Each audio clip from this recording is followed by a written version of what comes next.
better than consciousness info. Sa.neter TV7. You keep it hot 24/7. You got that black for 102. Sa.neter TV2.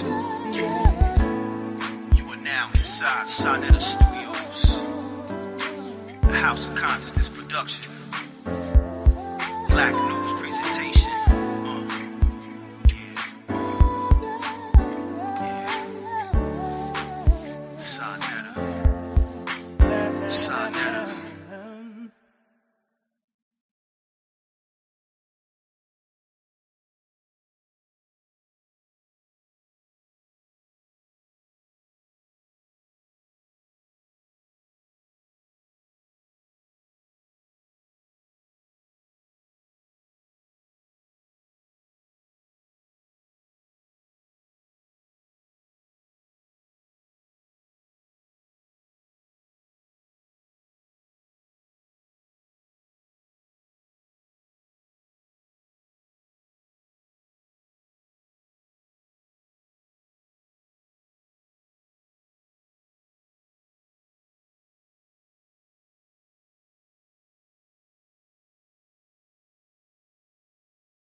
All right, peace and black power, everybody. How y'all doing out there, man? Today should be a real good, interesting show. Real good, interesting show. And I'm waiting on my guests, Todd, to come in the building. This should be a real interesting show.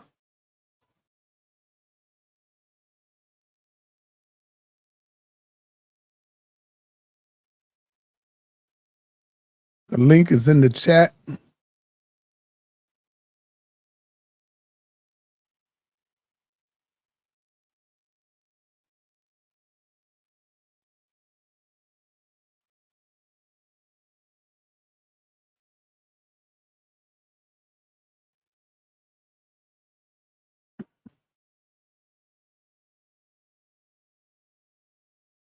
Let me hit the brother up, make sure he's here. Because I see him in the chat. He probably stepped off.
We waiting on our brother. Give him a minute.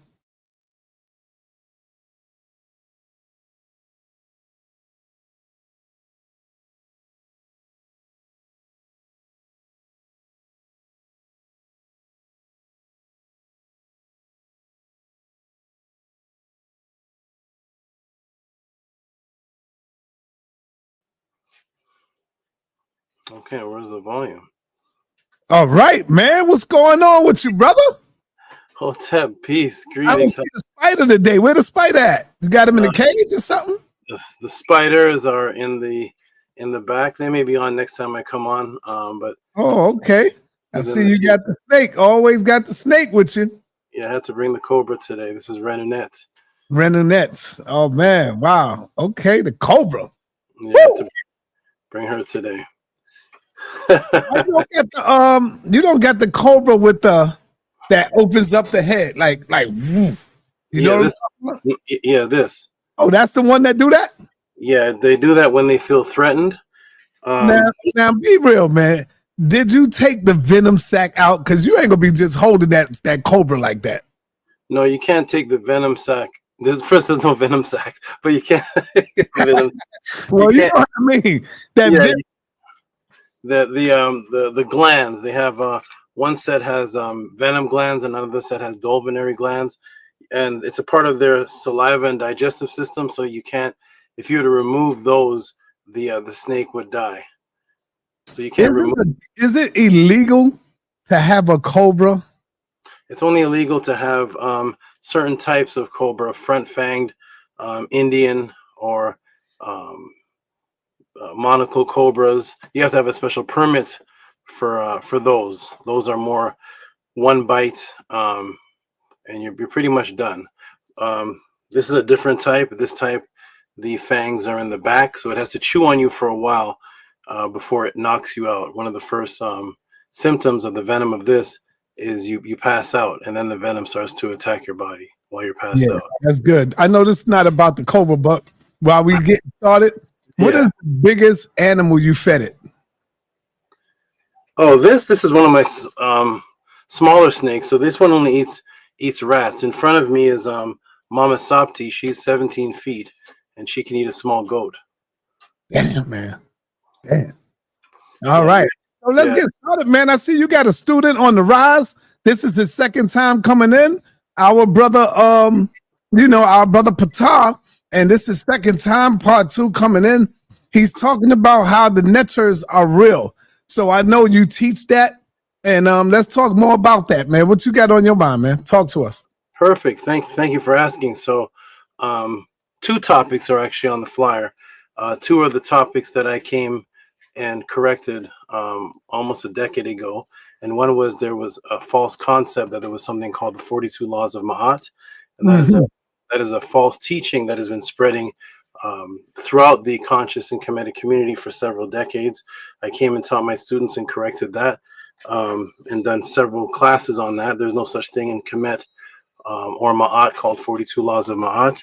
Pekka will be going over that and changing the world's perspective on that. And the other thing was I came to change the false concept that there is one set of thing called the Neteru, and the Neteru are principles. This is something that is not taught in the writings, and I came to correct that. And unfortunately, I had to correct it at the sake of your favorite guy. So. I had to correct it in that debate I had with Jabari, but the Neter, there's no such thing called the Neter. There is no the definite article. Neter is a word that is used for several different things, and I taught and showed that Neteru are used for physical beings that were walking the planet Earth, and it's also used for the meaning of the words of what they mean, such as Geb. So such as Geb. Let's say Geb is a word for earth. So that's a word that describes something. But there is also a being described in the writings called Geb. And the people that came and started teaching are people that the Neter were just principles, were people that were they were using Kemet originally with the Dr. Benz and the Dr. Clarks and all those original people. Originally, Kemet was brought as a fighting mechanism to fight racism. It was brought to fight racism and brought to bring pride to show that Black people were the first civilization, the Hebrews, the Bible was stolen, all those original topics, but none of them were teaching any spiritual aspects from the coffin text. Dr. Ben was not teaching from the coffin text. Dr. Clark was not teaching from the Purim Haru. He's not opening up pages and showing you spiritual disciplines. They were mainly teaching you just history, and in that, the perspective of the understanding of spirituality was lost. And I came to reteach that and bring back what the ancestors taught. So we only teach what is in the writings. The Greeks came and invented a word called myth, and they utilized this word called myth that they created to superimpose over everybody's way of life. So there's no ancient Hindu word for myth. There's no ancient Sumerian or Sagiga word for myth. There's no Neteru word for myth. None of the ancient cultures have this equivalent word. But for some reason, when Greeks talk about all the other cultures, they superimpose this one word, Greek word, that the other cultures never heard of. And that's the word that defines everybody else's culture. But the people of Kemet have no parallel word to the word myth other than where it originally came from, and that was the word mit, which meant truth. It was a truthful legend, and that's where the word ma'at came from mit, and it meant truth. So the neters are several things. There are aspects of nature, because they're words they use to describe nature, and then they are beings, and I brought this up several times, that joy is a principle. You can't touch it, you can't grab it, you can't weigh it, you can't measure it. Joy is a perspective, and it's something that is different amongst different people. It's subjective, a subjective reality. So you can bring a joyful principle, but there are women that are actually named Joy. And until you get into the culture and read the actual writings, you will not be able to decipher which one is joy, the feeling that you have in the principle of joy and happiness, and which one is the actual woman. There's millions of women named Joy. And if you were to come from another culture, you may think that every time you hear the word joy, it's talking about the feeling, but there are women named Joy. So I got a question for you. Yes. A little pushback for you, man. Gladly. Are you saying that Geb, Newt, these are real people? Hey, ho. Be careful how you answer that. Be very careful, brother. That's the sa.neter, be careful. Zoriak is out there waiting in the wing. I went out there to visit them yesterday, and they got a picture of the Geb with the peanuts pointing towards the mouth. And I was out there arguing with them, telling them that this is mythology, that this is not a real person. So I want you to really be careful, brother, the way you answer this thing here. That is a beautiful thing. So first of all, shout out to Zariak, but as you know, he's not allowed. He's been banned to debate me. So by General Yohana has banned him to debate me. So I don't think we have anything to worry about with him and me, because he's not allowed to debate me. Right. But as far as he said, he's not allowed to debate any Kemetic topic or people. And then he had 2 Kemetic debates after he was banned from that. So obviously, right. For me, he says I have to get my weight up. But I don't know how you get your weight up after you've already debated Jabari. If I debated Jabari, well, who's higher weight than that? But at any rate, so is Geb? Yes. So what I want to first establish is to separate me. I'm not, maybe later when I come on, but I'm going to leave it up to Ptah. I'm not going to do it right now. Is to show screen shares and things like that. That's maybe later when you let the wolves out. What do you call it? Let the gates flood. Open up the floodgates. Yeah, open up the floodgates. Then I may come on and show some things, but I'll leave that up to Ptah for now. What I want everybody to do is to separate me and you from the belief systems of ancient people. The belief systems of ancient people are what they believed and what they said. So the topic is not, does Tahuti teach, does Tahuti believe the Neteru are real, or Neterus are real? Did the culture, so when we go back to the culture of the Aztecs, the culture of the people of Kemet, or Smawitawi, what did they believe? We have to get our 2025 mentality out of it and just read from the writings. And yes, they acknowledge that Geb is in what's called a cartouche. That's a French word for a weapon, what bullets are held in, but he's in his shen. So the ancient people taught that only the names of physical kings that rule go in something called a Shen. And when you go to the Taurian papyri, it shows the name of Geb. There was a being named Geb who lived longer than any other regular human being, and he was in the Shen. And Shens are only for kings. So they believed that that was a physical ruler, and they gave the amount of time that Geb ruled and the amount of time that Ma'at ruled. So now, is the image of Geb with his penis pointed to his mouth, is that an image of what Geb actually did? Absolutely not. Absolutely not.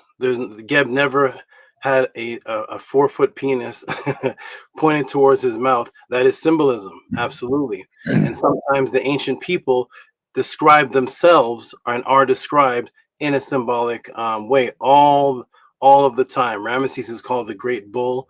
He was not a physical bull, but these are symbolic descriptions of what they went through, symbolic descriptions of telling a story. So you use the symbolism, and Christians and Tazariak and everybody does it all the time. People call Jesus the Lamb of God. There was no Jesus. Step one, there's no such thing no such thing called no. But if you're a believer, you believe that Jesus was a physical person, but you don't believe Jesus was an actual lamb. You say the lamb part was symbolism. Jesus has an image of a dove, that's symbolism. But did Jesus actually walk the earth? To a Christian and a Hebrew? Yes, absolutely. There's images of Hatshepsut as a half lion, half woman. And there's Queen Tai as a half lion, half woman. Was she actually a half lion, half woman? No, that was symbolism. Half lion, half woman? What does that mean?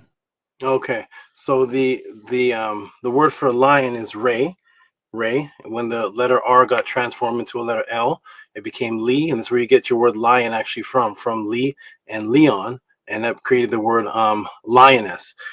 The lion image was the image of a star constellation that they call the Great Lion today. They call the lion today, and the Harakuti is an image of a lion that actually points to that star constellation every 25,920 years in every procession, and it represents a complete cycle.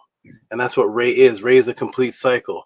So the lion was symbolic of that, but also on the physical side, as far as a person is concerned, the lion was also called the great jumper and the great fighter. There's a Maui Pare. He was the great lion because lions were known as beasts that were very protective of their pride. So the male lion, even when hyenas would come out and overpower the female lion, the male lion would come and destroy the hyenas. So when the people of the Nile Valley would look at the lions and their behavior, they would see them as a very powerful beast, a very powerful creature. So the ancient Par-Ees that are miscalled pharaohs were considered lions all the time because Hatshepsut was a lion in the sense of a fighter. She was a great fighter, and so was Ramesses, and these people were associated with lions all the time. And of course, the Bible stole that and created the Lion of Judah, as if lions ever lived in Judah. Yeah, that part right there. Yep. Yeah. So I would love to have that conversation with a Hebrew or any Hebrew that thinks that that's homosexuality. I'll get my choice. I'll get a Hebrew, a good one for you. There's only the choice would only be Tazariak because Tazariak's scared of you, brother. Yeah, I know, but he's the calmest one. I make the Hebrews that are crazy. They just it makes the conversation look ridiculous. But I can't think of a calm Hebrew. Are there any calm Hebrews out there? A calm Hebrew? Crazy. Yeah. How about the mighty Hebrew? They all bad crazy, brother. But, for entertainment purposes, yes, I'll talk to anybody. But as far as setting up, Tazariak is calm. But Hey, sorry, I'm on this live stream. No problem. The same live stream I'm on. Okay, all right. Hey, yo, listen. Damn, man, I got somebody here for you, but I'll call you back. All right, no sure. All right. Yeah, see, I was calling him, man, to let him know that you here. I was trying to set it up. It's over, man. It's not. Who's the last Hebrew I debated? Was JJ, right? On here. Yeah, that don't call that a debate, man. Come on, man. That's like taking candy from a baby. And that was the last. And I was supposed to debate Mighty Hebrew. He ended up laughing at himself. Yeah, he left the community. No. You said the Mighty Hebrew. The Mighty Hebrew scared to death too. He just gonna talk a good game. He ain't gonna debate. All these dudes just talk. He ain't gonna get in the ring. So that's why what we're doing as the House of Aten. I don't know if you can see it, but the House of Aten. This is us, and yes, the Neteru exists. What I'm doing now is I'm not even focusing on. I've been debating in Hebrews and Christians since 1992. Now I am putting out information that is challenging the people that say they're in Kemet, because I believe they're deceiving the people. Which is strange. Strange, you right? said the people that's in Kemet is deceiving the people? Yeah, absolutely. Yeah, the people that are. Why you feel that way? One is what's going to be talked about today by teaching that there's something called the 42 laws of Ma'at. That's a deception. There's over 900 laws. The word for law is tepi. And I'll let Patah get more into that. But as far as the word for laws are instructions, sabait, or tepi, those were never applied to what people are calling the 42 negative confessions. And there was never any negative confessions. That's why nobody can ever show you that. So this is a deception, and actually brings people away from the true discipline of the ancients that had actually over 900 laws and instructions that were given to them. No 42. So that the Neteru being myths, that's a deception, and always coming on and doing shows, arguing with people, but never teaching what you believe. That's a deception. If you stand on Ma'at, let's see if you can do a show for 2 hours and hold the people's attention, strictly teaching from the coffin text, teaching strictly from the Purim Haru, from the Nefer Aset, the pyramid text. The people claim to be Kemetic, but they're really only Hebrew and Christian debaters.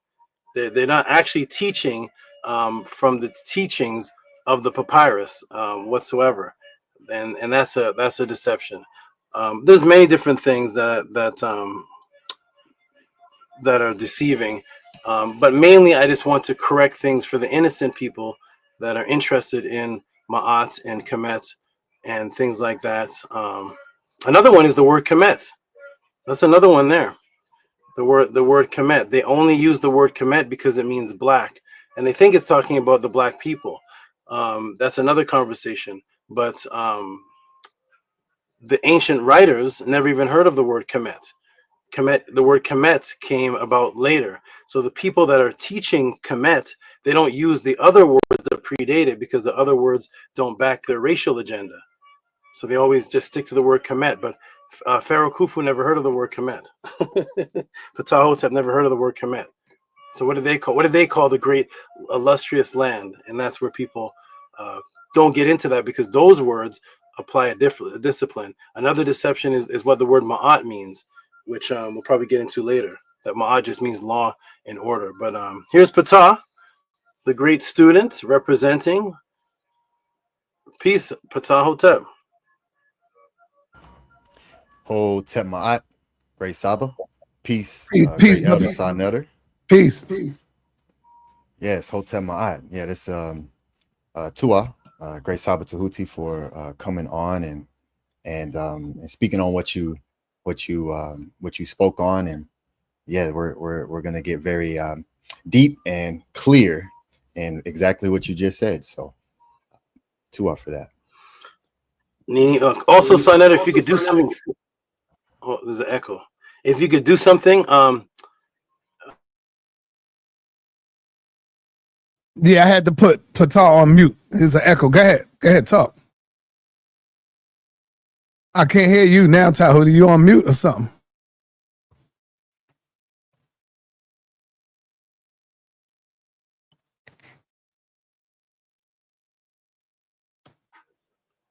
can you hear me now, Sa? I can hear you now. Okay. Last time we were on here, we had a beautiful session. Last time Ptah was on, and there was a great introduction session. There was a section where he performed, and there was a section where the members came on. When I went back to watch the video, all that was cut out. I don't know what happened. That's not on his video anymore. What video you talking You probably about? don't remember it, maybe. No, I remember it. I had to take the videos down at one point. That's why. The first time PTAH came. Yeah, I had to take all of them down. Oh no. No. His video was the first that went up after the videos went down. What I'm saying is the parts where the intro was and his performance are edited out of the video. It's still up, but it's edited out. And the part where the House of a 10 was on the, it's edited out. So if so, I'm not sure why, but for this one, if you could leave the intros and stuff in, I just want people to see the positivity. Yeah, everything will be in. Everything will be on this one. Perfect, excellent. And I think your stream is going a little slow, brother, because you choppied up a little bit. Let me yeah, you choppy. I'm choppy. Is my sound choppy or my movement? No, your sound is good now, but it was going in and out before. Okay. And also, sa.neter, I am going to come on the show, and I'm going to do. I saw something that you were interested in. It was about the woman being the first god, and I'm going to do the ancient Nile Valley sourced verification of that, of the woman being the Neteru, the goddess, and how important femininity was along the Nile Valley, according to the actual writings. Okay. Okay. How am I moving, son? Am I moving like? Yeah, that's what I was talking about. Yeah, you're moving a little messed up right now because of your internet. It's dragging. But your sound is good. I can hear your sound. Okay. I'm gonna cut all this. Okay, well, just on here for the. Wait a minute. Sorry, everybody. StreamYard. Okay. What? Interesting. Okay. Well, anyways, I'm just on here just for the intro part, and then PTAH's gonna get into it. So while we got PTAH in the building. Come on again. It's gonna be powerful right here, y'all. I can't wait to see it.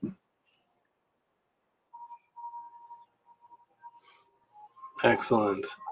PTAH, are you there, good brother? Hotep, yes, I'm here. Okay, excellent. Okay, let's get started. Anything you want to ask him before we start, Sa? No, sir. Just go ahead and go in. Do your intro and let's go in. Wonderful. Okay, well, peace and love, Hotep Ma'at, everyone. I am going to step off of the screen now. So the great student PTAH will take over from here, and I will be pop back on when sa.neter lets the floodgates open up. Open up. Peace and love, Sa. Peace and love, everybody. I'm going to step out now, and PTAH will take over from here. Hotep. Peace. Hotep. All right. Peace, y'all. Peace. Okay. How do I? All right. All right. PTAH, what's up, man? Good to see you again, my brother. Good to see you again. Yes, great elder sa.neter. It's always never wonderful to see you and be here on your wonderful platform, the House of Consciousness. So yeah, it's a beautiful thing. I'm happy to be here. All right. So you may begin and do what you do. All right. So let me go ahead and share the screen, so we can just have that up. All right. Here we are. So Hotep Ma'at, everyone, peace and love. If you are here with us live, be sure to hit the like button as you come in. And for those who are watching on the playback, be sure to hit that like button. And also to show your support to the great elder sa.neter, show your support to myself as well. And sa.neter, I wanted to ask you if you can make someone a moderator or a moderator in the chat for me, who has all my links, so they can post it as I speak about it throughout the session. Who is that, brother? Let me know. All right, either great the Jed Sajim or Tefrim Kim. If you great brothers can type in the chat so sa.neter can see you and make you a moderator, and I would appreciate that. So just type in the chat, and sa.neter will be able to add you all to the moderator list. So or also Basa Tut Maka Ox Effect. You see that right there? Yes, I see that one. Yeah, right. You can. All right. Yeah. Yes, I just made that one a moderator.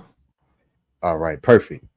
So yeah, Basa Tut, great brother, if you could just post those links as we go through the session today. So now, what's the other one you said? They ain't come in yet. No, I don't see them yet, but as long as we have Basa Tut, that's okay. Okay, cool. Yeah. Yes. So yes, I'm back here on the great Elder sa.neter's channel, and I'm very thankful and grateful to be here, as I've watched you, and I've learned a lot from your channel, especially in particular area where I am, where there's not much consciousness. So because of you being far ahead and being able to bring what you've been doing to the internet, gave so many people access to information. So dua to you for your works and your continued works, and yeah, it's just powerful. So dua for leading by example in that. So yes, we're here, and the name of this session is the 42 Laws of Ma'at Corrected, as well as Were the Neteru Physical Beings. Okay, and as the great Saba Tahuti spoke on, this is something that is very much the very beginnings when people come into Kemet, come into Ma'at, Egyptian knowledge. They automatically are shown these 42 laws of Ma'at, and it's a great starting point, right? Like anything else, wherever you begin is not where it ends, right? It's not where the continued research and digging into the thing allows it to continue just to be how it was when you came in, right? We all went to kindergarten and then graduated to the first grade, and then we went to the second grade, and we continued to move up. So in context, the 42 Laws of Ma'at is a great introduction for people who are coming in as a reference, especially when it comes to the biblical writings and the laws. So it makes an easy reference point to tie directly into Ma'at, right? But as we come into the schools and as we begin to do our research, one thing that is of utmost importance that the teachings of Ma'at has, that nobody else has, aside from the Sugagi, or what people know as the Sumerians, is artifacts to validate and go into and look at and study and research, right? See, we've gotten so used to reading translations with no artifacts, right? And so because of that, that is our standard whenever we look at Ma'at. But this is one thing that I love to do, and that's because no one else can do it, and that's to show a translation and then pull up the direct papyri, the direct sentence on the papyri of the Medu Neter, and show it, right? Which allows you to cut through any opinion, right? Because we can speak about opinions and our belief systems that we have currently today in something that was established many of thousands of years ago, right?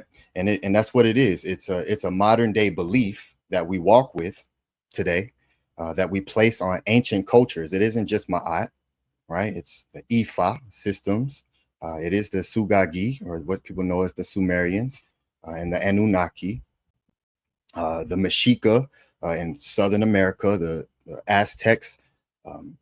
All of these ancient cultures always spoke about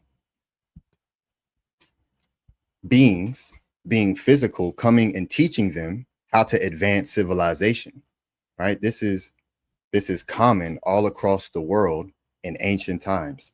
It's only today, post Bible, where the frequency has been switched to where now everything pre-Bible is fake, and now that thing then becomes the physical embodiment, right? So because of the reversing of the shift of the frequency of what is physical and what's not, right? What's a story or a fairy tale and what's not, those things have reversed. So I completely understand the confusion that comes with the Neteru, because for one, it's the deepest language that exists. It is a poetic language, right? The scribes of Ma'at were the very first poets.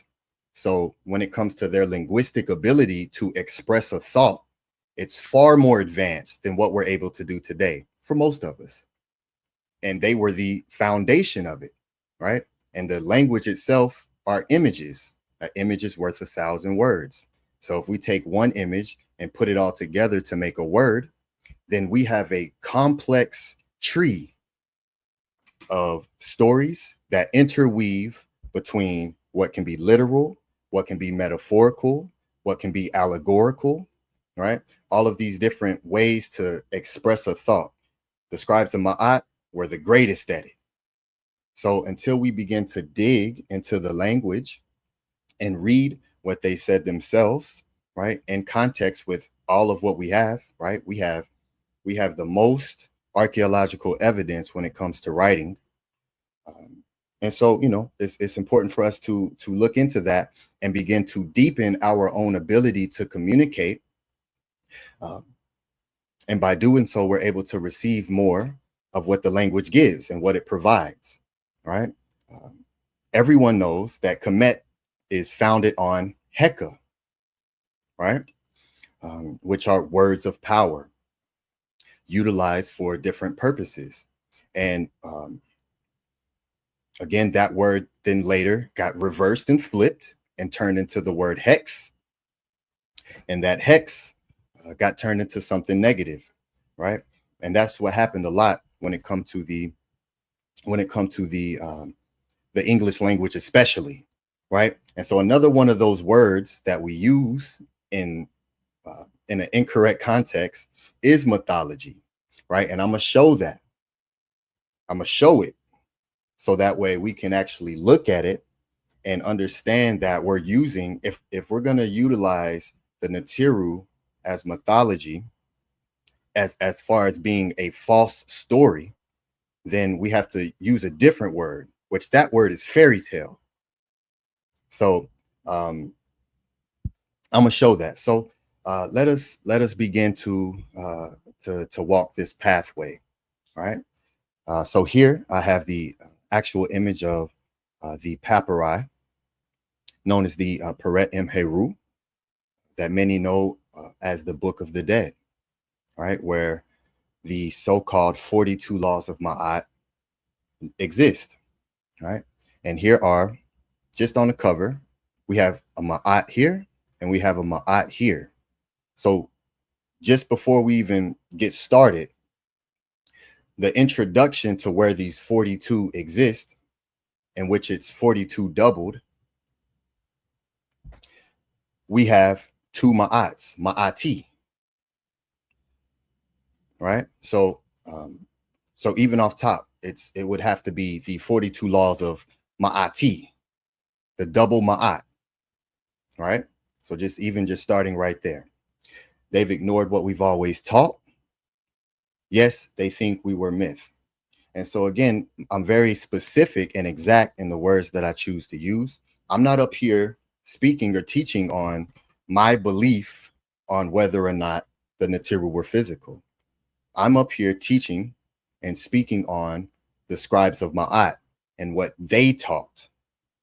That's it, right? And just as the very first session that I had here on sa.neter, I have an abundance of sources. So we're going to go through.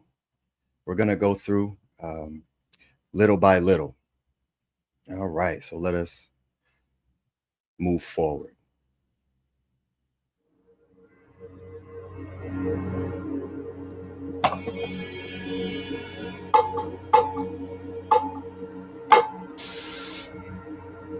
We don't need no Genesis. We don't need no books of John. It's our writings that are house of Psalms. All light received within palms. It's the scribes who taught meditation. Holding pen that became the Om. Giving breath, blowing life through song. Eternal life when they sing along. Sing. Shoo, shoo, shoo. Yes, head top blue. They caught lapis lazuli. It's Ket's best shoe. Double body with the walkthroughs. houseofaten.org. Saba Tahuti, the Tahuti pod class, and we'll go through that.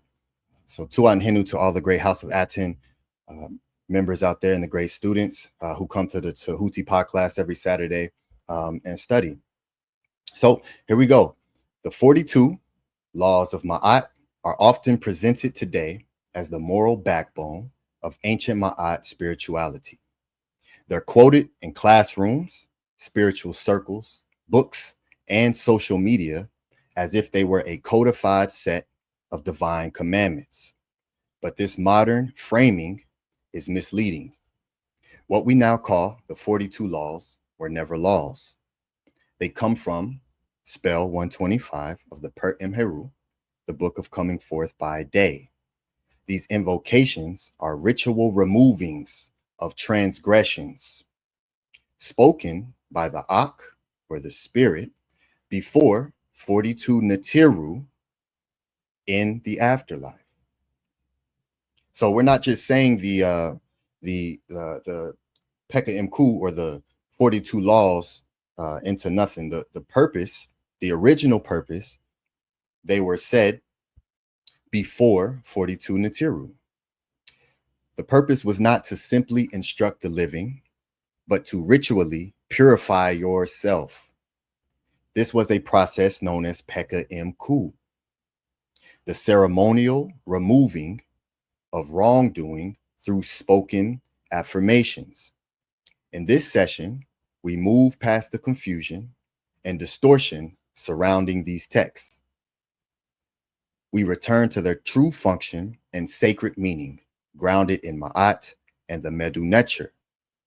The time has come to evolve beyond simplified myths and reconnect with the original spiritual science.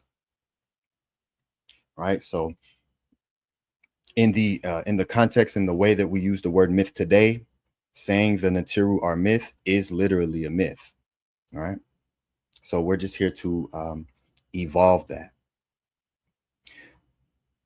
And I was very first taught this by Saba Tahuti, that the words Pekka Coup is the real terms utilized for today is known as the 42 laws of Ma'at, because just like everyone else, when I came into the information of Kemet, 42 laws of Ma'at is there. Bam, it's right there, right?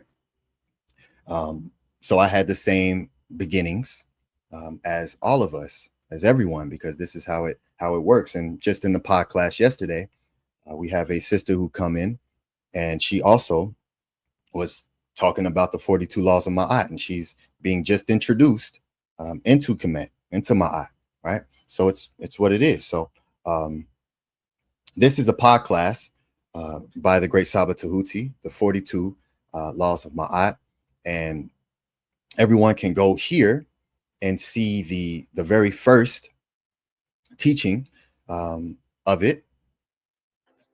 Here we go. You guys can see that. We're now inside. Let me go back to the beginning. Here we are inside. And there's Ptah right there. Beautiful thing about ancient Let me culture. just play a couple for you all. This one should say Nito Campbell. Yes.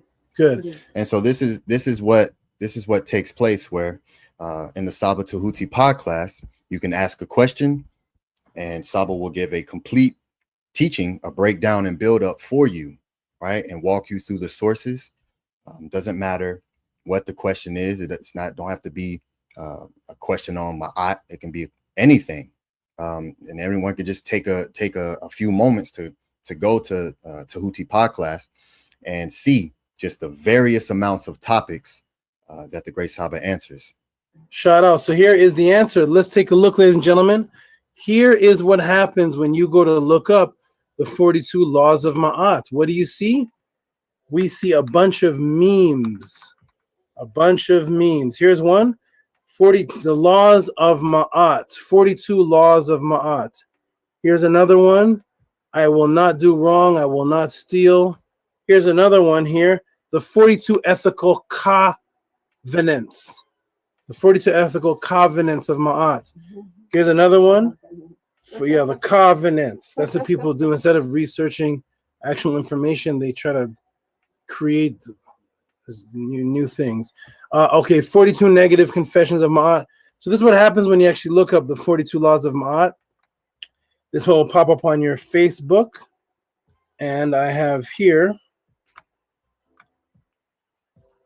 the new mentality of the conscious community is unfortunately created and based on internet memes and non-primary sources and claims. The lazy refusal to source information has been led to the changing of words, as we see to the left. As it says here, I will not, or the 42 covenants of Ma'at, to calling them confessions of negativity, anything but going to what the people of Kemet said themselves. All right, so this was the original source of where I learned that, because I'm a student, right? I come in 42 laws of Ma'at. Yeah, I love that. I won't do evil. I won't be arrogant. I won't commit fraud. I won't defraud the temple. I won't lie. I won't cause pain. Okay. And then we go with that. So thankfully, we have Saba Tahuti, who continued to, when he learned that, to continue to dig and look at the papyri, right?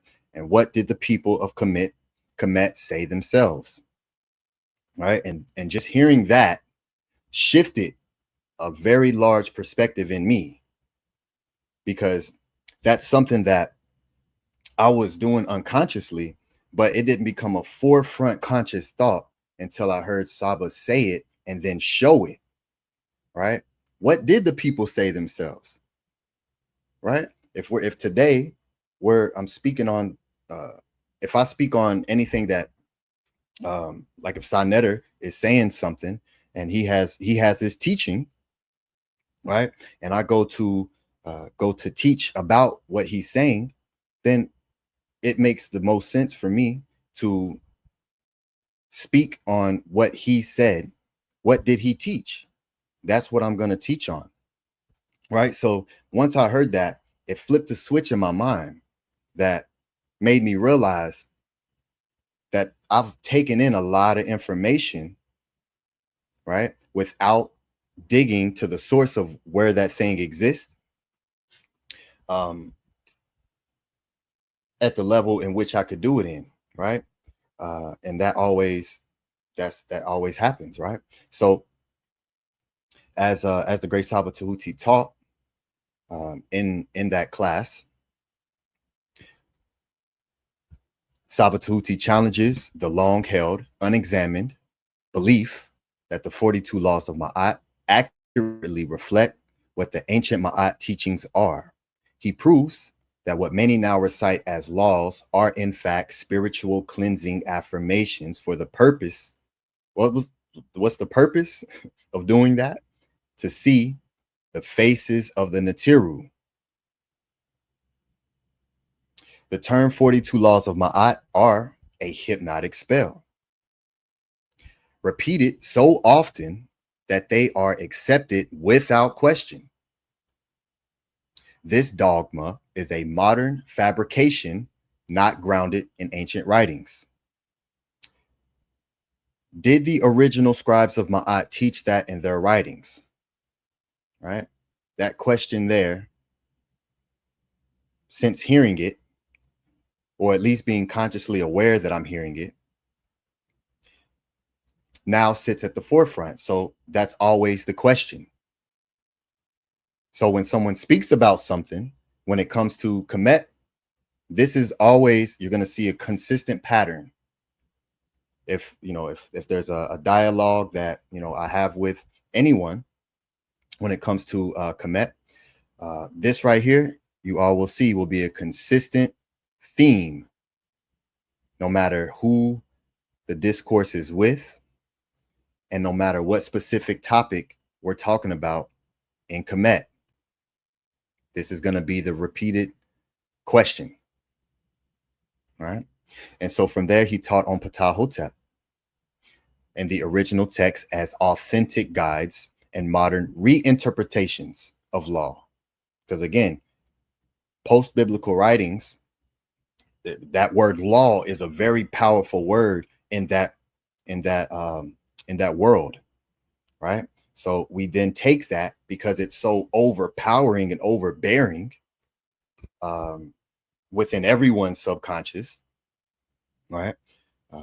And the commandments and the laws of God, we spray everything else with that same interpretation that we have when we look at the laws of God in the biblical writings, right?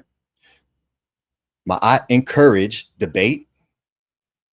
Ma'at encouraged study and respectful challenge, not blind obedience. Okay, so the scribes of Ma'at held debates with one another. They had discourse, respectful challenge. And again, this is another thing that that is permeating a lot of people's today when it comes to being able to speak about certain things, right? And it's the debate field where the debate isn't being held to find the source of whatever information is being brought, right, to teach the people. It becomes more of a personal venom spewing match, right?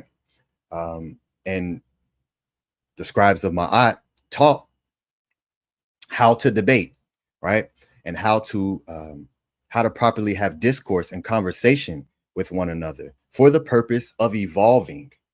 And that's one of the beautiful things that I love about Ma'at is there's no system that anyone can follow where I look at that person in any other form other than who they show themselves to be, right?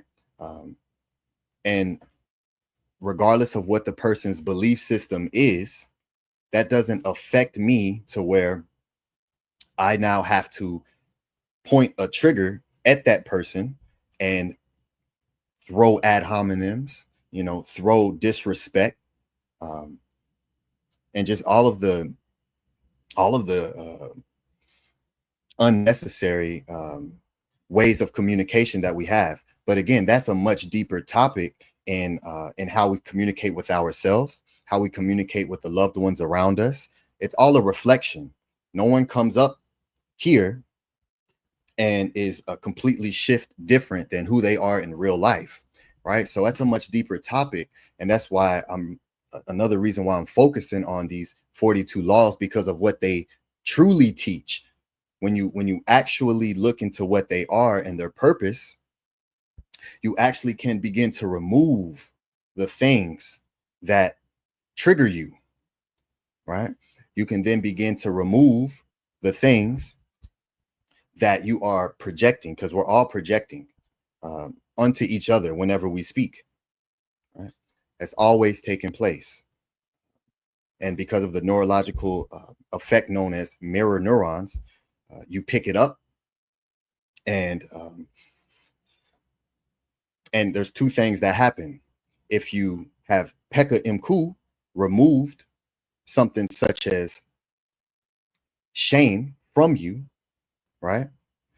If you remove that by being able to go within, right? Look at certain things, because a lot of times we run from a lot of the difficult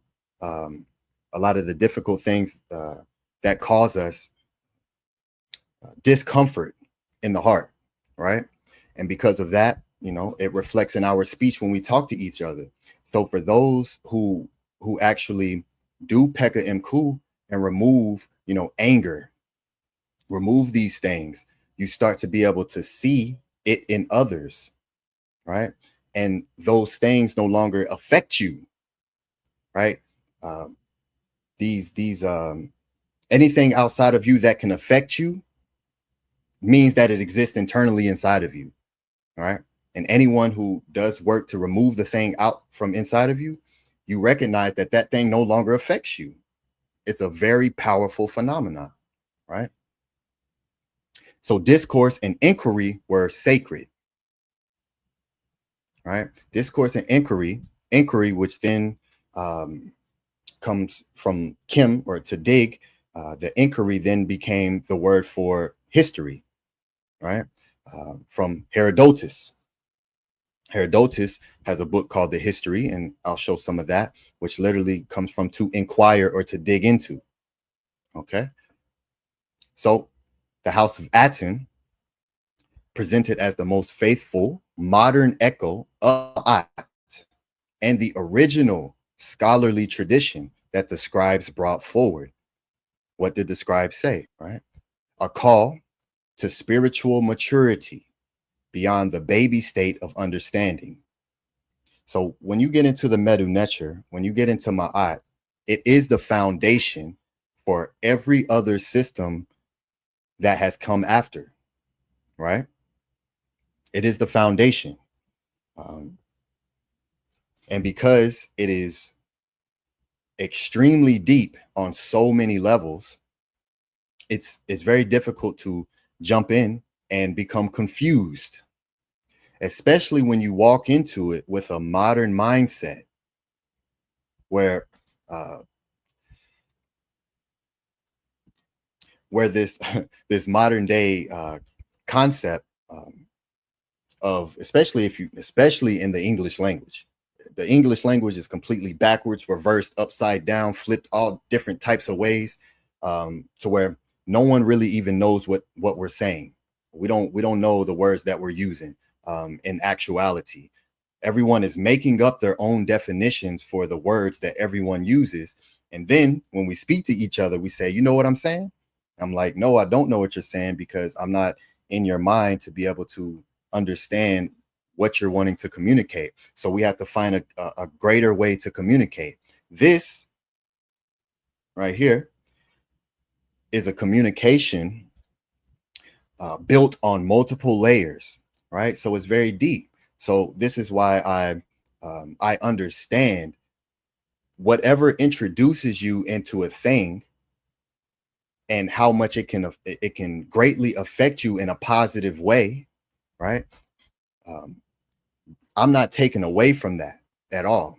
My introduction, when I very first consciously became aware of the name Thoth, was in the Emerald Tablets, right? That was my very first introduction into seeing Thoth. And I know it's a lot of people's introductions, right? Going into the Hermetics, right? And because of that, I'm here. So I don't discredit or take away whatever the thing is that brought someone to a greater level of understanding and healing. It's a beautiful thing. But do we stop there though? Is that good enough? right? Because that again, that's another much deeper topic, to where we're wanting to go somewhere, and we get there just a little bit, just enough to be comfortable again, right? Just enough to be comfortable until it's time to get back up and go make something happen again. But when you live as if the rent is due tomorrow every day, there is no chilling and relaxing, even if you're completely comfortable in reality, right? But creating the thought process and pretending as if you're not allows you to keep moving forward, right? And that's what we do, and that's what I do, you know. That's what I do. So I didn't stop at the Emerald Tablets, and I didn't stop at the Hermetics, right? The next book after that was the Kabbalion. Took me far. It did a lot for me, but I didn't stop there, right? I kept digging. Why? Because I want the truth. The oldest word for truth on the planet is ma'at. And that's how I ended up here, by just being open-hearted to whatever the truth is that comes to me. And as something assists me in my journey, I say, dua, thank you, I appreciate that. Is there more? Oh, okay, yeah, there's a lot more. Oh, okay, let me keep going. So this is a call to action to stop reciting what you hear and start researching what you hear, right? And this will absolutely take you to where you want to go. So many of us are here, recognize ourselves as truth seekers. We're seeking for the truth. And that's a beautiful thing, right? I give love and respect to everyone who's on the journey of truth, right? And that can look different for everyone, and it does. Way beyond this this veil of religion and belief systems that we create on the outside. Because again, there's belief systems internally that we even think about ourselves, that we believe about ourselves.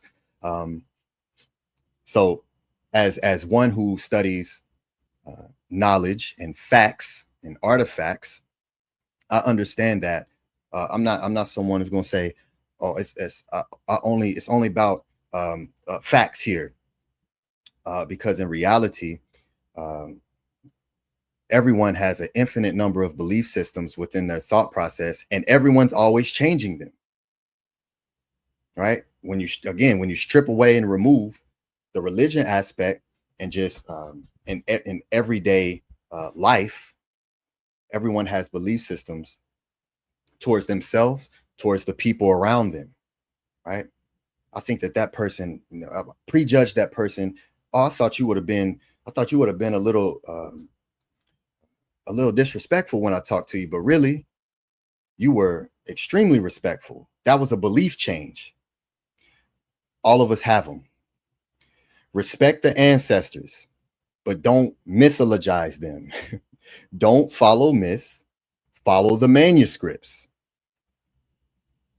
It's an easy way to cut through any isfet, which is the Medu Neter word for to lie, right? Is isfet. Engage ma'at through knowledge, not just affirmation. So we're not just taking what we heard and just affirming it. We engage ma'at through knowledge.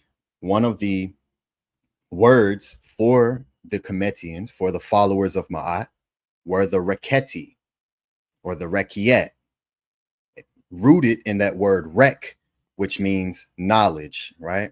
Which then created your Sophia, which then created your science. So that rek, the original scribes of ma'at, were the original scientists, right? That literally was their name, the rekiet. Question what's popular, even if it's not original. Always ask questions. Always ask questions.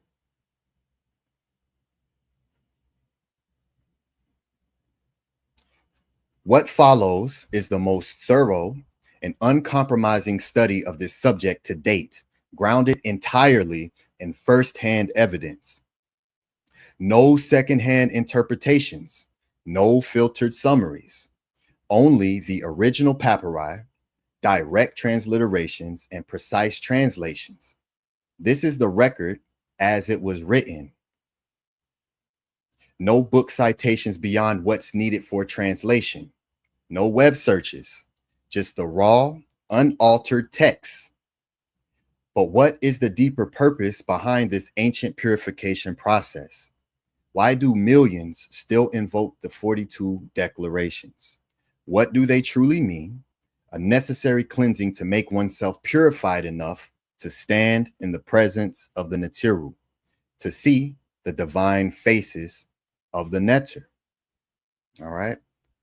So hope you all are got your notepads out, ready to write down museum numbers, because that's what we give, museum numbers for you to go and look at the papyri yourself. And if you study Ma'at, if you study Kemet, this is something that you have that many people are not able to do, right? So take advantage of it. The great ancestors made sure to leave record, right? Everyone loves the pyramids, right? Everyone loves the what they call the Sphinx, right? These these otherworldly artifacts, right, that are still very much questionable, with no pure understanding of how they exist, right? That exists, and that's a very big key. But within that are the writings. So let's look at the papyri. Let's look at the stelas. Let's look at what we left, right? So from moving forward, whenever you hear teaching when it comes to Ma'at, ask, where does that exist? Because we can go get it. We don't have to guess. We don't have to make it up. We don't have to form an opinion. All we have to do is ask, where does it exist? And we can go look at it. We can go find it. So to start, I'm gonna start with one of the great ancestors here, known as Mehi Pere, right? Or Mahi Hor Pere, which is his name is the lion here. Mai, which is lion, and KV 36, right? What they call the Valley of the Kings, right? And so here is one of his masks, and here is his actual body.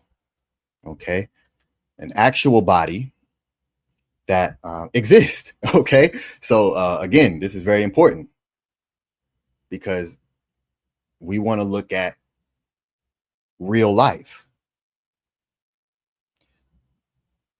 So here's some of the wonderful things that were found in his Perhe, which is the house of eternity that people today call tomb.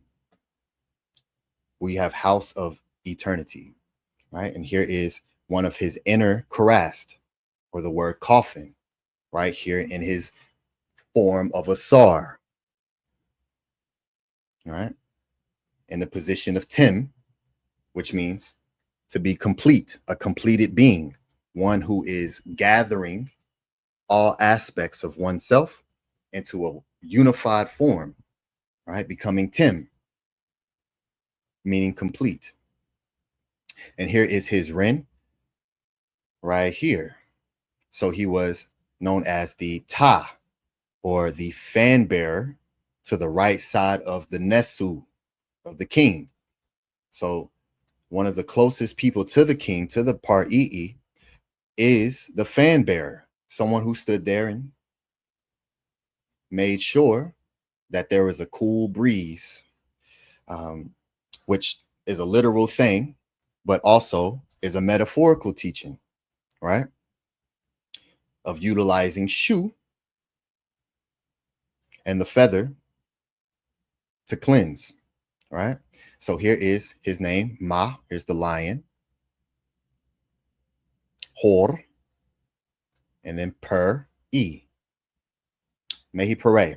And then here is a glyph right here, and he's holding something in his hand that's very important to the Pekka Coup, which you will see. This is a common Medu glyph utilized for those who have made the transition into the afterlife, because that tool that he's holding, is what's used to separate something that is not as great to something that is great, right? Utilized for the wheat, separate the bad wheat from the not. So it's a tool used for separating good from bad. And this is something that is common to place on those who have made a transition into the afterlife. So so symbolically, it's teaching that one is walking literally with a tool used to separate, which also is another tool of royalty, right? That you'll see the part EE have alongside the hook or the heka, which becomes the hex, right? The words and the cleaning tool, the separation tool, right? And here his large outer karast, and here is gold foil, and it's coated in the butamin, 9-foot long butamin coated karast. Right here, leather dog collar, as he had hounds, right? So here is one of the great ancestors, Mehi Pare, physical being that existed with physical artifacts and a actual papyri. So when I show you the papyri, before I show you the papyri, I'm going to show you the owner of it, right? And I'm going to teach you a little bit about that before going into the writings. Why do I do that? Because others can't do that. We ask for that all the time, right? We ask for it. So here it is.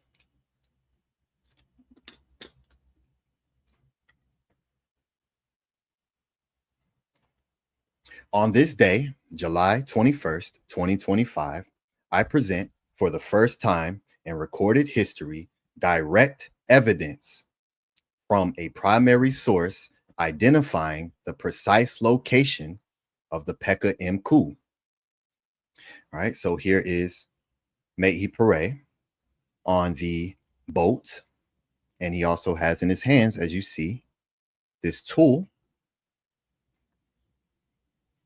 And here is him, and Mehi Pare was so in Ma'at that he showed himself as the representation of Ma'at, right?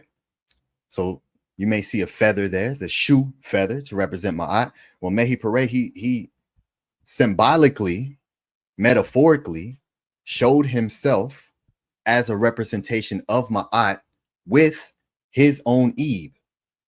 Okay, so again, there's very powerful teachings in the interweaving of alliteration, allegory, metaphor, right, and literalism. The neurology of the neurology doesn't. We understood at a very deep level that when it comes to metaphor and when it comes to something literal, your neurology doesn't separate that. That's why it works so well. That's why we all love rap. We all love rhyming words. We all love metaphor. We all love similes, right? It's up like a light pole, right? And that's the beautiful thing, because it works. It makes sense. You're not literally up like a light pole, right?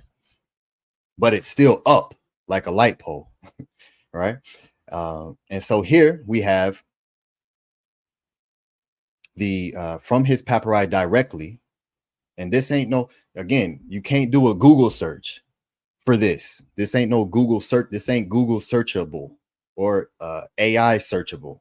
Okay, you can't use it to find this. You got to actually open up the papyri and take your time to go in and look. Right. Today, modern times, everything is so fast. Like we got to get through fast. But one of the great secrets to being able to be fast is learning how to slow down. All right. And so here is the Pekka M Coup. Here we have it directly. Here's the pa and the ka right here. And then the nesu M Coup right here. Okay. So here's Pekka M Coup directly on Mehi Pare's papyri that I'm bringing to you all. So here we are. P Cairo CG 24095. Mehi Hor Pare, BD 125A, 18th dynasty, 15th century BCE. So for the 1400s BCE. Fan bearer of the right side of the king, the child of El Kap, and the follower of the king in the northern foreign lands. Right? So what does this say? Right here, here's Mehi Pare. And then right here's where the chapter starts in red. This is the chapter title that you see in red. In most occasions. But it does a lot of times denounce the introduction of a chapter. Right? So what I did was I transliterated and transcribed the glyphs for everyone so we can see it more clearly. So here we go. The jet keft seperet ra useket tin ma'ati. So words spoken upon reaching the hall of the two ma'at. Right? Not just one ma'at, two. As we see the double feather here, and you see the double serpent. The serpent, which is a medu glyph represented for the Neteret, or the goddess. Right? The cobra is a symbol of the goddess. So you'll see it on all the names of the Neteret: Aset, Nebet Het, Seket, Net. You'll see all of them with this cobra on their rin, on their titles. Right? So it's a feminine symbol. So what are the words spoken upon reaching the hall of the two ma'at, and what Mehi Pare says? Separating Pekka, here we go, Pekka with a half shin here to Pekka, him from transgressions he's committed, beholding the faces of the Neteru. All right, so Pekka M Coup iri nf ma'ahor Neteru, separating him from the transgressions he's committed, beholding the faces of the Neter. All right, so it's right here.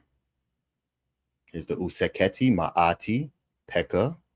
There's the Nesu M Coup Ma'a, or MF Ma'a Neteru Hor. Directly on the papyri for you here. So as a Scribal Ma'at, who always for myself digs for source information, and this is something that I've carried, and with Saba Tahuti opening up the doorway for me to take me further, right? Because that's all that's needed, right? On a journey of truth, is just the doorway, right? That opens up an entire new possibility and realm for more to come. So all Saba had to show me was 42 laws of Ma'at is incorrect. It's Pekka M Coup, right? And everyone can go to that class to see exactly what he showed, and showing it in in what's known as the Book of the Dead by E.A. Wallace Budge, right? From the Papyrus of Nu. So all I needed to see was that, and that's it. I'm gonna go get it. I'm gonna go get where it is, because I want to look. I want to see. Okay, it says it here. Okay, is there another? There's another papyri. Okay, how consistent is this? Okay, so here we are. Here's another ancestral artifact for you all. British Museum number EA 990029.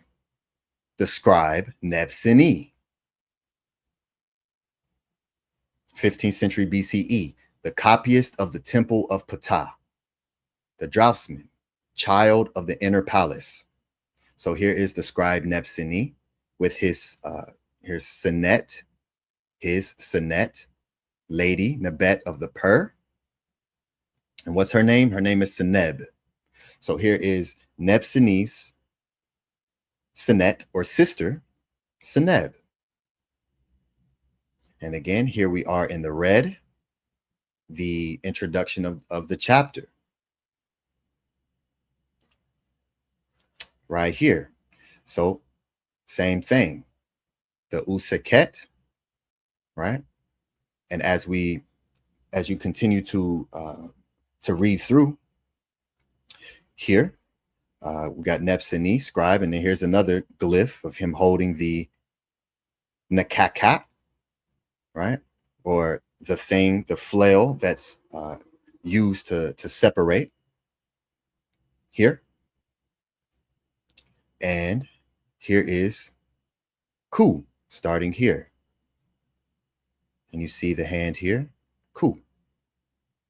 All right. So here's the Pekka, and then you go through Nebseni's titles, right? And then you have Coup right here. Again, not Google searchable. And so just by doing this yourself,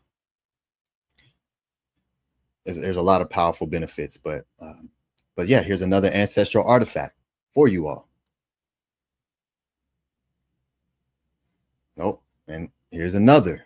Let's keep going. Artifact after artifact after artifact after artifact.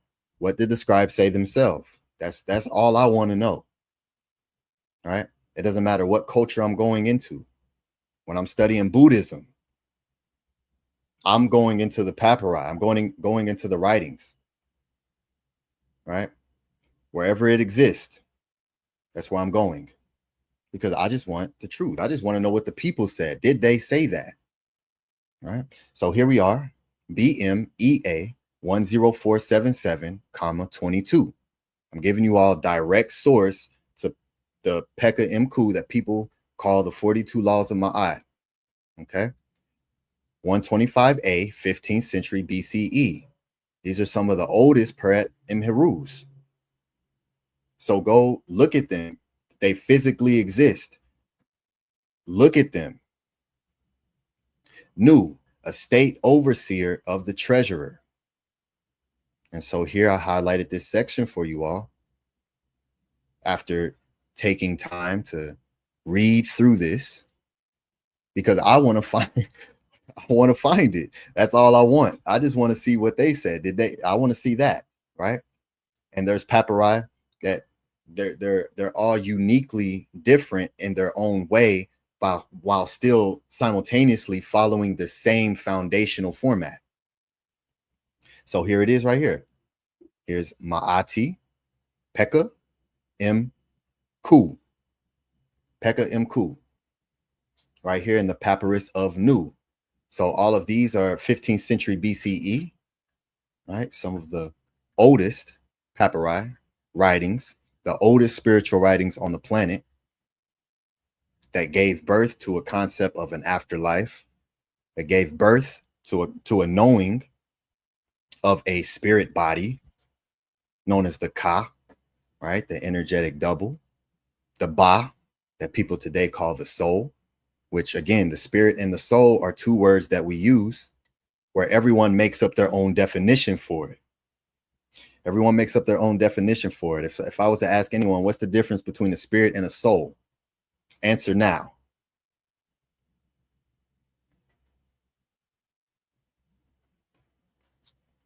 So from the 1400s all the way to the 300s, to the time where Alexander of Macedon, right?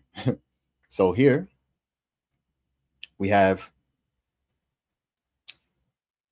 inventory number CAT 1791, Museo Egizio in Turin, Italy, of Eof Ankh. So here he is. And here's this papyrus, again, 4th century BCE. So from 15th century BCE all the way into the ADs, we have consistent writings of Pekka Coup, of the Peret Heru, of the followers of Ma'at, right? And during this time, 4th century BCE, this is where everything was really starting to be spread and created, right? You got the Hermetic teachings, and then you got the biblical teachings, right? You got all these different forms and factions and things that are beginning to be put together and organized, right? Which all comes from the scribes of Ma'at. Yes, the Peret Heru, but also from what's known as the Seba'it, right? And so where is Pekka Coup in this? It's right here up at the top. So he put his chapter titles up at the top. And again, this is as much as I can zoom in, but here it is up here. Ma'ati, and you see the double serpent right there. And then we have Pekka, M, and then Coup with the little arm and the flail, right? Pekka Coup. Right, so here is 4 direct attestations for you all of where Pekka Coup exists, not the 42 laws of Ma'at. So these are the great ancestors who lived and followed the great teachings of Ma'at, right? The Pekka Coup, to separate from transgression, remove that which is causing heaviness within you, right? That's the whole purpose and why Ma'at is represented as shu, which is the feather, which shu is also a word for blank papyrus, to be clear, right? To be shu, that's clear. And and to get to that space, it definitely takes Pekka Coup. And again, this is something that is very powerful for one's own personal transformation, right? So the 42 laws of Ma'at, just reading that, it's just reading it. Like there's no real power associated with it, right? It can assist you and say, okay, that's cool to know, but a lot of that's kind of common sense. That's something that comes up a lot, which common sense only becomes common at a certain point in time, right? There is a point in time where the teachings that we brought of moral advancement, it wasn't common. We had to teach it to people for it to become common. All right. So this is from the Das Alte Giuseppe Totenbuch in Digitalis Text, right? And very powerful website when it comes to the Peret Heru. All right. And so here, the introduction. What to say upon reaching the hall of the two Ma'at, separating him from the sins he has committed, beholding the faces of the gods. Hail, great Neter, Lord of the two Ma'ats. To you I have come, my Neb, my Lord. I have been brought. May I behold your beauty. I know your name. I know the names of these 42 gods who are with you in this hall of the two Ma'at, who live by guarding them, who swallow their blood on that day of reckoning of affairs before Unefer. So that's it's a whole nother thing. The 42 neter that you're saying this in front of,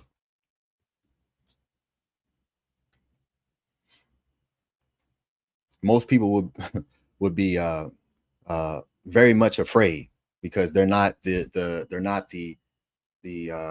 depiction of the divine beings, of the purity of the lights. And no, these are powerful neter, protectors and guards, right? Because just like anything else, whoever is at the top of whatever system you're a part of, whatever group, you don't just get to the top. For some reason, we think that when it comes to spirituality, that's the only place where you can just directly go to the top, where there's no hierarchy that you have to go through to reach a certain place, right? One of the basic foundational things that we taught, that was placed within the Hermetic teachings, that then spread out, was as above, so below, as within, so without, right? So what we see and exist here, we understand that there's a hierarchy here. So we taught that in Ma'at. So these were guardians who swallow blood on the day of reckoning. Nothing to play with, right? And so that's a whole nother point. And that's another reason why I come forward as I do, because as one who has transmuted a lot of anger, and a lot of emotion towards the removal of purity based on evil intent. Those transmuting to be able to come forth calm literally is an alchemical transmutation that takes place within the Ebe, allowing one to control rage and utilize it in a beneficial way, right? And so the guardians are very much highly purified divine beings who are there to guard and protect, right?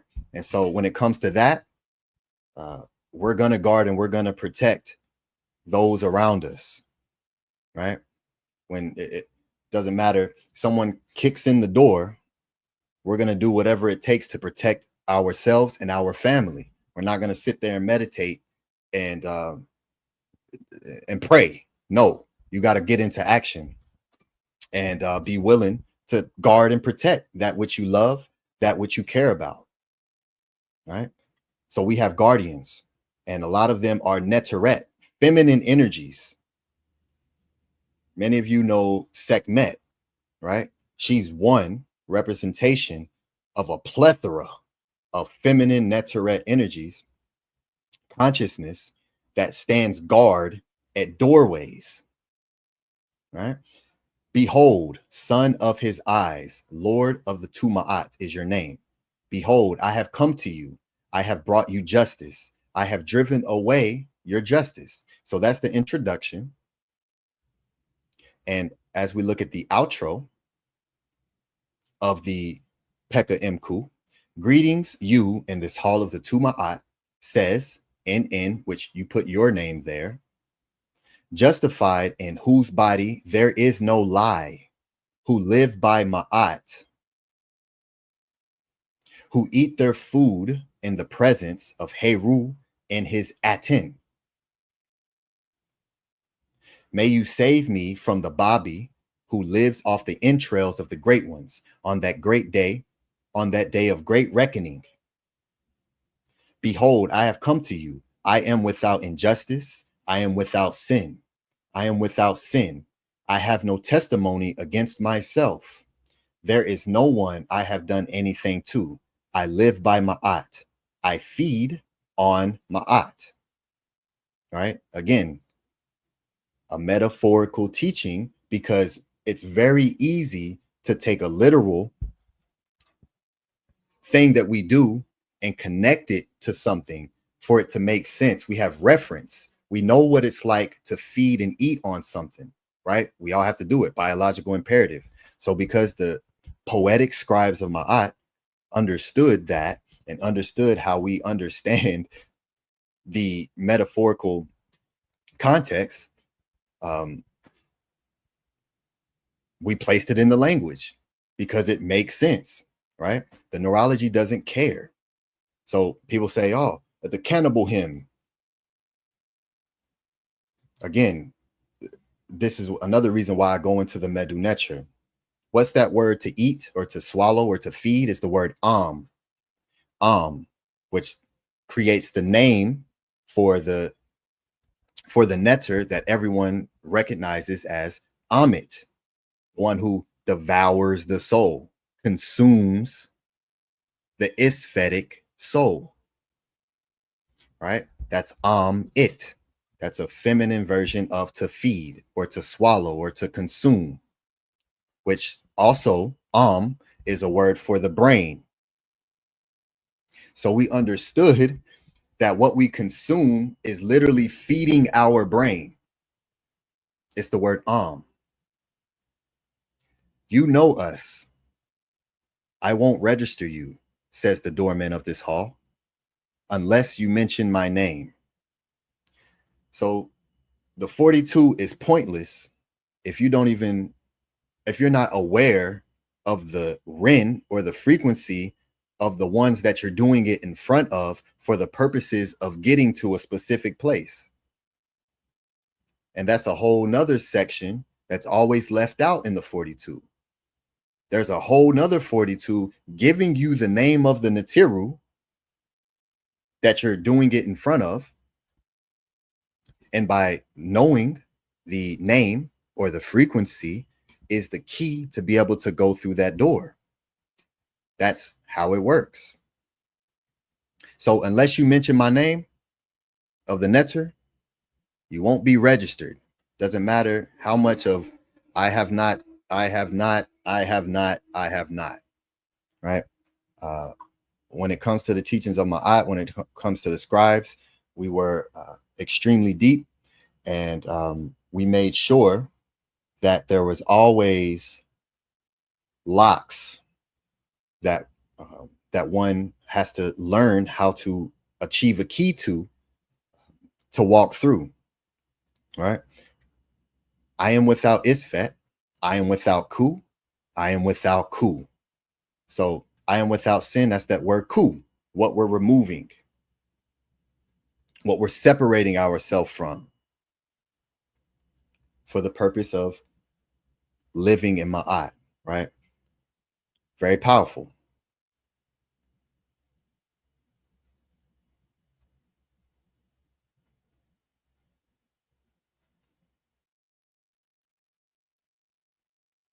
All right, let's go down.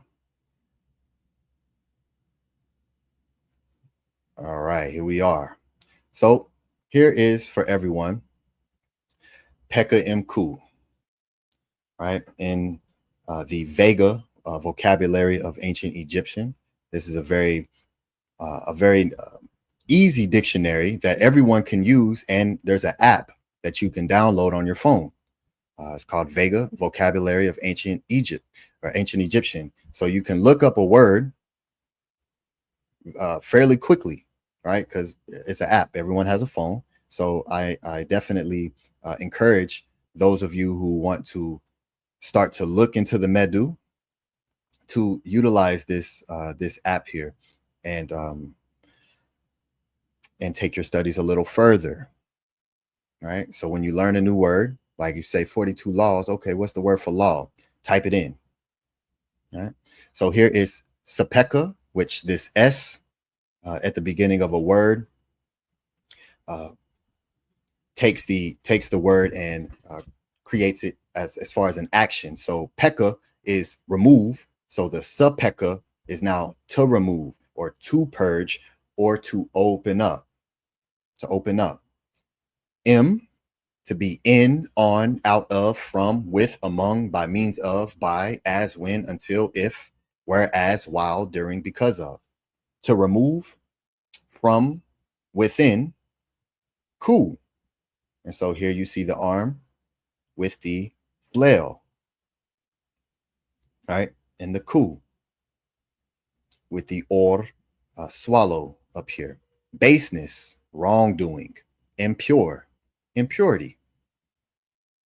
All right. And here is Middle Egyptian here, dictionary. Pekka, to purge, to reveal. To purge, to reveal. And again, this doesn't even necessarily mean reveal something to somebody. Reveal something to yourself, right? Because again, all of the teachings of Ma'at are for purification. It isn't just to speak about and feel good about yourself. I always say, when you come into Ma'at and you really want to dig and do the research and you start applying the teachings, it's not fun. It's very much a challenging journey because now you have to reveal things within you. And that's always a difficult thing because now you have to look at things that are uncomfortable.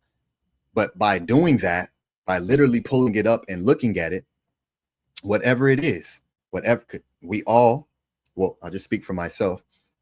There's always something to advance towards. There's always something that I want to do better at, right? Especially when it comes to emotional control and not allowing things outside of me to affect me in a way that makes me not feel good. So for me to be able to be in a specific space like that, I have to go within me and pull out whatever the thing is that causes that trigger for me, right? Whatever it is. And that's the purging process. That's the Pekka kat, literally Pekka kat, ket, which means clean of thought, to clean up the thoughts. Again, which again is from the ebe, from the heart space. That's where your thoughts originate from, right? Pekka ebe, clean of heart. So what is the purpose of Pekka Coup? To see the faces of the Neteru.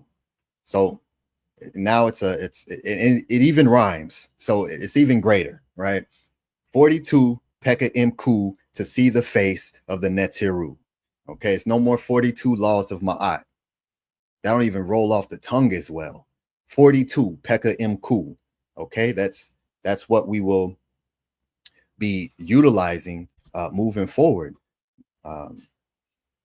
When speaking about this. So for all of the great students who are in the chat learning and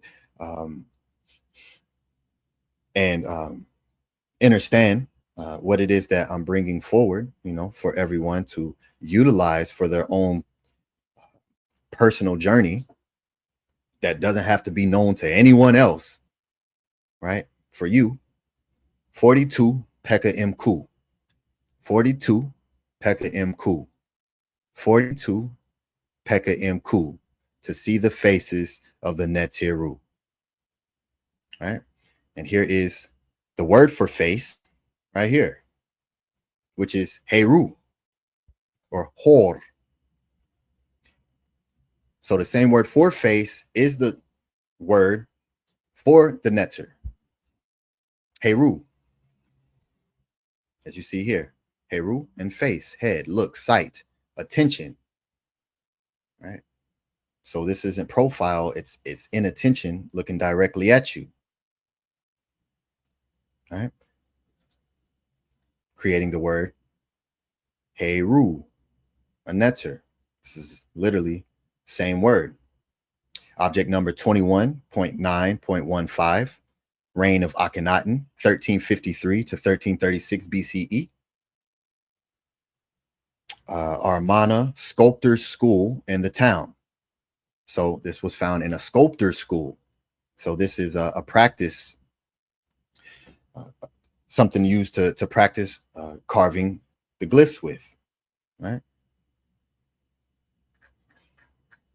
So the purpose of the Pekka Coup is to see the face of the Neteru. That's why we Pekka Coup. That was the original reason that we brought it forward, right? 42 laws of Ma'at are said today to make people feel good about themselves. But if you really want to feel good, you got to feel not so good. Clean it out, and then you can begin to feel good.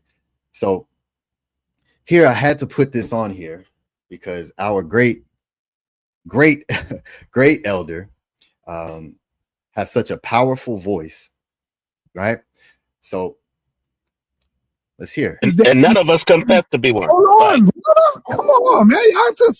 What it is that I'm gonna speak for myself. I study Egyptian history because I know that with all these religions that we go by today come from that. And I also know that it's only mythology, that it is not real, that the gods that we talk about are saw. All right, I heard a brother Seven Asar say facts. Elder Suntan shaking his head, right? Rakufu, he has the Heru glyph right there. Sarim Kwa was he was quiet though. I didn't hear Sarim Kwa agree with that. But here, great elder sa.neter is speaking on the Neteru and mythology, right? And why is that? Because one of his great teachers that Saba Tahuti spoke about before I began to come in, spoke a little bit about this.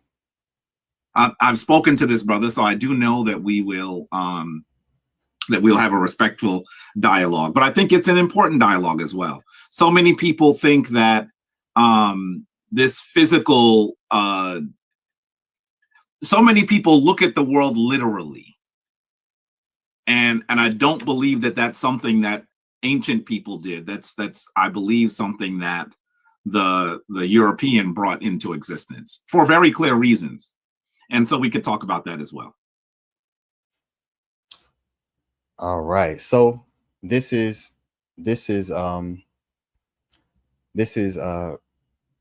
where the separation comes, where it's spoken here that the scribes of Ma'at did not teach that the Neteru were literally physical beings, and it's just incorrect, you know. Much love and respect to the great brother Jabari, and congratulations on your day today. I saw that you were within a union, so always much love. But as a scribe of Ma'at, right, and as the great ancestors taught me, and one specifically, the scribe Heru,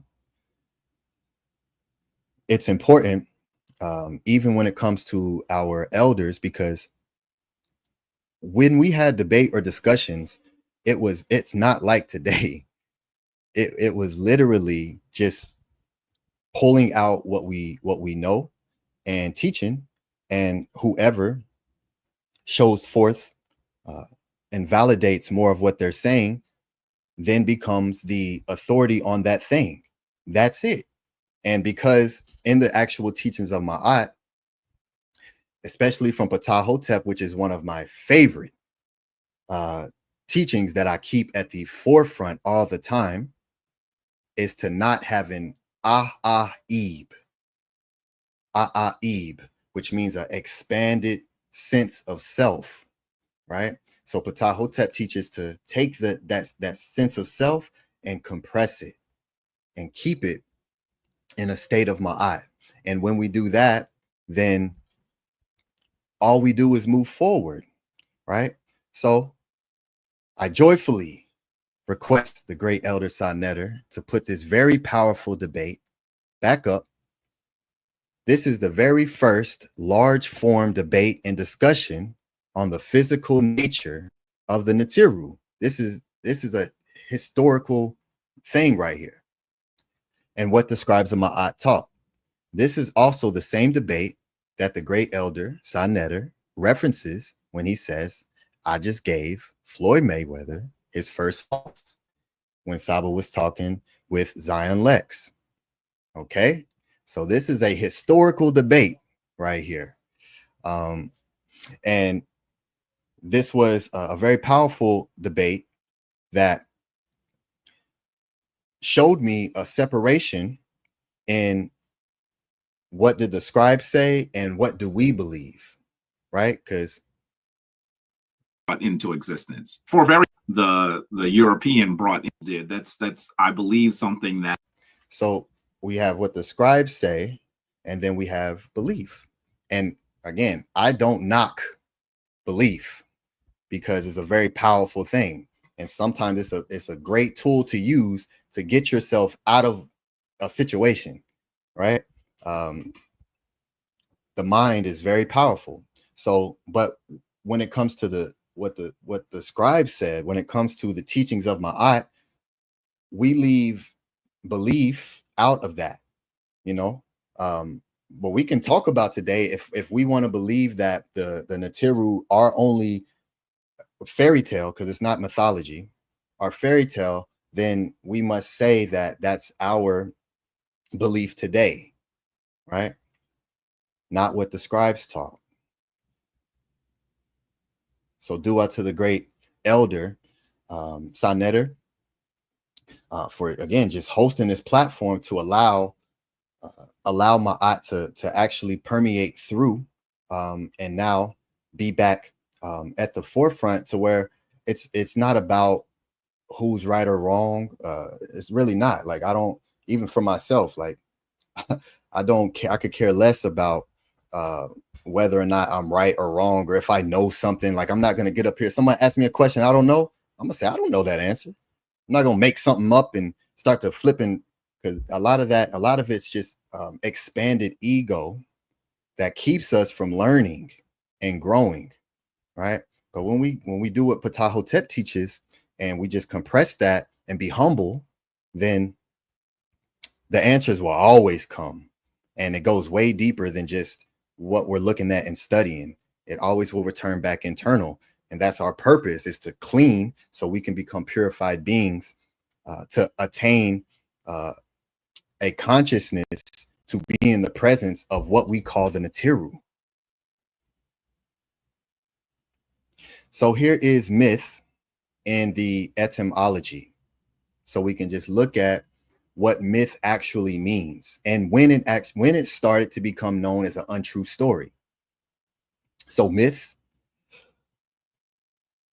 from French and directly from modern Latin, mythos, from Greek mythos,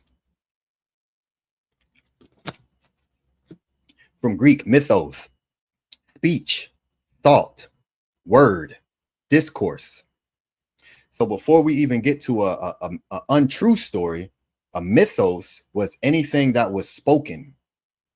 It was anything that was thought. It was any word. That was myth in its oldest times. And we're talking about the Neteru, who are the oldest. We're not talking about 1840 down here. Conversation, story, saga, tale, myth, anything delivered by word of mouth. So right now, in its original sense, what I'm giving you is myth in its original sense, because I'm delivering something by word of mouth.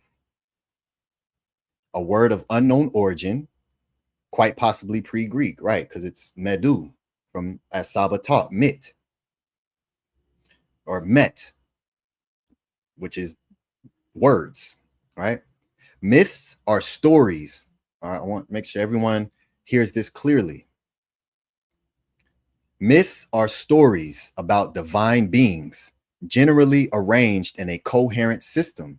They are revered as true and sacred. They are revered as true and sacred. Say it one more time for those in the back.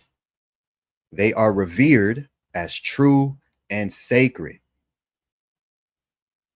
in its original form. They are endorsed by rulers and priests and closely linked to religion.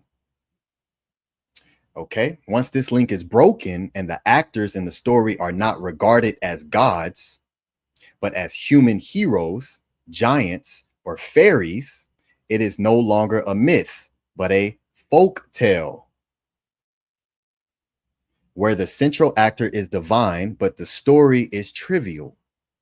The result is religious legend, not myth.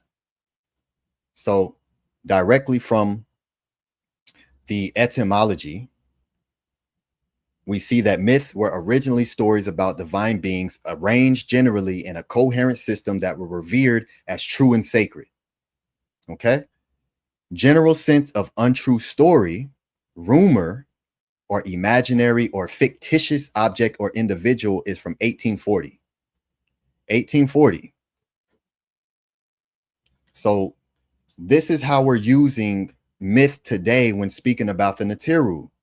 Nobody ever said this about the Neteru until Eusebius, and creating the lie that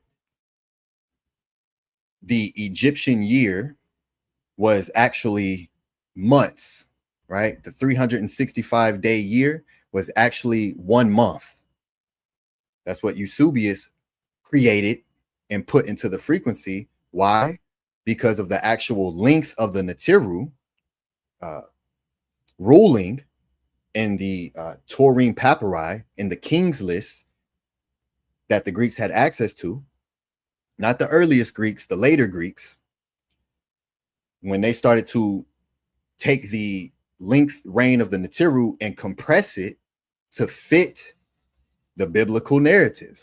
That's the whole purpose. And again, that's just the fact. That's what happened. And I can show you Eusebius literally saying that the Egyptian year is 1 month. You know, the people who actually created the 365-day yearly system, they didn't know time. They didn't know how to do dates. They didn't know how to count time. So that was Eusebius doing that. But the general sense of an untrue story, something that's not real, that is 1840. So no one ever said the Neteru were myth and as being an untrue story. The myth of the Neteru were a story, just a word, anything delivered by mouth, which was generally revered as true. Right? Meti, ma'at, testifier to the truth, true witness, agreeing with the truth, right?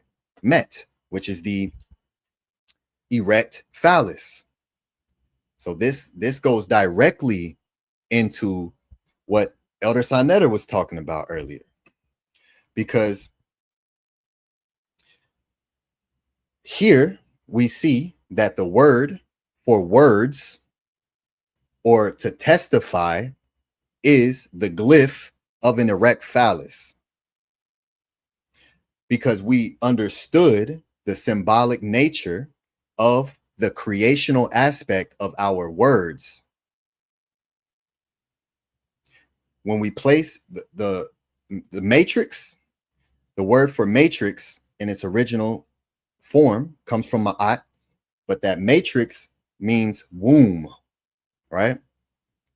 So our words are used in the same way that we utilize the phallus to place seed to create reality, to create. It's a creative aspect. So our met, our ma'at, our words is what literally brings existence. And this continued into modern times today, to where the book that we utilize for understanding words is called a dictionary. Your diction, what you speak, your diction, right? And it means to point out, which is the finger, right, as well. So we understood, and it goes way deeper. It goes way deeper. But just on a foundational level, we understood that our words tell the same story as the phallus, right? That's the Heka, right? Spitting into existence, literally.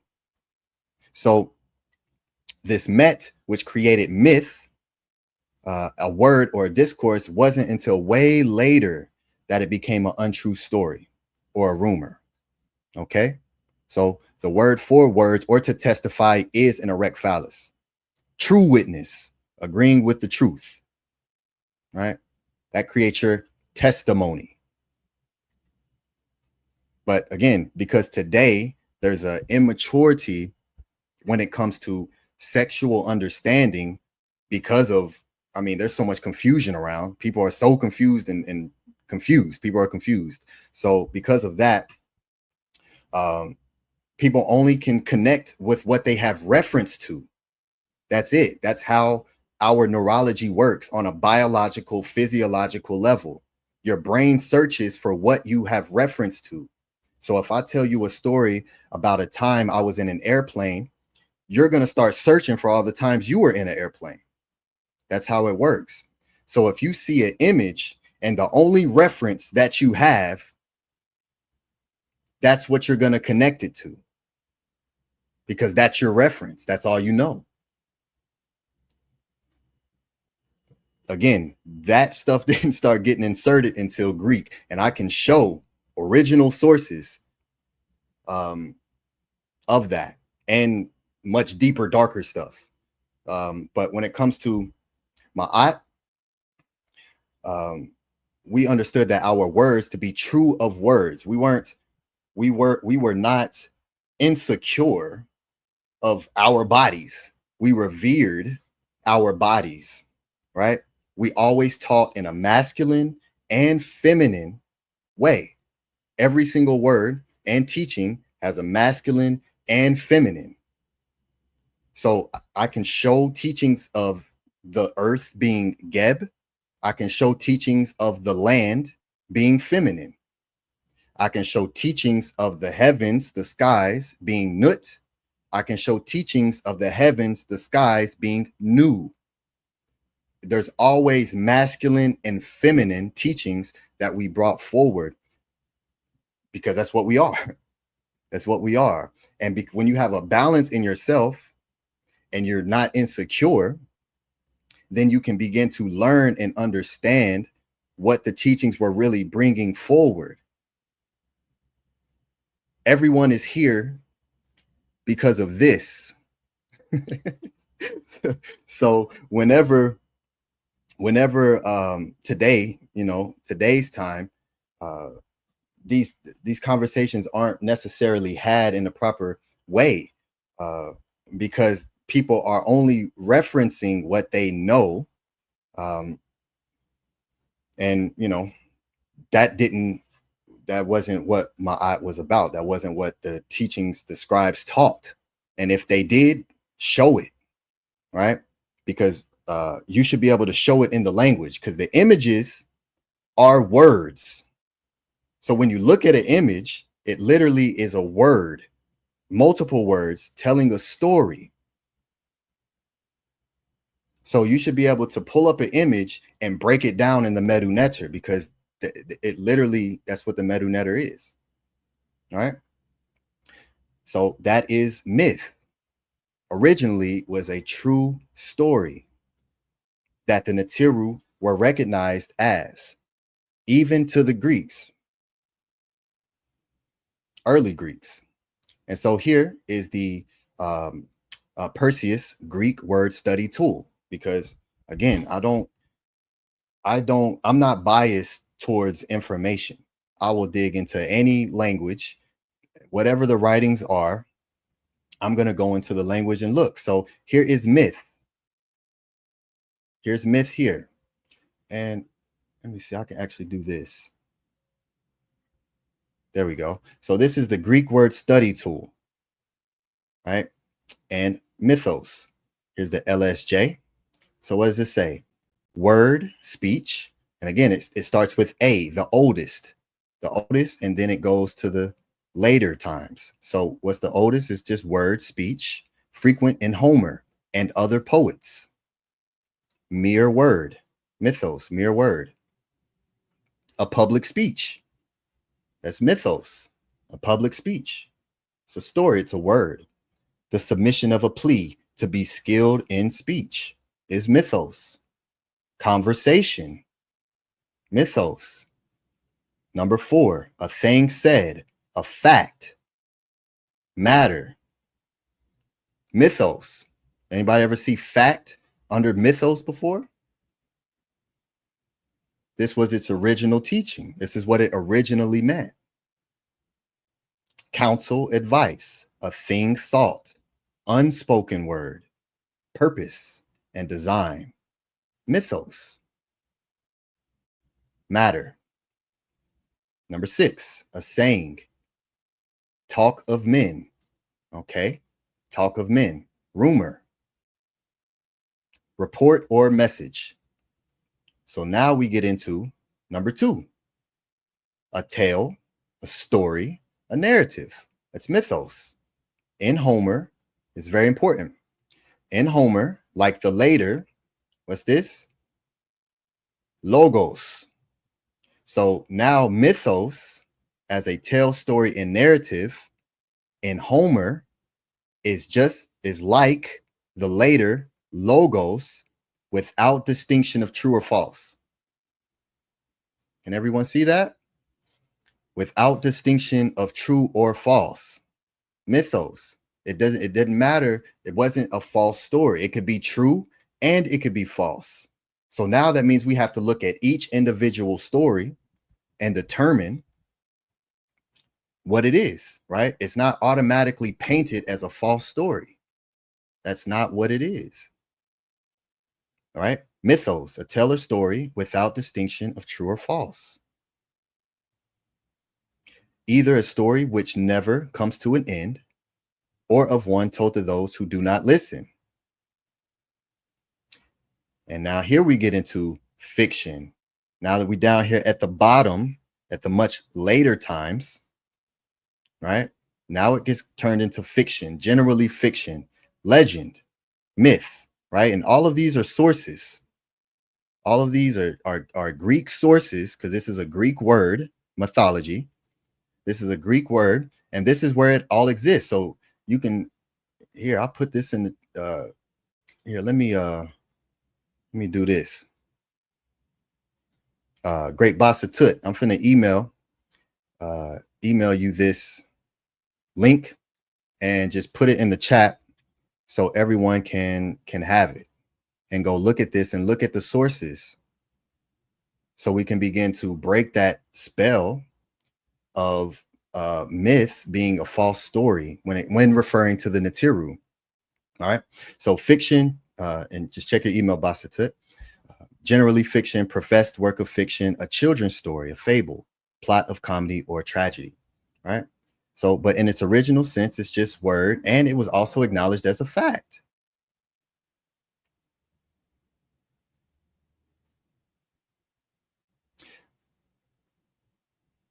Any user of LSJ, which is the Greek lexicon, will know its method is to provide a diachronic history of the meanings of each lexeme by listing the attested usage from oldest to latest.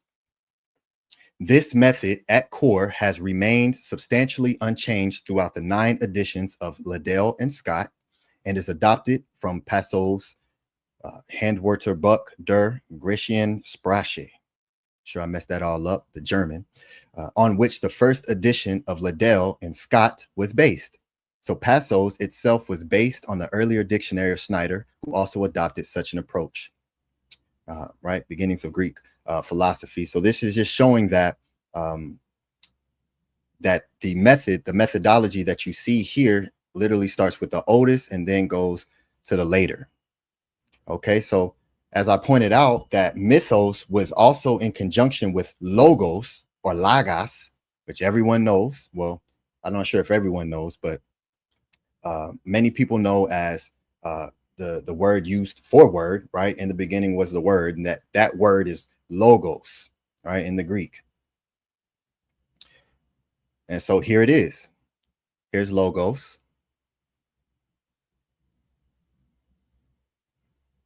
And oh, I accidentally stopped sharing. Let me share my screen again.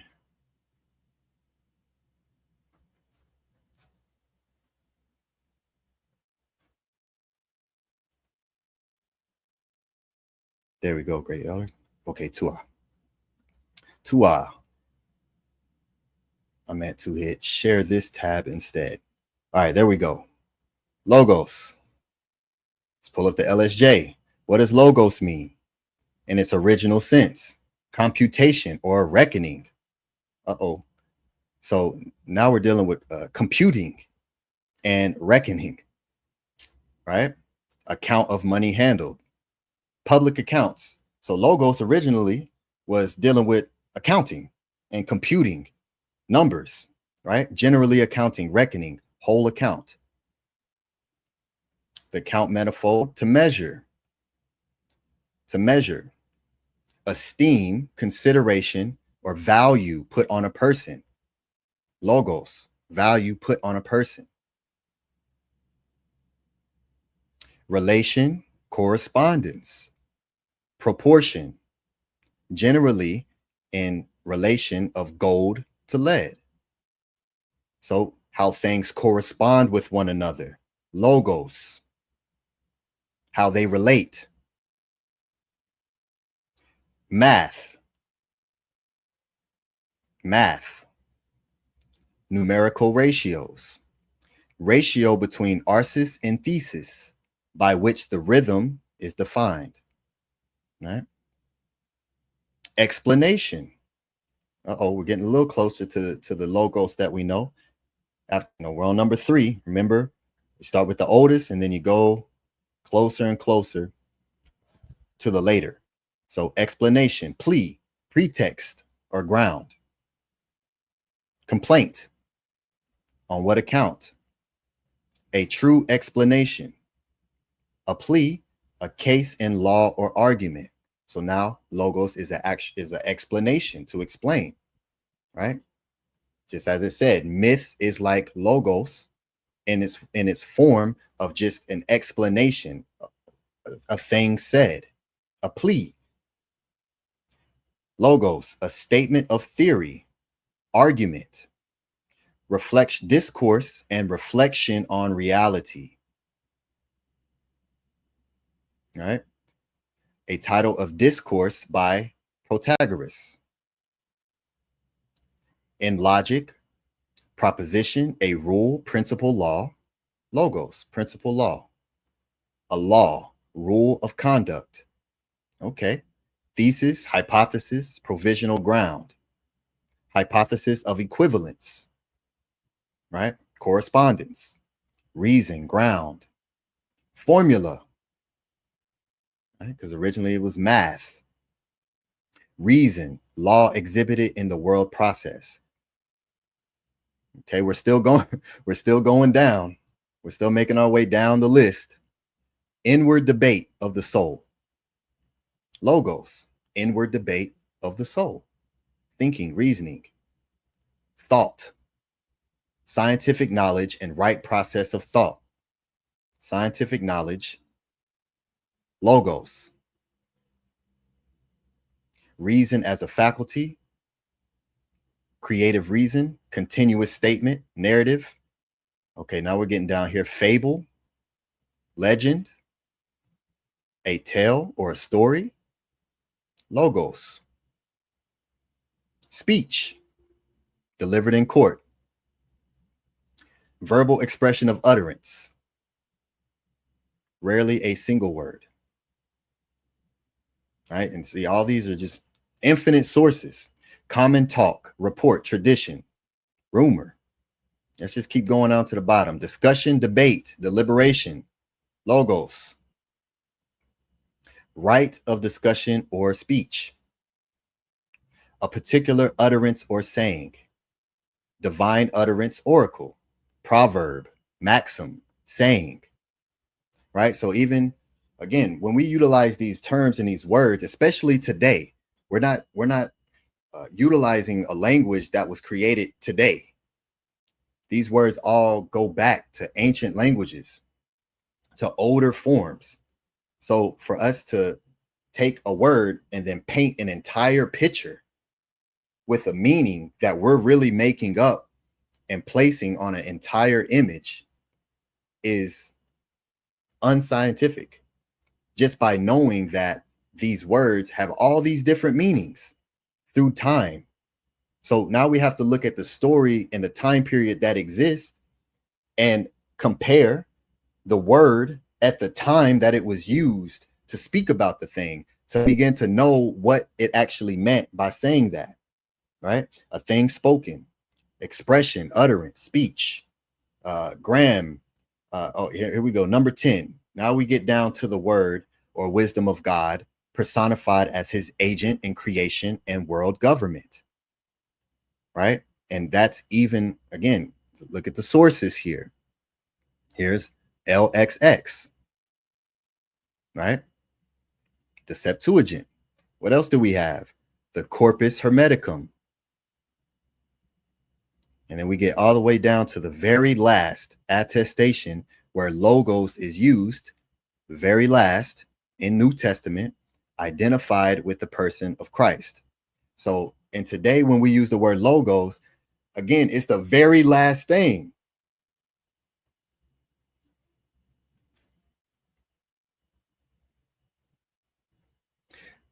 So here is Plato, Phaedrus, 370 BCE, 274. Socrates, I can tell something I have heard of the ancients, but whether it is true, they only know. But if we ourselves should find it out, should we care any longer for human opinions? So what's this word tell? Is lagin. Lagin, which comes from the leg or logos, which leg, which comes from reg, which is the rec, which comes from ra, words or things spoken, right? So I can tell is the word legin from logos. So to tell something, and what is Socrates saying? I can tell something that I have heard of the ancients, but whether it is true, they only know. Okay.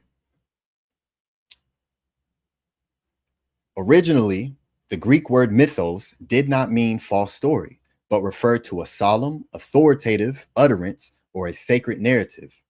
In early Greek, particularly in Homer and Hesiod, mythos could signify a speech of weight or a traditional tale carrying deep cultural or religious significance.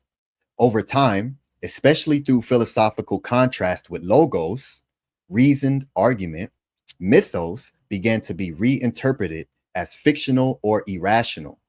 Modern usage often strips the term of its original depth, equating myth with a made-up story, a superstition, or even a lie. In popular culture and education today, myths are frequently treated as synonymous with folk tales or fairy tales. And I showed in the etymology, anyone can go to etymonline.com, type in myth, and you will see where we're mistaking myth for folk tale or fairy tale in the way that we use it today to describe the Neteru. Stories intended primarily for entertainment, often with localized or moralizing aims. However, folk tales differ significantly from original mythic narratives. Folk tales are typically anonymous, mutable, and didactic, while myths in their original context were regarded as sacred truth, often embedded in cosmology, ritual, and social order. And this is in Geoffrey Horrocks in Greek, A History of Language and Its Speakers, 2010, supports this by explaining that term, like mythos, evolved in meaning over time and were once foundational components of serious storytelling and cultural explanation, not fabrications to be dismissed or equated with simple fables. This is in the Greek language itself. We're using a Greek word. So I'm just teaching you all the Greek word, you know, and what the Greeks actually talk about their own word that we're using today. Greek is not an English, or mythology is not an English word. It's a Greek word. So this is what I do. Whatever the word is, I'm going to go to the source of where that exists and see what the people said themselves about it, including Greeks. Not fabrications to be dismissed or equated with simple fables. The Greek students of the scribes of Ma'at were more Kemetic than modern peoples who claim to teach Kemetic history. Here is the father of Greek history saying exactly what we at the House of Athens say as well. So were the Greeks more Kemetic than the Kemetic followers today? Here's Herodotus, 5th century BCE, who also is what created the words that we use for the Medu Neter. Well, one of them, hieratic, excuse me, he actually used hierogram. Before hieratic, he called it hierogram, which is sacred letter, hierogram. And the demotic, which just means common. So he understood that there was, today we say we got the hieroglyph, the Medu Neter, we got the hieratic, and we got the demotic. We say that there's 3 forms, but in reality, there's only 2, the Medu Neter and the sa.neter. Medu Neter is both the carvings, the glyphs, that's very clear to see, as well as the what they call the cursive hieratic or the hieratic itself. We didn't separate the names of that. Hieratic and the actual carvings are both Medu Neter. And Herodotus, the father of Greek history, kept that in there to where he only acknowledged 2, hierogram and the demotica. Right? But here in the Herodotus, the histories, chapter 2, verse 50, in fact, the names of nearly all the gods came to Hellas from Egypt. So here is the father of Greek history saying that nearly all the names, all the Greek names that, all the Greek gods, their names came from Egypt. This is the authoritative source for the Greeks right here.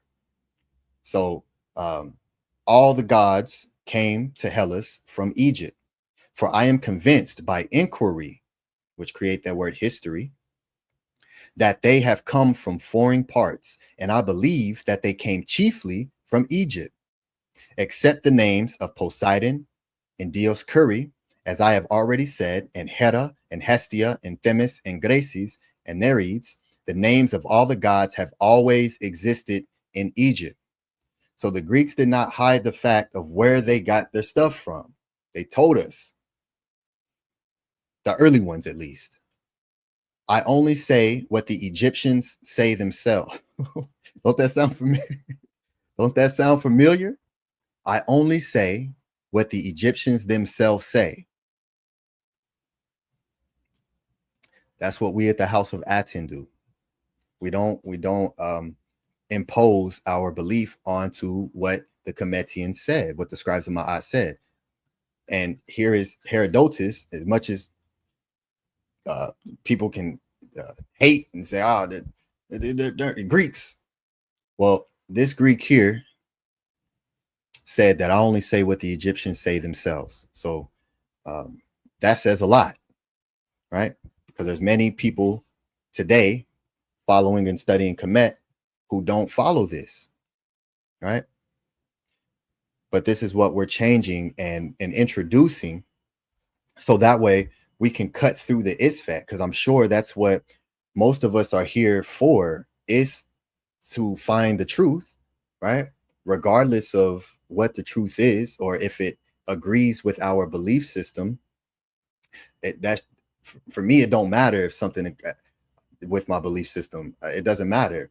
I'm gonna go to the truth, and I'm just gonna look at it and acknowledge it and keep moving forward. I mean, that's it, So the gods whose names they say they do not know were, I think, named by Pelgians, except Poseidon, the knowledge of whom they learned from the Libyans.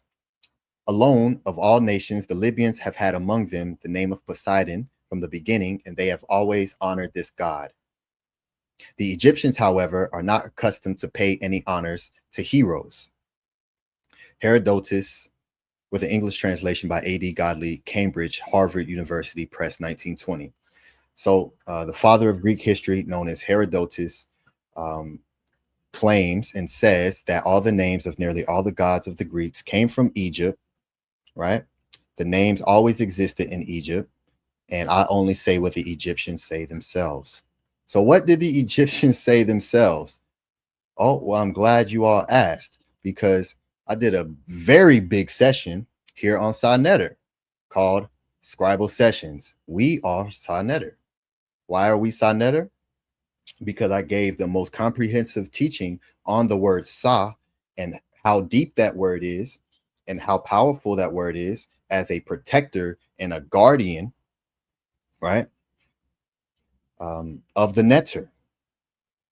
So everyone can go back on sa.neter's channel and watch this with fresh new eyes, because all of what I'm saying, I said in this, right? But you'll get a fresh new eye and look of this here. So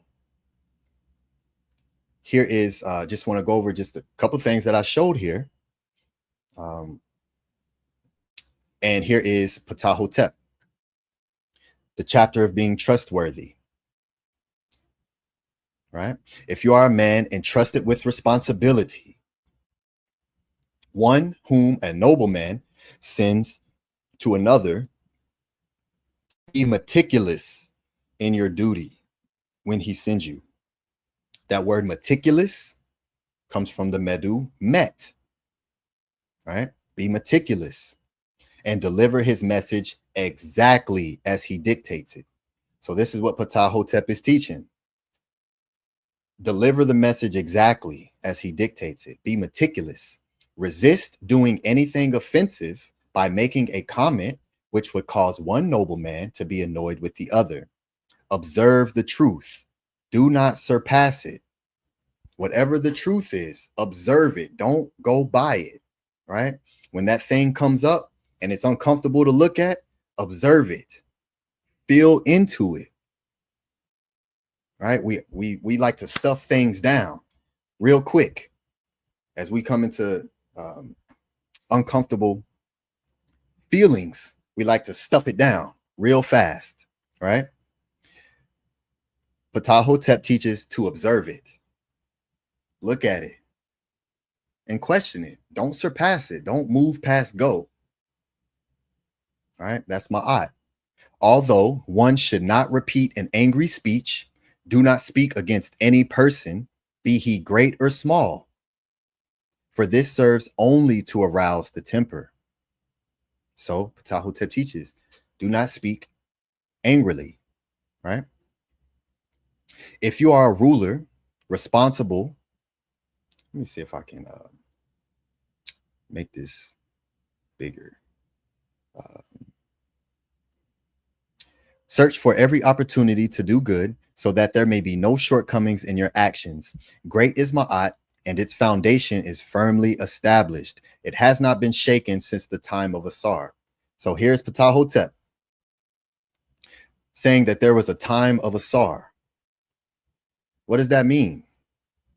Is that a principal Asar, right? What does the time of Asar mean? And I went through and I showed that Asar has this glyph here as Heru on a standard, which represents kingship, right? Which is also representative of the gods of Neter, right? And I showed it in the Medu here. Directly, the word that I'm showing, again, I show the exact papyri, I show the exact sentence structure, I show the exact word when I'm teaching on something, right? That's a standard that I'm bringing because it doesn't allow for just talk to happen. We have to look, because especially in Ma'at, because we have the artifacts. We can look at it, we can examine it, right? So it is clear that the followers of Ma'at, the scribes who wrote down the Seba'ite literature, taught that the Neteru were literal kings once on the planet who established Ma'at, and through the Neter Tehuti learned the laws of Ma'at. Again, this was in my first session. It was, again, deep into that the Neteru were taught as literal physical beings from the scribes themselves, right? This is Ptah. This is our authority in the teachings of Ma'at. If Ptah was sitting right here, right now, in front of you, speaking, I don't think anyone would say what everyone says today, right? Ptah, you're crazy, brother. Laugh in Ptah face, right?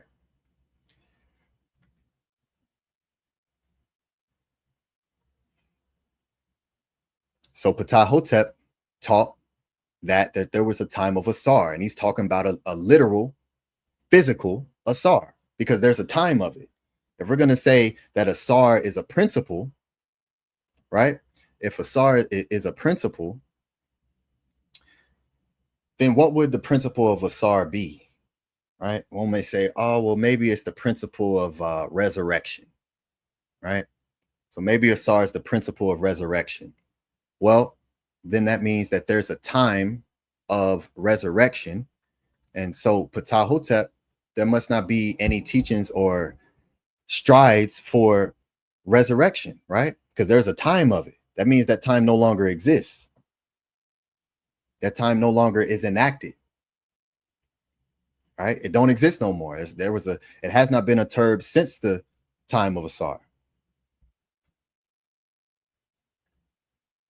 So again, and I showed the glyph. I go into the Medu. I showed the glyph where this is Neter, God, used of king in the dictionary, in the Middle Egyptian dictionary. I showed it. God, used of king. I mean, it's right here, right? Those who have the eyes to see can see it and receive it in its actual true intention, because this is what we taught, right? And when we don't allow our biases to filter our thought process, then it actually becomes simple to understand, right? And so here are, I want to make this bigger. So let me do this.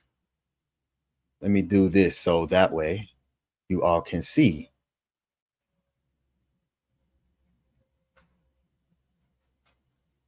Let's do that there. Let's bring this over here.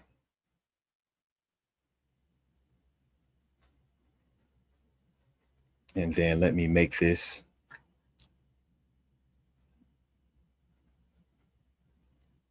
big screen.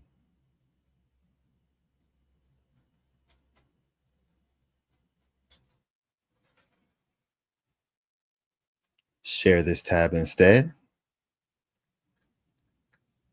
There we go. There we go. That way you all can see very clearly.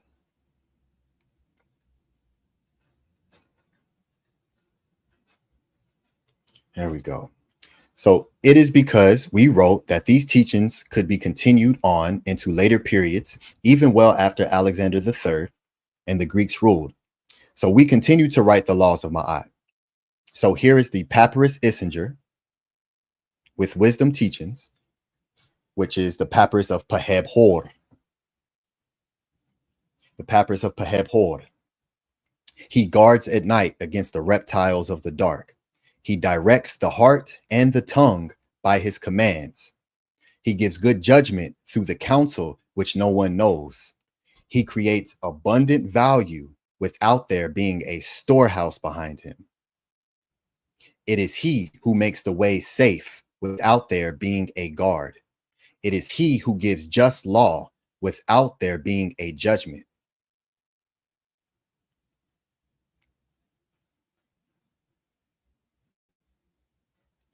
The great God Tahuti has set a balance in order to make right measure on earth. He placed the heart hidden in the flesh for the right measure of its owner. All right, now I hope everyone is listening. Did the scribes of Ma'at teach that the Neteru were physical beings. That's the topic. One day is not like another for him whose heart cares. So, you know, everyone says everyone got the same 24 hours. The teachings of Ma'at don't teach that. One day is not like another for him whose heart cares. Everyone don't have the same 24 hours. 1 hour is not like another in a lifetime without blame. Here it is. It so befell in the beginning when the gods were on earth. It so fell in the beginning when the gods were on earth. One more time. It so befell in the beginning when the gods were on earth. Did the scribes of Ma'at teach that the Neteru were physical beings on the planet? Peheb Hor did.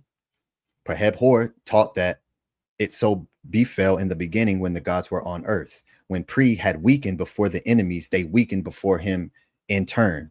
When Horus had hidden behind the papyrus, he became ruler of the earth in turn. He became ruler of the earth in turn.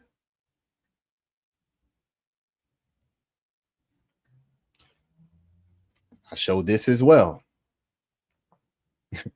I showed this as well.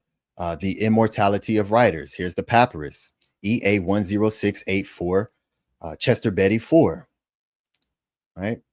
The scribes of Ma'at were extremely clear as to what it means to transform from flesh into an eternal being through resurrection. Just as going from the flesh into immortality, the same happens in reverse. The Neteru, being physical beings that walked the planet, was something that was never questioned throughout the entirety of Smatawi history. Not one time. If there is, please show a papyrus, a stela, a myrrh, a pyramid, where the scribe of Ma'at says the Neteru are untrue. All right? I'm open to see it. I mean, I'm open to see it, and if that exists, I would love to see that. I would love to learn about the scribe who taught that the Neteru were only principles, right? And so here we go. Everyone loves Imhotep, right? Imhotep.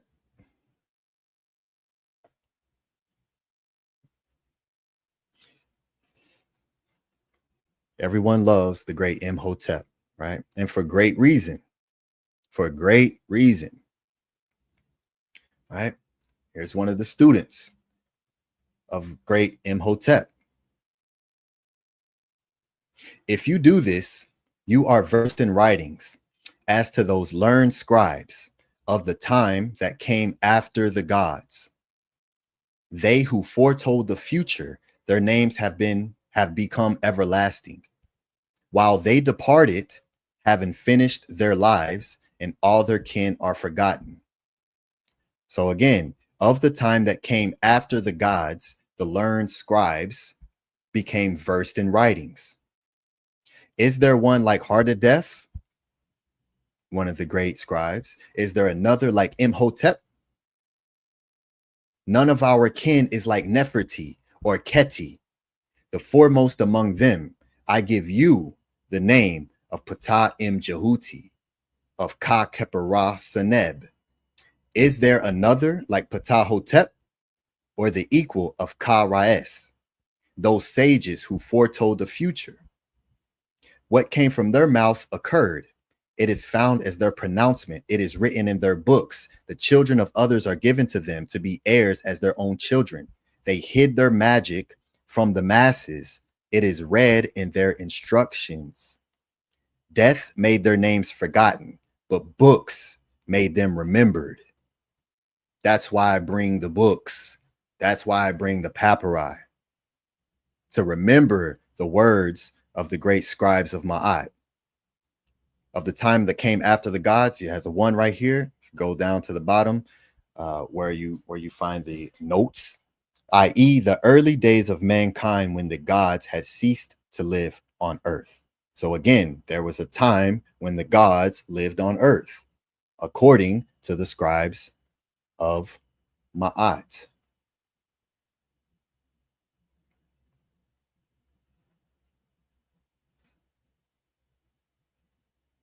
The great Ptah Hotep. Do not swallow your heart when speaking to him. Again, that word swallow is eb.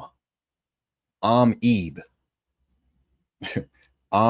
Do not swallow the heart. What's that mean? Don't allow your emotions to overtake you when speaking. Right? Don't swallow emotionally. Don't consume. Don't allow your emotions to consume you. That's what Ptah Hotep teaches. Do not allow your emotions to consume you when speaking to him, and guard well against the error of negligence. Hold scrupulously to what is authentic. Neteru ma'at. And I taught this to a lot of the great Coup members of the House of Aten who come to, I would host fundamental Friday classes of Ma'at and going into the Sebai literature word by word by word. And I brought forward and taught that, which people never really teach about, the Neter or the Neter, right? The word Neter also means to hold or to grasp, right? Neteru Ma'at, to grasp or to hold Ma'at scrupulously. Yeah, a confidence should not be repeated. Ptah Hotep teaches that a confidence, that which is told in confidence, should not be repeated, where it might become common talk. Neteru, grasp, to hold fast, possession. Imprisonment, neteret, means to imprison, to suppress, right? So the neter would neteru of the Keftiu, as we see here, the Keftiu Ra'u, the enemies of Re, who seizes the Neteru against the Useret pole, right, which is also recognized as the pole of Geb, used to bind and tie the enemies of Ratu to Neter, right, as the Neter are warriors, right? So yeah, Neteret. So we Neter Ma'at. And just to bring it full circle, back, tying the knot, tying this loop into the Shinu, right? Into the great Ankh, looping all the way back around and tying up. Saba Ptah Hotep teaches Saba Hor Ked, which means teach thoroughly. For stopping evil becomes a kind of example. For iu nechiru, Coup, nechiru Coup, stopping evil, stopping that which we are pulling out of ourselves, that which we're separating ourselves from, by what? By Ra Menet Bia. It becomes a kind of example. The 42 laws of Ma'at corrected. Pekka M. Coup, remove the Coup. Stopping Coup, Neteru Coup, is a kind of example by teaching thoroughly, to purge, clean of thought, and to clean the heart. So, Tua everyone for your attention. I appreciate you all who walked with me through this presentation. So yeah, I'll conclude there. And yeah, again, just Tua for your attention. Without your attention, this don't exist. I appreciate everyone and those who sent support to the great elder, supported me as well. So yeah, with that, Tim, I am complete with the teachings. Hotep. Don't we supposed to be waiting on the brother Tahuti supposed to be coming back or something? I think he said he was going to come back. Yeah, I think once you put the link link in. You know, Yeah, the he'll link come is on in the if chat. Are you ready for some question and answers or something from the people? yeah, absolutely. All right, I'm ready the link is for in questions. the chat, family. Y'all, if y'all have any questions, come on in. Ask some questions about the metal nature, about what the brother just taught. I'll ask you the first question, brother. Okay. In terms of, like I asked Tahuti, and I know you are one of the students. Do you subscribe to the teachings that Asa, Aset, Heru, Geb, Newt, were these real people to you? Excuse me. Were these real people to you? Or is it mythology, brother? Was it mythology?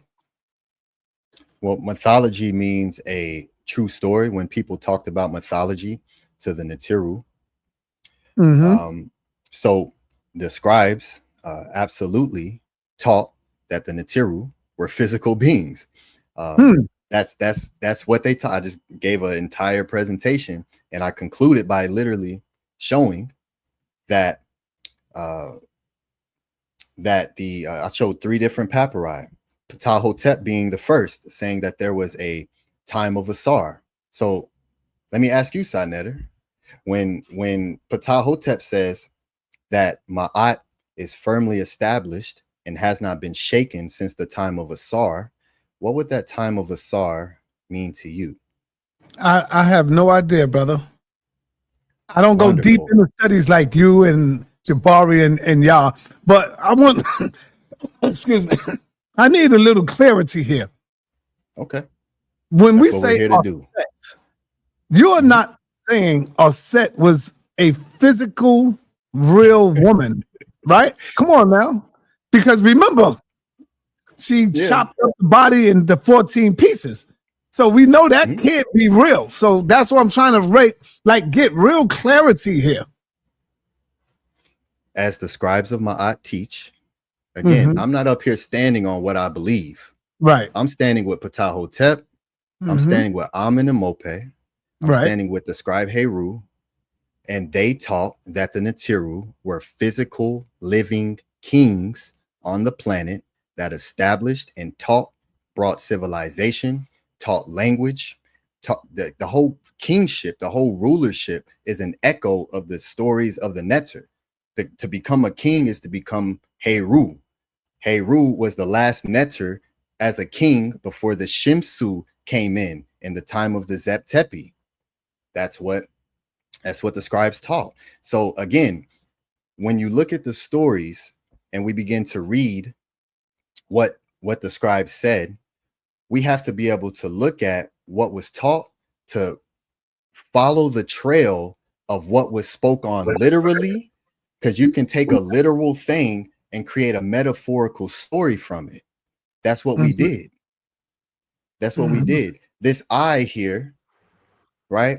This isn't a literal eye that people walk with, though we did literally draw it on, but this is a metaphor for all of your senses becoming collected into one space, creating the watch it, which means to be whole, to be complete.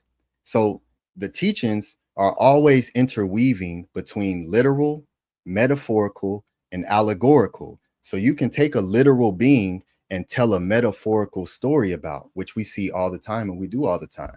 So we have to just look at each individual story and piece to determine whether or not the teaching is there for a metaphor or if they're literally talking about something. But I also want to put out there that, again, what the scribes taught about the Neter are not something that we have reference to today to be able to find a place in our consciousness to make sense of some of the superhuman things that these stories speak of. Today, the Neter were not recognized as human beings, Homo sapien as we are today, right? Okay. Because even just looking at the timeline that the scribes taught, that's what they taught. So we're trying to compare ourselves to the Neteru who were not like us. We're trying to be like them.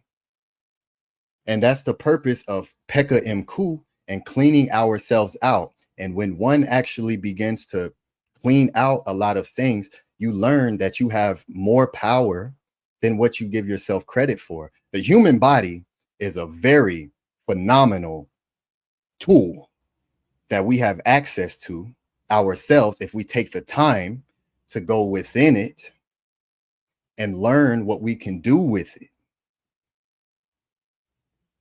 Okay, beautiful. My brother, I love your background, man. Beautiful background, brother. The jet, man. What's up, man? You on the call? You on the mic? Love your background, brother. I can't hear you. We can't hear you.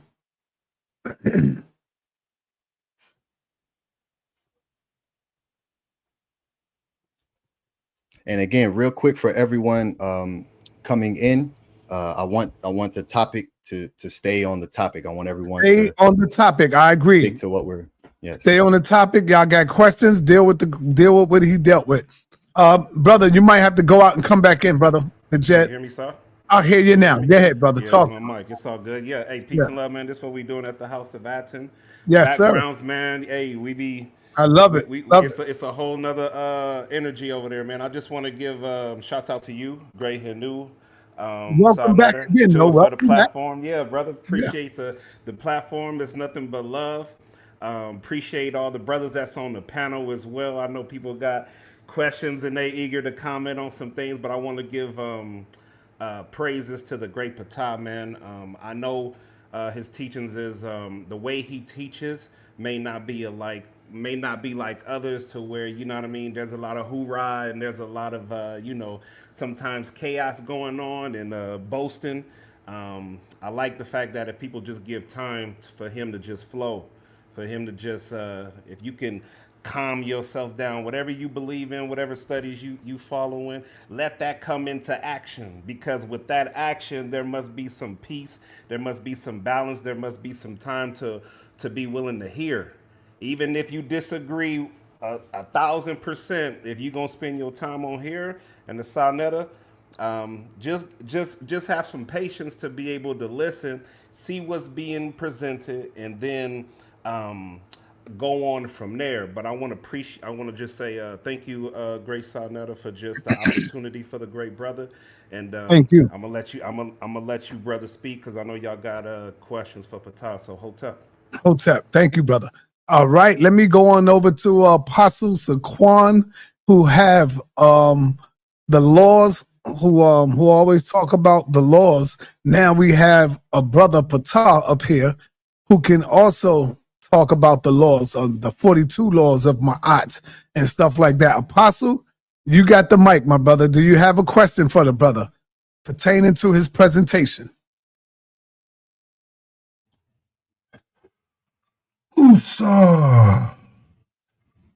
Now, let me settle my spirit, right? And get the right energy. Oh, Lord have mercy. Woo! I am so glad. Finally, someone has came up in the house other than Jabari that I can rectify with. I can draw from, because Jabari was talking about the spirit that spoke to him from the coffin. So this brother has just explained everything to me. So is it your saying that Asa, the god Asa, Osiris in the Greek, was a man that died? Now he's a god. Is that what you're teaching?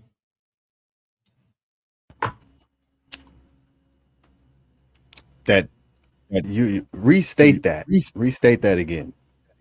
Are you teaching, because you said the nectar lived before they were real?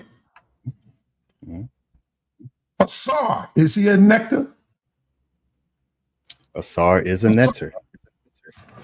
So Asar lived before, though he's dead now, or in the afterlife.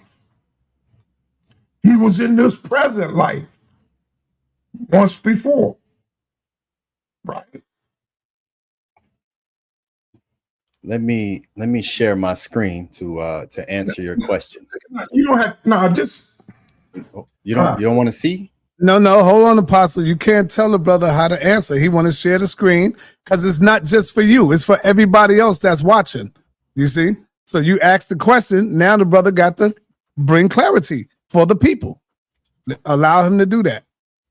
Okay, just next time you ask me a question, don't make me say yes or no. Just give me the same information and opportunity. Yes, sir. Yes, sir. Well, peace to you, great elder apostle. I always like to greet people before I have discourse or discussion with them. So peace to you. And that's a wonderful question that you ask. And one of the things that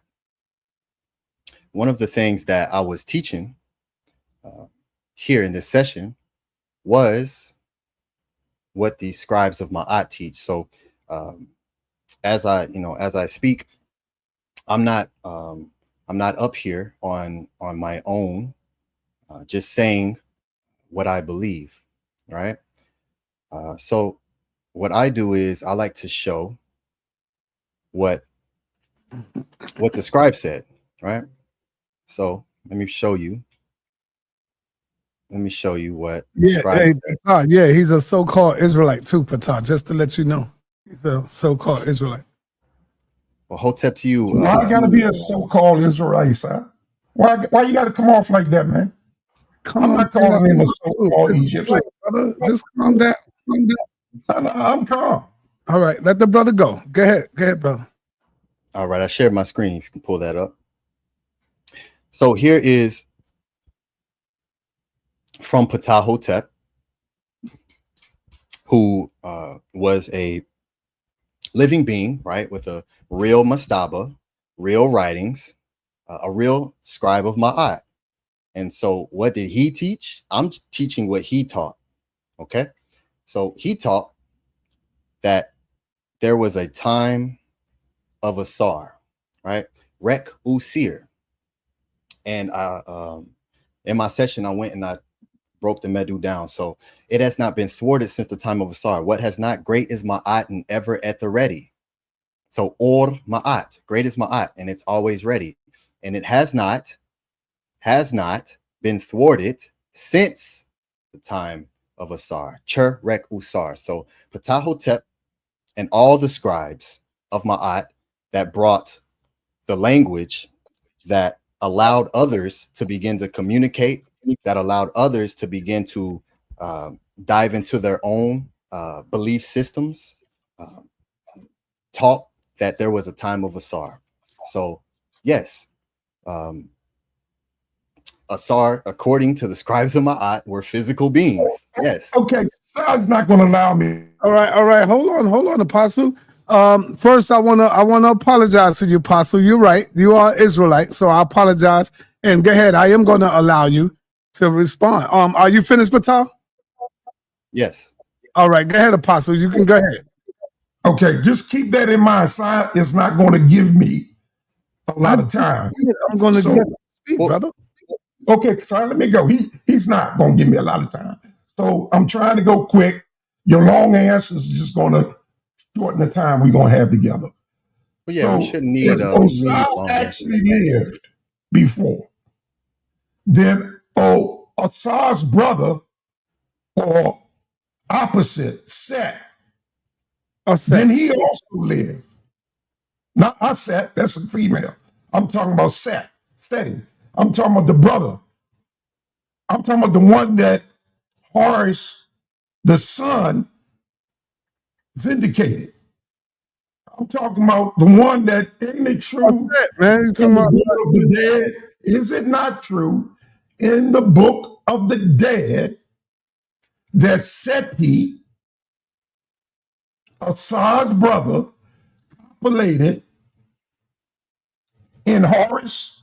So if they being true people, then I can assume that this event is true, right? It's in the book of the Okay. dead. So come at the coffin text. Okay, that's a wonderful question. So your first question was Set recognized as a physical being, right? And again, yes, Set was acknowledged as a physical being. And here, I'm gonna pull this up for you so you can see for yourself.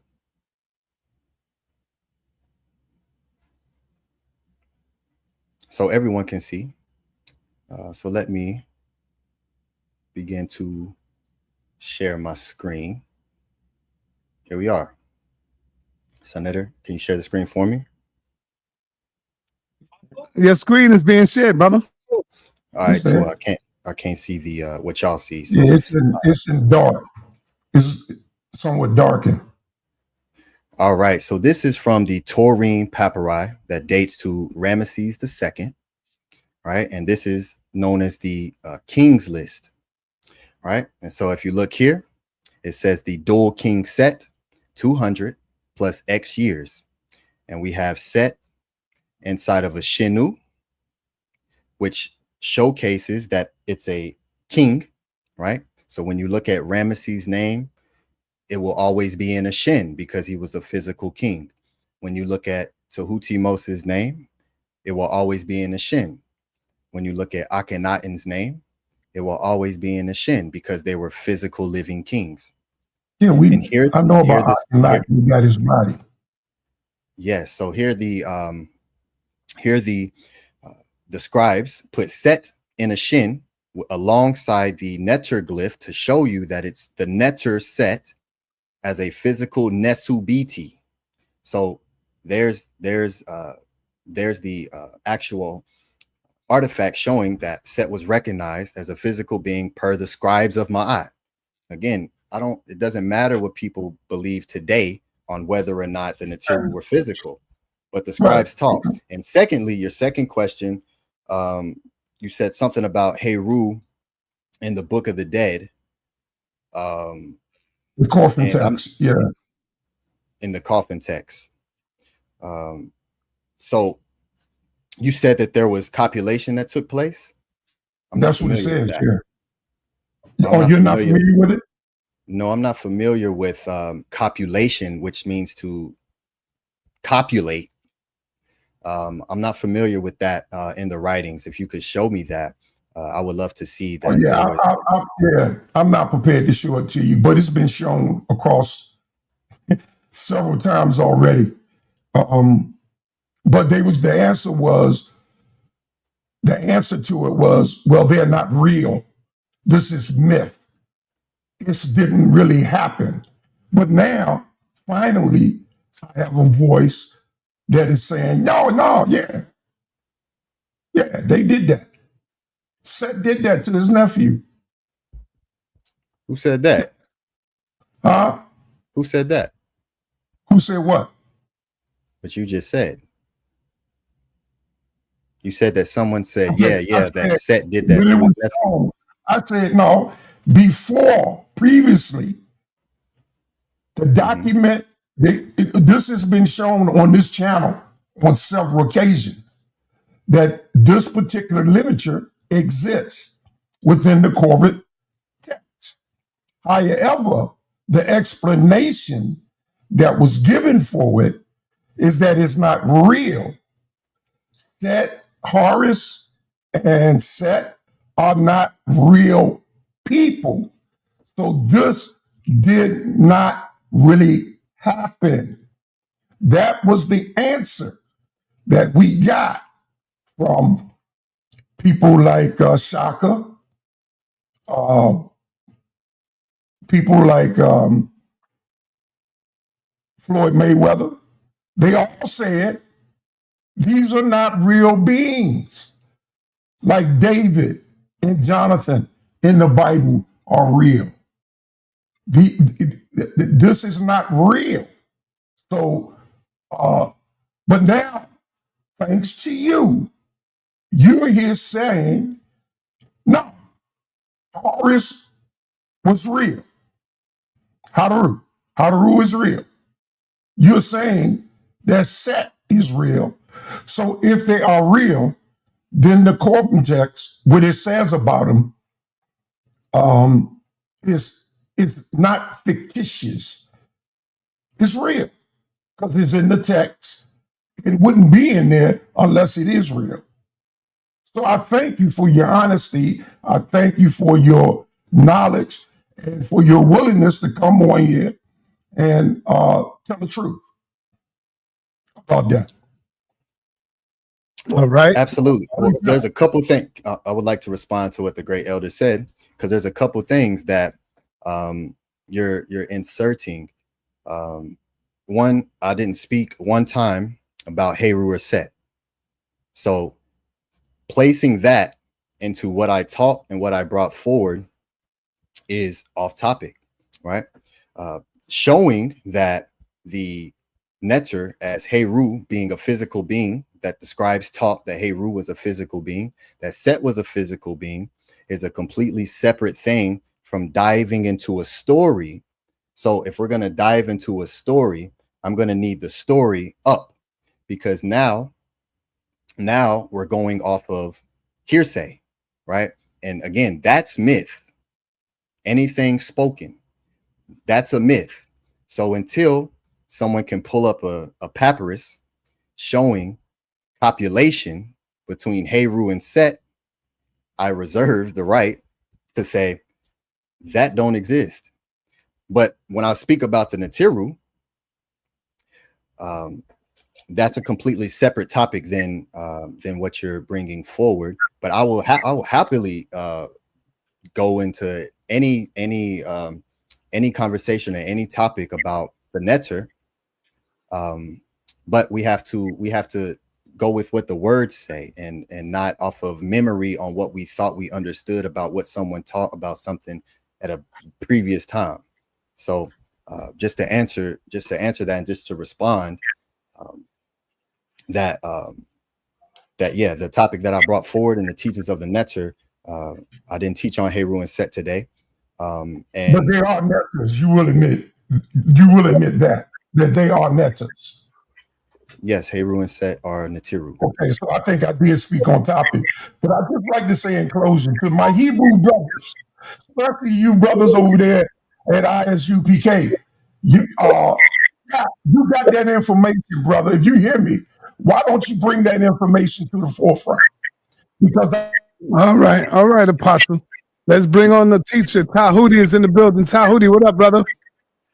Hey, peace, Hotep, greetings, sa.neter and everyone else. First, I'd like to say Henu and congratulations to a beautiful presentation by PTAH. It was absolutely wonderful. It was the most sourced from the indigenous words of the ancestors class, taught by someone who actually believes in the words that's ever happened on this channel that I've ever seen.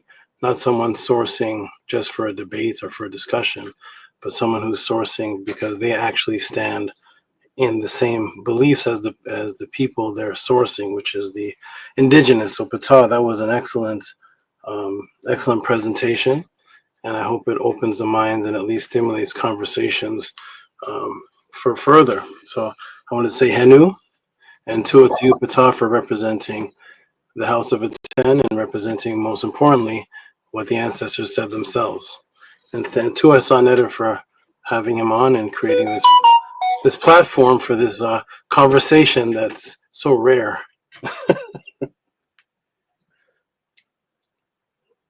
Thank you very much. Great job, PTAH. You did very well. Tua.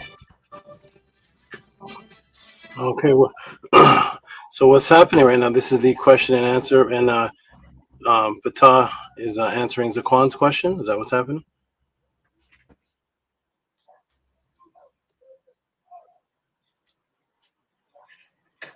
He finished I'm done with him. I think I think Scott stepped away for a second, but yeah, that's the question and answering period right now.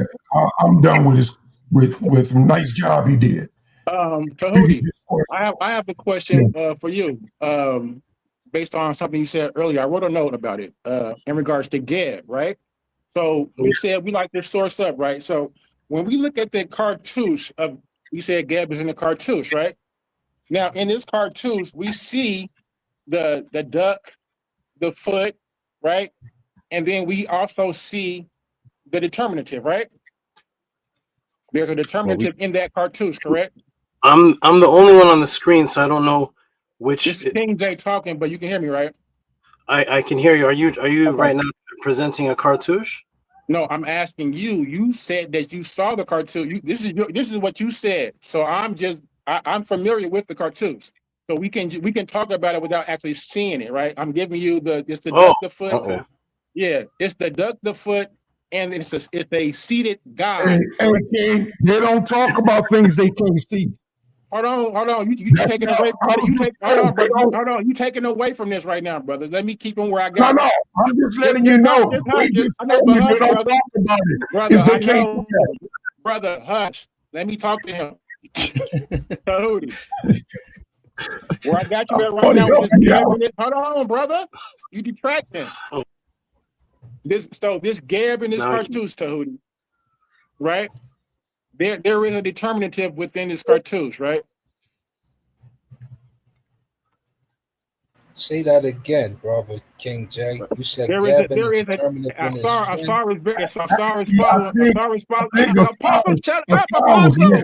Apostle, be quiet, brother. Brother, don't tell me. I don't think you was next in line, no way. Brother. So why you jumping out here like that, man? I mean, Apostle, let me answer. You're not qualified for this conversation. It's not a Bible conversation, brother. Let me ask this brother where I got him at, brother. Brother, go ahead, Apostle. I'm not trying to argue with you about nothing. Fellas, hold up. Let him get the question over. Exactly. Let me get the brother where I got him at. Tahuti. In this cartouche of Geb, right? The duck, the foot, there is a determinative in this cartouche. Correct. That's not pronounced. Correct. There are determinatives, and they can be pronounced. Determinatives can be pronounced because they're all. That's not the question. This particular cartouche of also words. So there's a determinative such as a. Some cartouches can't be pronounced. We're talking about this particular one. Let's stay on point. Yeah, it is the A40. Yeah, which one? Show me. Determinative. King J. Are you showing? Hold on. It is a seated god.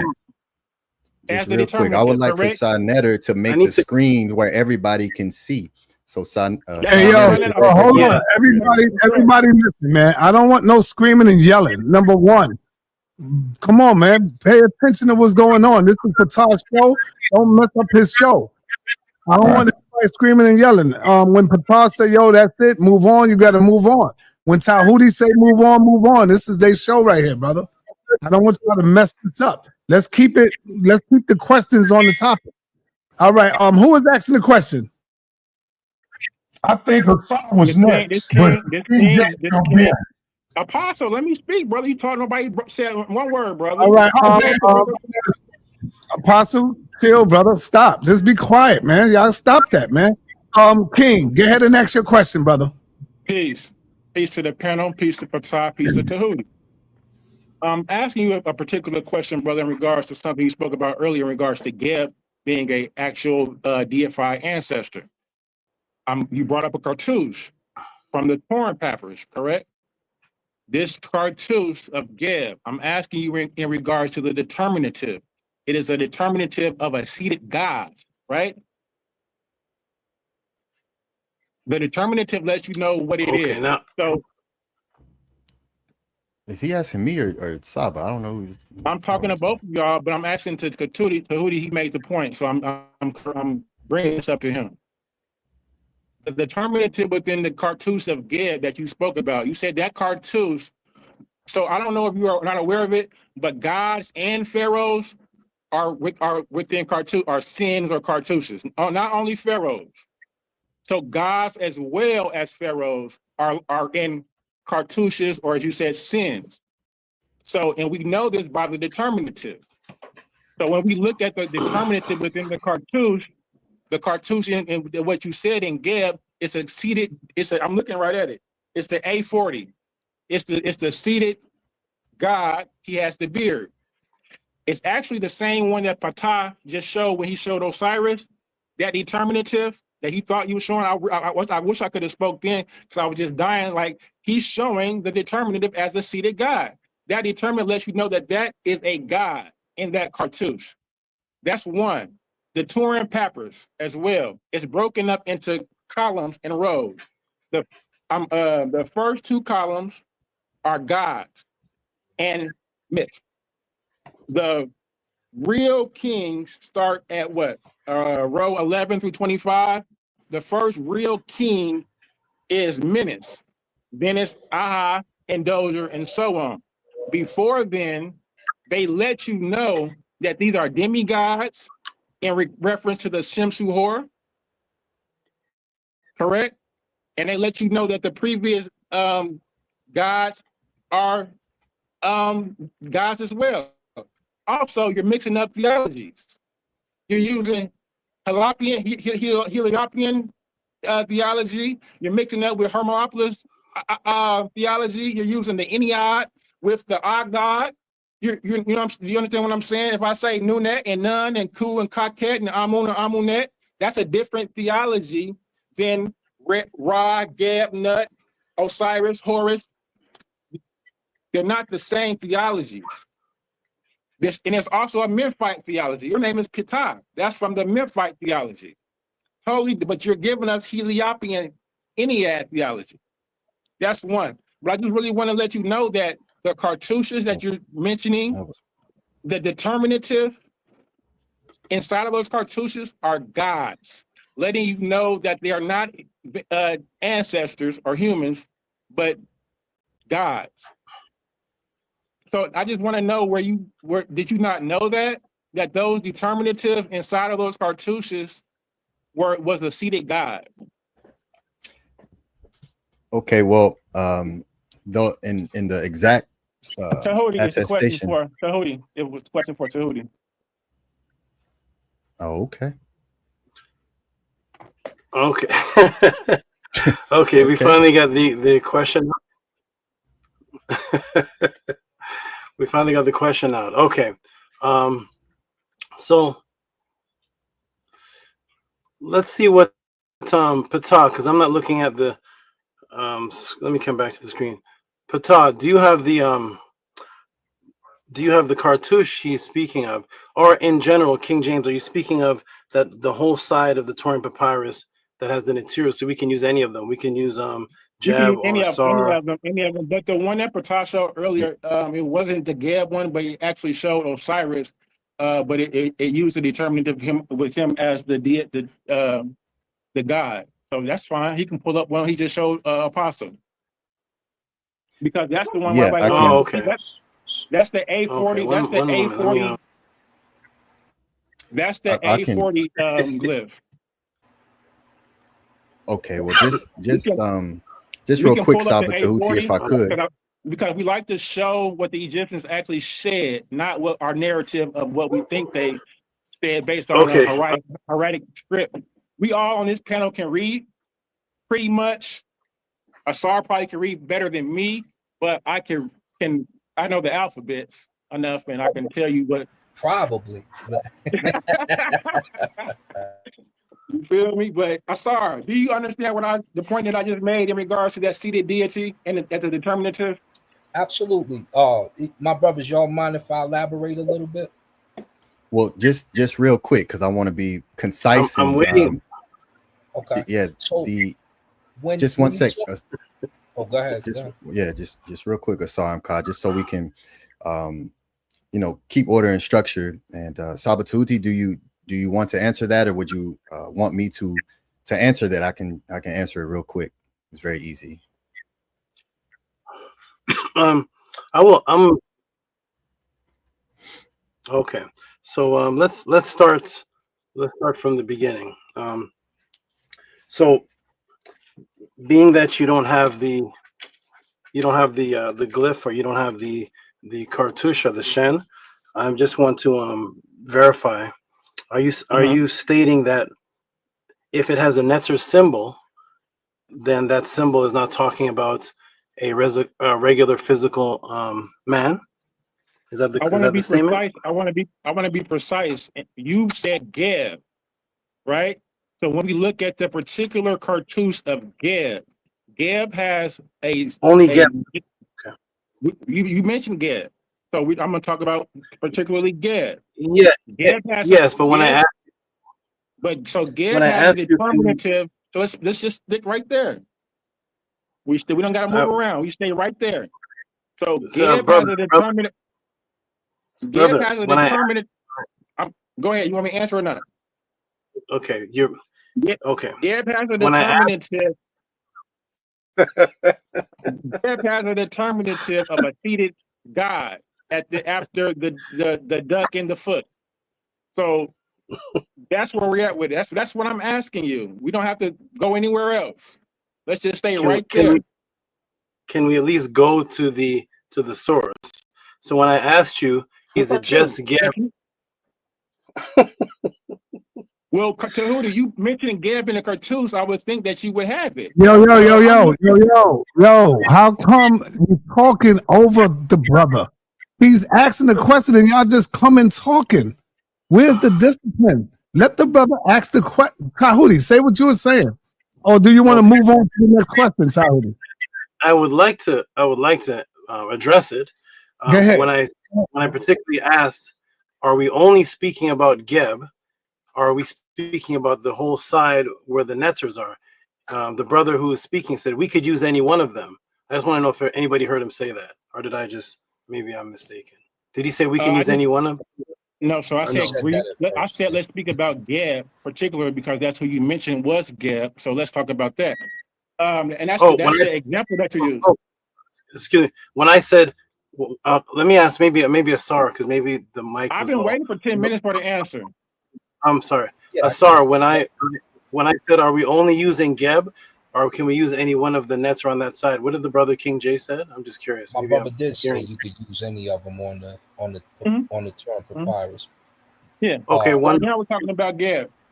Wonderful. So then we're not limited to just Geb. Then is that correct? If we can use any one of them, or maybe my understanding is wrong. Right. Well, I'm asking a question. So you gave the example of Geb, right? So is there a reason why you don't want to deal with Geb?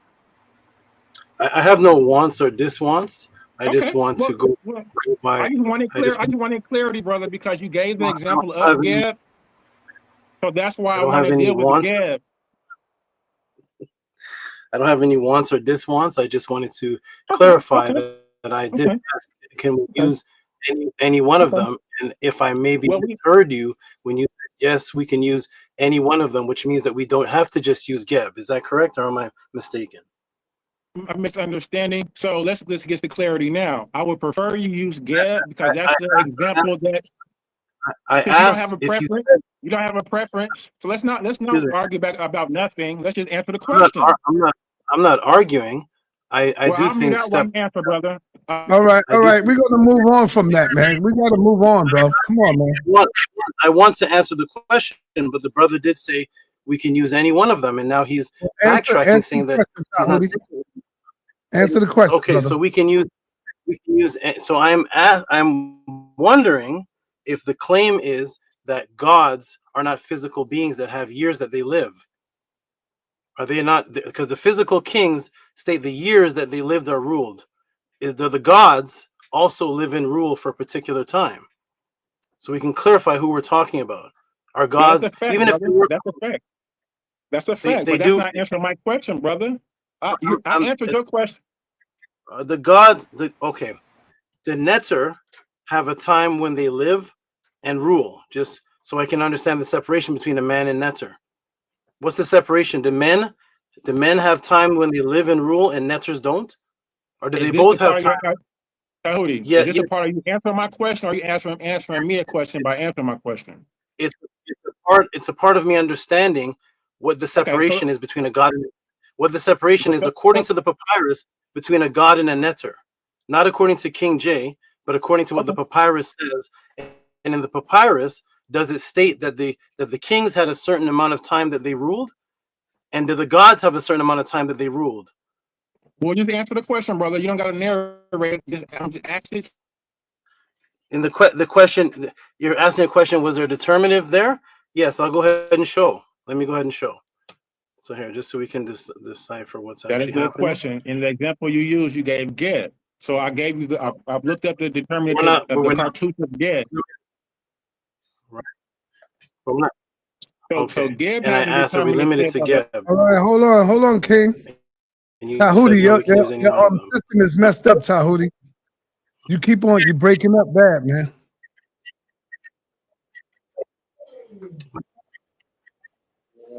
My audio is breaking up or my movements? Your movement. Ask them the same question on your question, because they're running for me. The fact that it's been 10 minutes and they haven't answered it lets you know that it's the problem with this question. I'm interested in hearing your question because I was on the phone. I missed it. What was your question?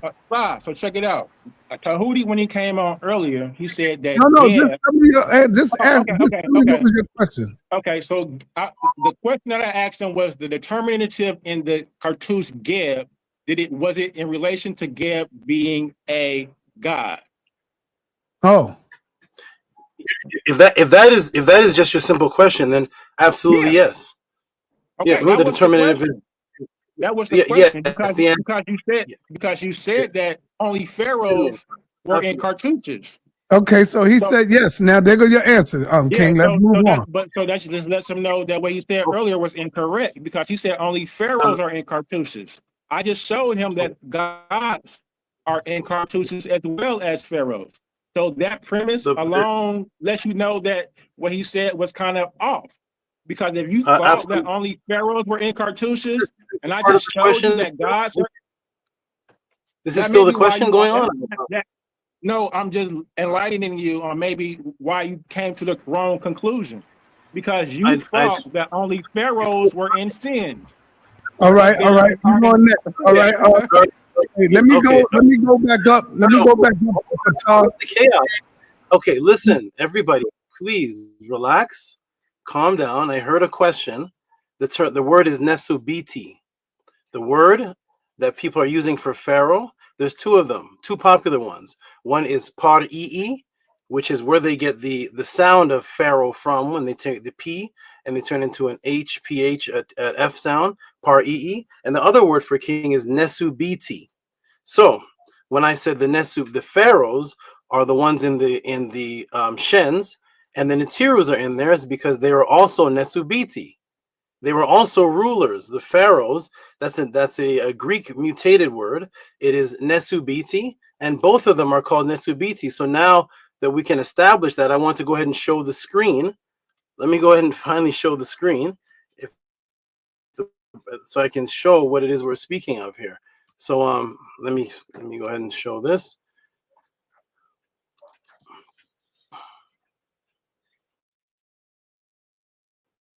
And after this, I want to go right back to Ptah so we can get right back on track with his presentation. And Ptah, if you have the okay. So here I'm going to go ahead and show this now. Let me go ahead and show the screen. Because the brother actually helped me with my point, actually. I appreciate that. He actually helped me because he's showing that the ones in the cartouche are considered Neteru and they're also nesubiti. So let me go ahead and see if I can screen share because this is a little different than when I'm on the StreamYard.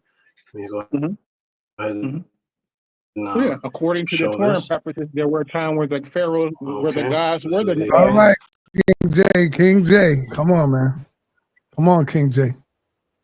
You need to come and do a presentation, King J. Stop jumping on people panels, trying to beat people up, brother. Come on and do a presentation, man. Do a presentation, brother. You're welcome.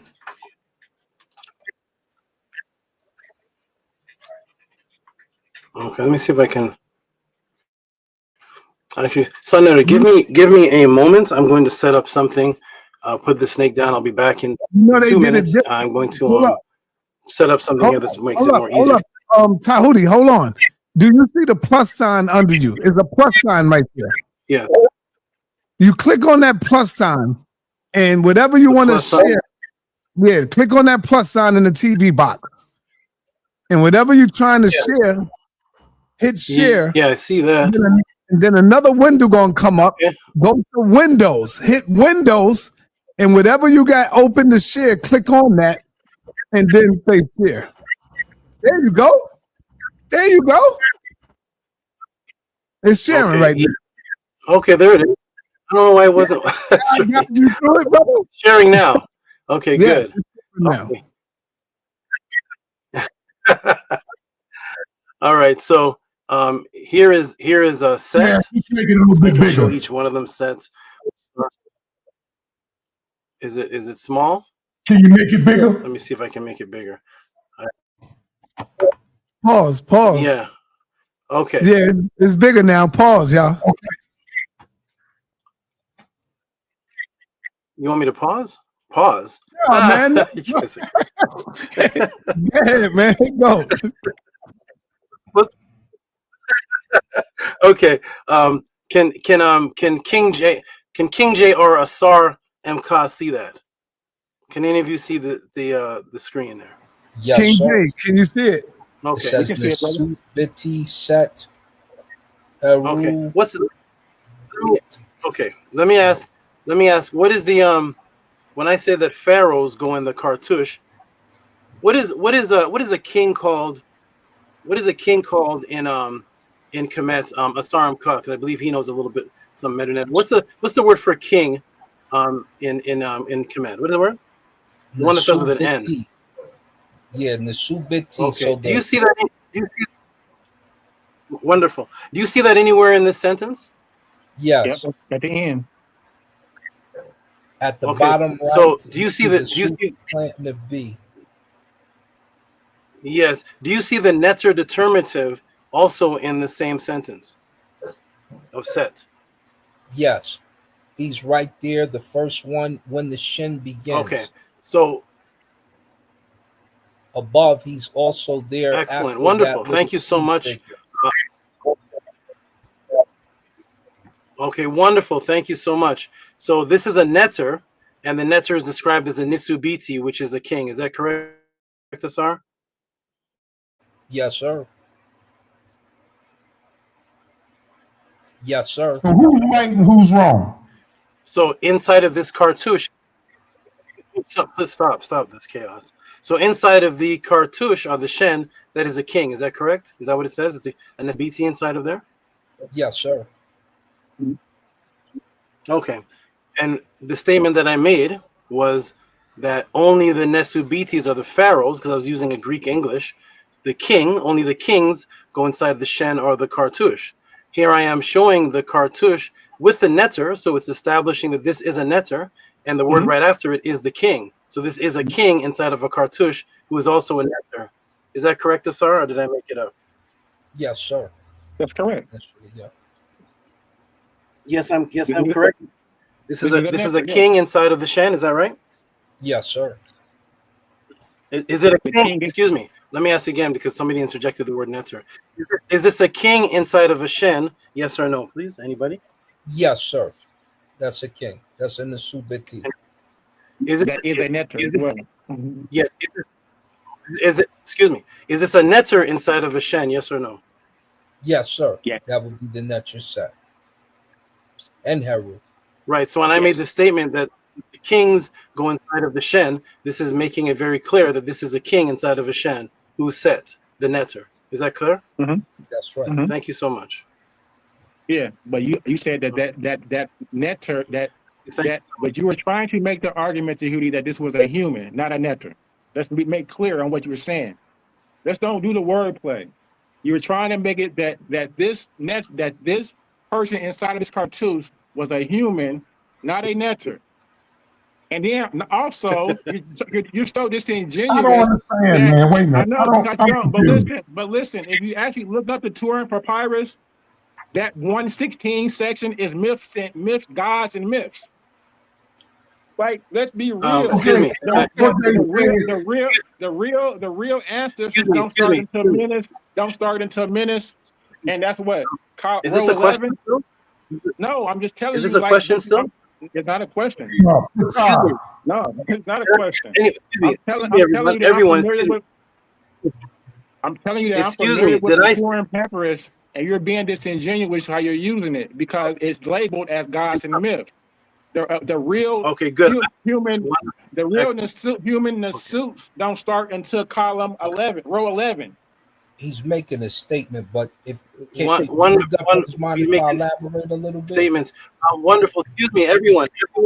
Excuse me. Please, everyone, please. For those of you, and I have my Cash App ready. For those of you in the chat or on the panel that heard me say, those ones in the Shens, they are not netter, they're human.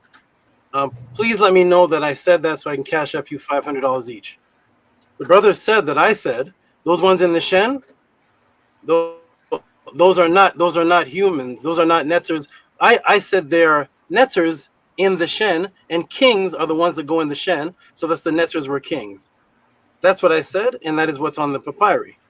The netters were the kings, and the kings are the only ones that go in the Shen, and it clearly showed that it was a king because the word there for king to be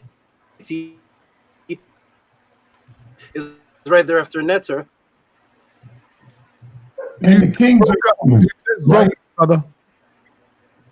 Patah, the kings are human, right? And I never use the word human anywhere in any of my statements. Okay. You see how they changing it up now? You see how they changing it up now? I said are the kings human? You have the ability. Excuse me. You have the ability to rewind and prove that I changed it up. And I promise you, on the word of Ma'at, that I will Cash App you and everyone in your family $500. I did not say such a thing. I said the netter were considered physical beings as kings, and only the kings go in the Shen. And to show that the ancient people acknowledge that the netter were kings, those are the names that are in the Shen. The determinative is a netter, and the determinative also is Netsubiti, which is a king. So that's everything that I said was correct. It is a netter inside of the Shen. But you got to remember the whole topic of the show is them supposed to be proving that the Neteru were human. That's the whole topic of the show. The word human is for them to show. Yeah, that's what you're supposed to be showing that the Neteru were not God. Let me see the word human. Let me see the word human in the show. Let me see. I'm reading it wrong. The 42 laws of Ma'at. I definitely read it wrong. But can you read it? Where the Neteru taught as physical beings. Scribal Session. I'm looking for the word human. Let me see. Maybe it's so what they call as physical. King J, chill, brother. Chill, brother. Chill. So the Nesubiti were physical beings that were rulers, ruling a physical country. And those are the ones that go in the Shen, and they have time periods, years that they ruled. And it clearly showed Set as a Nesubiti and a Neter with a time period that he ruled. Okay. So that I'm going to give it, and I'm going to be right back. Yes. All right. I want to go to. Let's get back to Patah's presentation. Suntan, Elder Suntan, where you at? Benki. Did I pronounce? Suntan, question for Patah. Yeah, my question for Patah is, Patah's a guy who was in Baptist for a long time now. I'm listening to the Neteru and things like that. And this is my story because there's a big division amongst our people. So here's my question to you. Was the narrative of the Bible before the Neteru? and how do that correspond with correlation? Because I need understanding of that, you know, because they saying that the garden, we'll have the Hebrews in here said the Garden of Eden was here first, and then we'll have people saying that the Neteru was 1,500 years before the Abrahamic faith. So could you give me any structure, or any straightness, anything that's straight on this thing right here? Because the Neteru that I believe in correlation of what I've been hearing and what I've been learning the last 6 years was before the Bible narrative. So all due respect, I think that's off topic, ain't it? That's the Patah.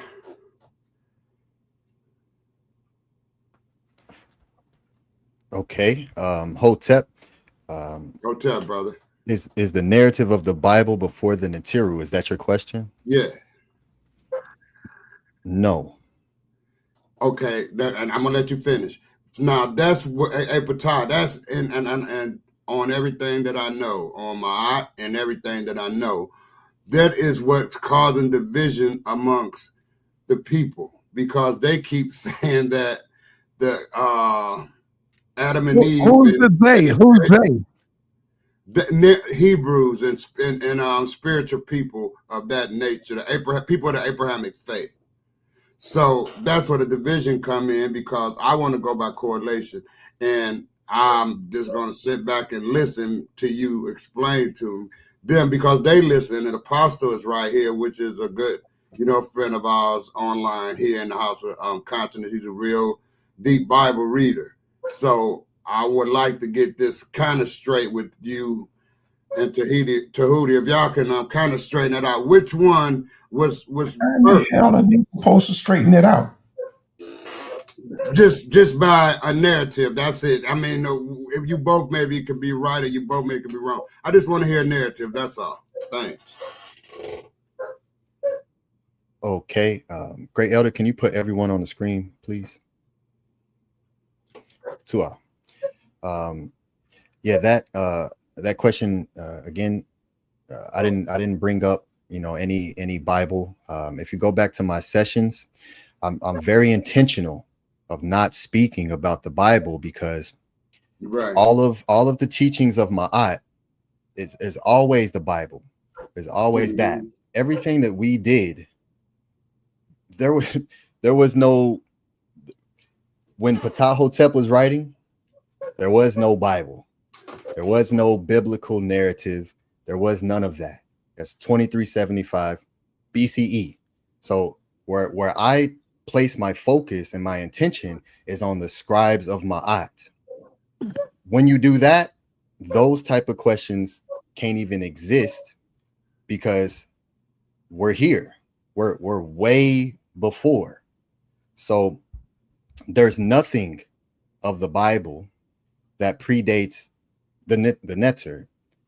I mean, if there is, just as I showed in my presentation, papyri after papyri after papyri, museum number after museum number, date after date, then all I ask is that for anything to be spoken about other than that, just show it,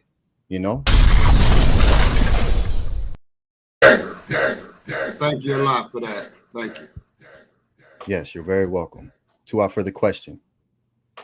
And I didn't mean to get off topic. All right, let's go on over to Debenki. What's up, brother?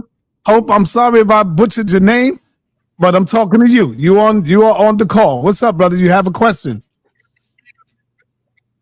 My brother, I'm gonna get ready to kick you off. You ain't got a question, Elder? All right, he don't hear, he don't know what's going on. Yeah, you muted for one. Take yourself off mute, brother. You're muted. You're muted, brother. You're muted. Okay. All right. Now I got it. Do you have a question, brother? Yes. But before we get to the question, I really want to appreciate what everybody is doing. You understand? And I have a question, but we kind of have to preface it, sa.neter, if you don't mind. Go ahead, preface it. So within the shrine, right? My understanding is, and hopefully the presenter can help me. is that the name of the Nesut Biti would be written in the shed.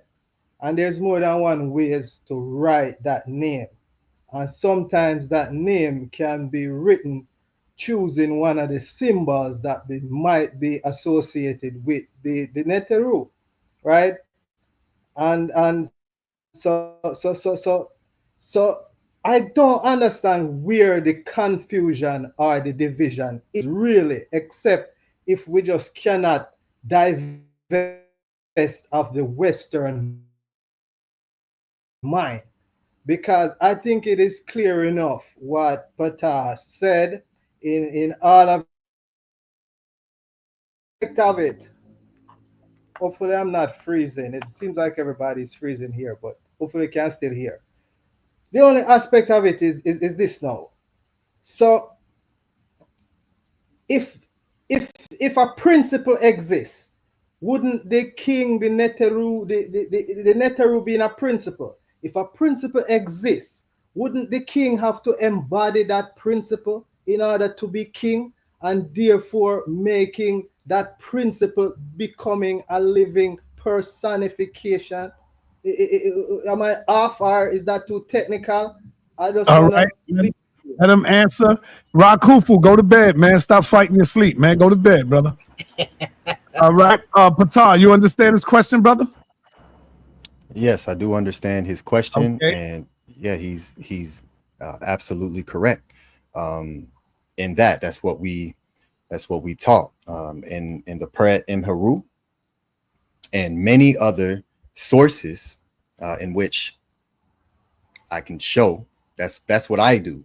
Is anything I speak on, I can hit share screen and I can pull it up, and I'm gonna take you in the per head, and I'm gonna take you to the wall, and I'm gonna show you where you embody different Neteru as yourself, right? So, for example, you will find that you embody the legs of Anpu, right?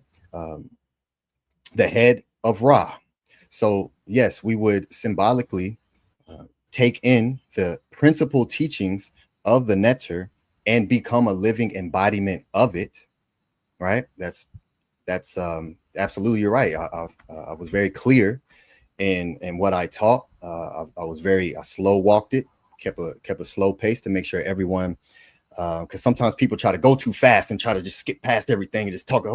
But let's just slow it down and just review, everything that I showed, and that you're absolutely correct. So, yeah, the Nesubitis were living embodiments of the teachings, the principles of the Neter, which exist because of the scribes teaching that they came from the Neter directly.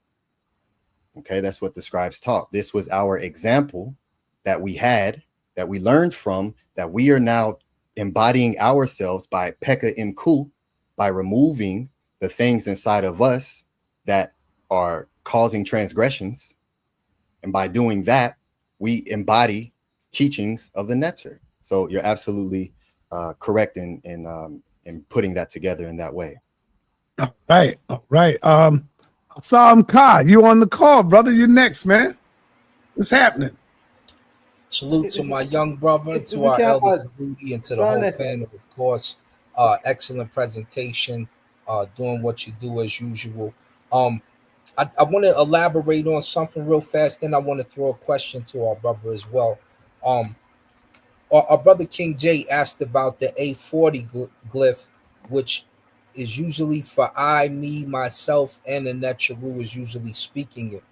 The one after it is A42, which is for the Nesut Biti, for the king, which you also find on that wall, which is I, me, myself, and he also speaks as a Neteru because he's considered to be the little Neter. So in the text you see Nefer Neter for good God, which is what we call the Nesut Biti often in the text. So he's also considered a Neteru without question. So it elaborates to our brother's point today. The other thing, because you're speaking on the text and how they are possibly living as people, Diodorus Siculus makes a very good point, right? And he's not the only one. They use the example, they say, when you do really good on earth, you're deified. So you become a demigod. So the demigods are humans that lived and are considered to be the Aku and the ancestors who are deified. So a PTAH or what's our brother Imhotep would be considered a demigod because he's been raised in status after he passed away. So it says a Sar is that also in the Diodorus Siculus story. It says he lived as a man. He found the vine which created wine and medicines. It says he stopped people from, and they say that when he passed away, he's also a demigod. He becomes a Neteru. He becomes deified as an ancestor, and he also becomes a part of the explanation of the elements of the Neteru. So I wanted to know if you're familiar with any of the Greek stories that start to talk about the deification of the Neteru, Brother Patah. Hotep, great Asar MK. Two out for that, and that's a great question. And absolutely, that's I teach that the Greek stories, that the early, especially the early Greeks, also taught that the Neteru were physical beings. They taught that, so yes. Absolutely, and I bring that up, and I'll end here because there was an offer to have a debate for anybody who thinks there more evidence for Jesus existing than a Sar. You need to come see me. I'm ready for that debate whenever y'all want to get it in. My Hebrew or my Christian brothers, do us. Do I to you. To for your addition. So it's wonderful to hear that, great brother. So are you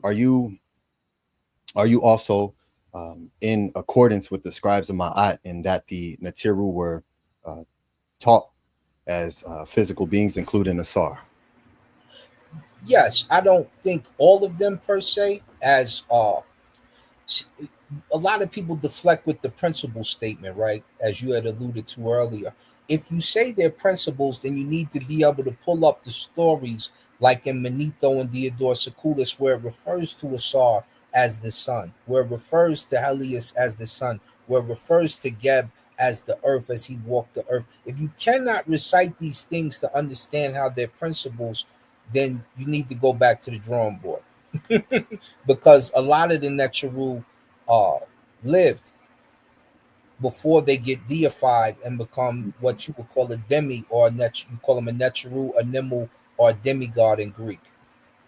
So can I interject this real quick, brother? Because it answers the question what you just said. Coffin text 80. Let me just read Coffin text 80. It says, Tefnut is my living daughter, Mayat, and she shall exist with Shu, air, right? Mayat is her name. Tefnut, it represents the moisture, and Shu is the air. They have Geb, which is the earth, right? So, and this is Kaufman, you say, I need to be able to reference as elements, right?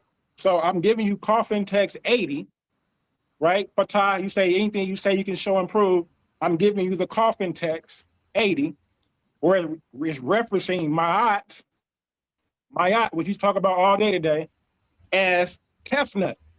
Literally, it says, Tefnut is my living daughter. Mayat is her name. And she shall exist with Shu, air. And we know through the theology, they have Geb, who Tahuti mentioned earlier. So these are principles. That's correct, brother. Text, I know it's correct. That's correct. That's correct. They are principles. They are taught as principles. Okay. So, but you just said they're taught. Yeah. You said you teach them as ancestors. So, are you teaching against what this Coffin text says? Absolutely not. I teach what the scribes of Ma'at taught, which is that the Neteru were taught through principles, were taught through physical beings. They were taught through literal teachings. They were taught through metaphorical and allegorical teachings. It's not one or the other. They were they were able to interweave in between our languaging to teach on something of a physical story, right? Of the Neter, while simultaneously teaching a creation story to become understandable for the people who are wanting to dive deeper into what this thing is. So they utilize the Neter to teach that. So they absolutely taught that Shu means air, Geb means earth. They absolutely taught that. Ra means sun. Yeah, that's the basic baseline principle teachings that is permeated through the Medu Neter, but it doesn't stop there. But you're absolutely correct. They did teach that. All right. Let me say all right. Hey, Pasu, before you go in, answer this question and you can go in. Do you agree with Elder Suntan when he said that the Neter system was already built before there was the King James Bible and stuff like that? Do you agree with Elder Suntan before the Yes, and matter of fact, that's what I wanted to speak on, because I want to put Elder Suntan at rest. The very first Bible that was written, Old Testament, New Testament, was not written until 398 AD. It was written in Africa, in Carthage. The first Bible, complete Bible, was not written until 398 AD. Nobody is arguing that the Bible is older than the writings in Egypt. Nobody's making that argument. However, there are writings that are in the Bible, certain books, before they found it and put it in a Bible, it existed by itself, like the book of Job. The book of Job was written during the times of Abraham. Abraham lived about 21 BC. That particular book had already been written. They just didn't know it exists until they found it. And there's other books. We reckon the Torah, the first 5 books, to Moses. Well, Moses came about the 1400s. BC, 1400 BC. So yeah, the book of Enoch is probably written around 800, 3200 BC. Do you know how old the book of Enoch is? Great Elder Apostle, can I ask you a question? I'm curious about something. Let me just say this, and you can have it. Okay, nobody's sitting up there saying what came first. The bottom line, if we accepting the narrative of the Bible, quite naturally, Adam and Eve, according to the Bible, say they were the first people. Mizraim, who is Egypt named after, is one of Noah's grandsons. Mizraim. He's one of Noah's grandchildren. Go ahead, man. What you got? Yeah, I'm curious. I got a question for you because I'm a student and I'm a researcher. So I heard you throw out a few dates. You said 1400 BCE. I think you said 21, but did you mean 2100 BC? Mm-hmm. Yeah, okay, BC, wonderful. 21 BC. All right. Is there a reference that you can guide me to of a museum number where I can find any writings that date to those times that you already know that question, man? That's why you asked. No, I don't know the answer. Answer the question. I want to know. No, I can answer that question that I know of now. Of course not. But that don't mean it's not true. Question, boss. The difference is when you're talking about in Egypt. No, stop. He just asked you a specific question. That's all. Don't go too far. You like to go too far with it. Patah, you finished with the question, or you still asking? I'm answering the question. Hold on, Apostle. Let him finish. Go ahead, Patah. Okay, so Tua, I'm wondering. You utilized the you said the book of Job. What date is the book of Job? Go ahead, Apostle. The book is one of the earlier written books. What date is the book of Job? Is one of the earliest written books. What date was found in the book of Job? He don't know. I don't have a date. When? I told you that he don't know. I'm just telling you, listen, man. Listen. You said what day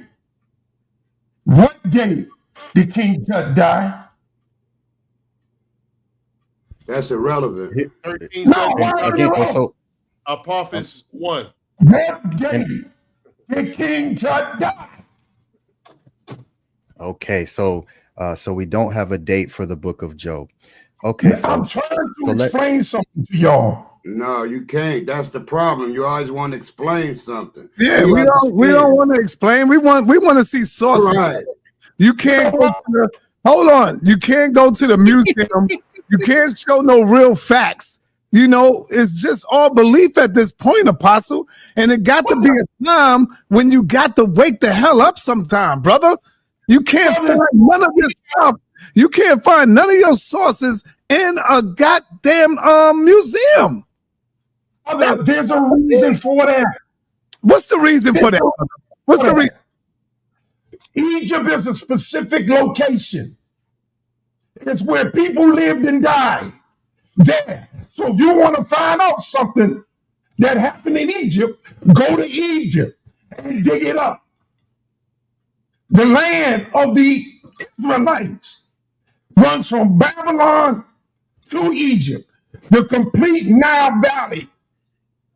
They were nomads. They're not in a statistic region. We're asking you about Adam, brother. Where's the dates at? How come we can't find none of this stuff in museums where you can really document your stuff? What's the oldest stuff in museums? Asking questions. What's the oldest stuff in the museums that they have found to this day in Egypt? What is the oldest stuff? Date back to when? That's off topic, bro. Yeah, now you change. I can't even ask Patah the question. No. See, we're talking about the age. We're talking about when this happened and when this happened. So what is the oldest? 3100 BC. The oldest writings in Egypt. 3100 BC. 3100 BC. Look up Mesopotamia. We got rock painting. About where Abraham came from. They got writings 6,000 years older than that. One at a time, y'all. They got writings in Mesopotamia 6,000 years older than that. No, they don't. No, they don't. Yeah, they do. In the Gepi Tepe. They got writings in the Gepi Tepe. Prove it, Apostle. Prove it, Apostle. Source it up. Source up, Apostle. Prove it. Over 13,000 years old. Source up, Apostle. Source up. You just talking. Show it. Right. He just saying. Go look up Gepi Tepe.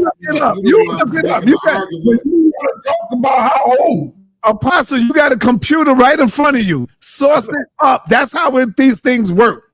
Source up or shut up. Source it up. You source it up. I'm not the one making the claim. You know what I'm saying? You source it up. I'm not the one making the claim, Apostle. You are.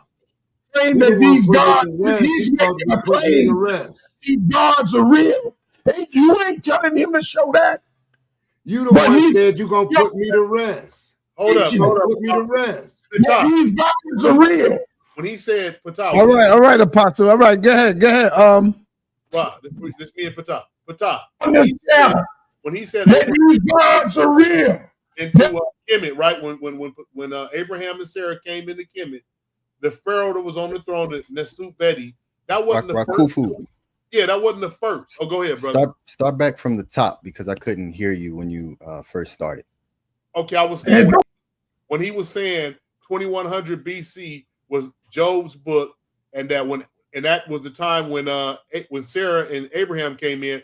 That's like the president. That was like way down in Obama stuff. You had all the way back to the kings that went back way back when he first got there. So that show you right there the book ain't older than the ancient Kemetic source because the Pharaoh wasn't the first Pharaoh. He was like 38 pharaohs. So I don't know how many down the line. I already told you when if we're doing biblical accounts. And another thing I was going to say. I already told you when the first Bible was written. Why are we having this argument? No. But I heard apostles say this before. Hebrew is older than Neteru. In no way is Hebrew older. The language is older. Never. The language is older. Never. Among the language. All right. Hold on, y'all. Hold on. Apostle. All right, Apostle. I'm going to give you the opportunity right now to prove what you say. Yeah. Share your screen. You know how to share your screen? And show us. Show us, brother. Stop talking and show us, man.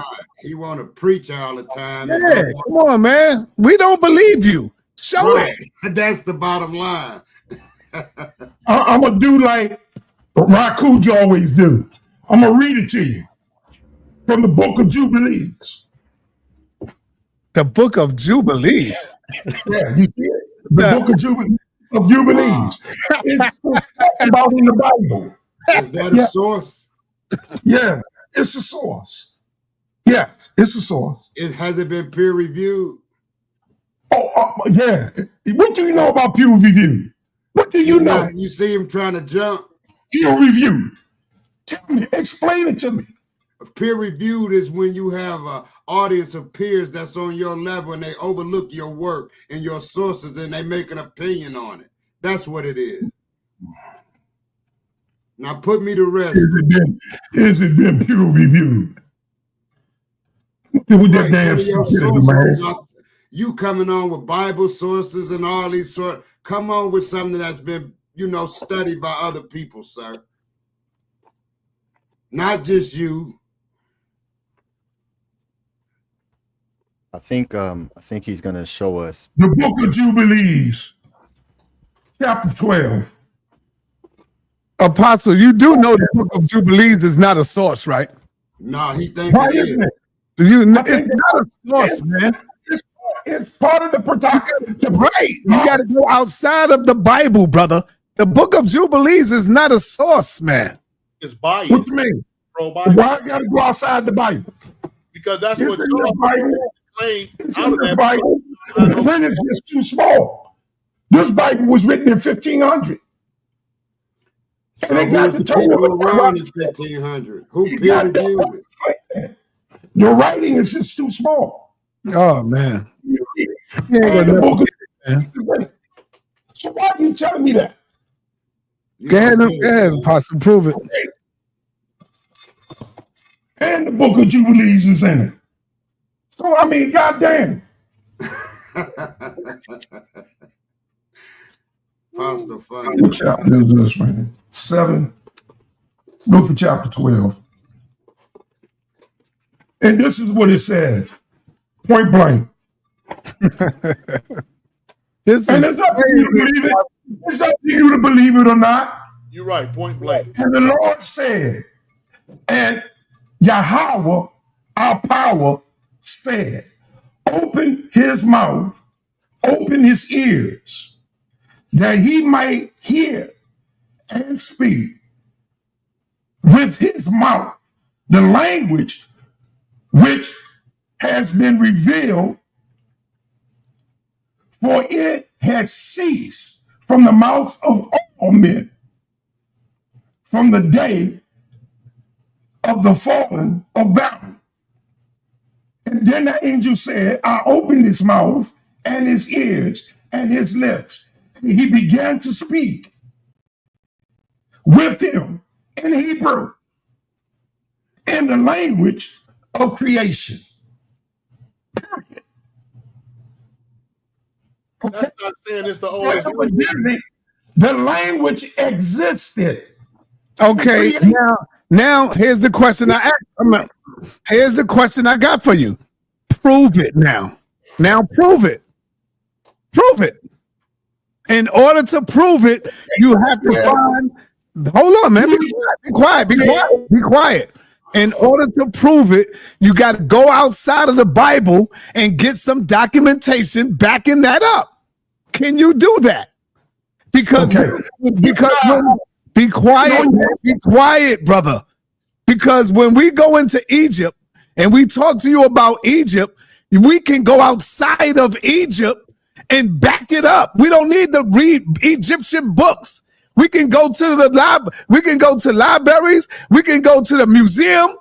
You don't have to be quiet for a minute, brother. We don't have to go into the Egyptian Book of the Dead to prove the Egyptians. We can go outside of that. Can you do the same thing with the Bible? That's what I'm asking you. That's inside. They just took it out of Egypt and put it in the museum. That's all. But he just told you that Osiris is a real being. Tell him to prove that. I don't understand what the brother's talking about, man. You don't understand, and you faking and jaking. That's what you're doing. You play loose, man. Faking and jaking. All right. On a show, when we say shut up or sauce up, and said that Osiris is a real God, and you ain't asking him to prove it, nigga, you brown nosing, just like you do with everybody else.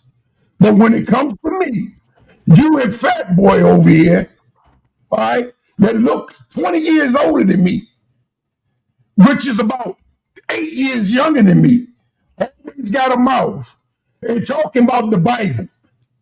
That's all, not you. He know who I'm talking about. This man that gave a 3-hour show. Who's fat? He can come up question. All topic is about the Bible, and you allowed it to happen. Man, you know, go ahead with that bullshit, man. Yo, no cursing, apostle. Yeah, no, you know what? No profanity, and like you say, man, I'm sorry, don't matter. So I'm not even gonna say it, but I'll just say my heart ain't there. All right, brother. All right. Will you share my screen? If you want me to show improve, okay, you got to go right next here. to. Right here on my screen, it says, "Did Hebrew language come before Egyptian language?" Everybody see that, right? Yeah. No.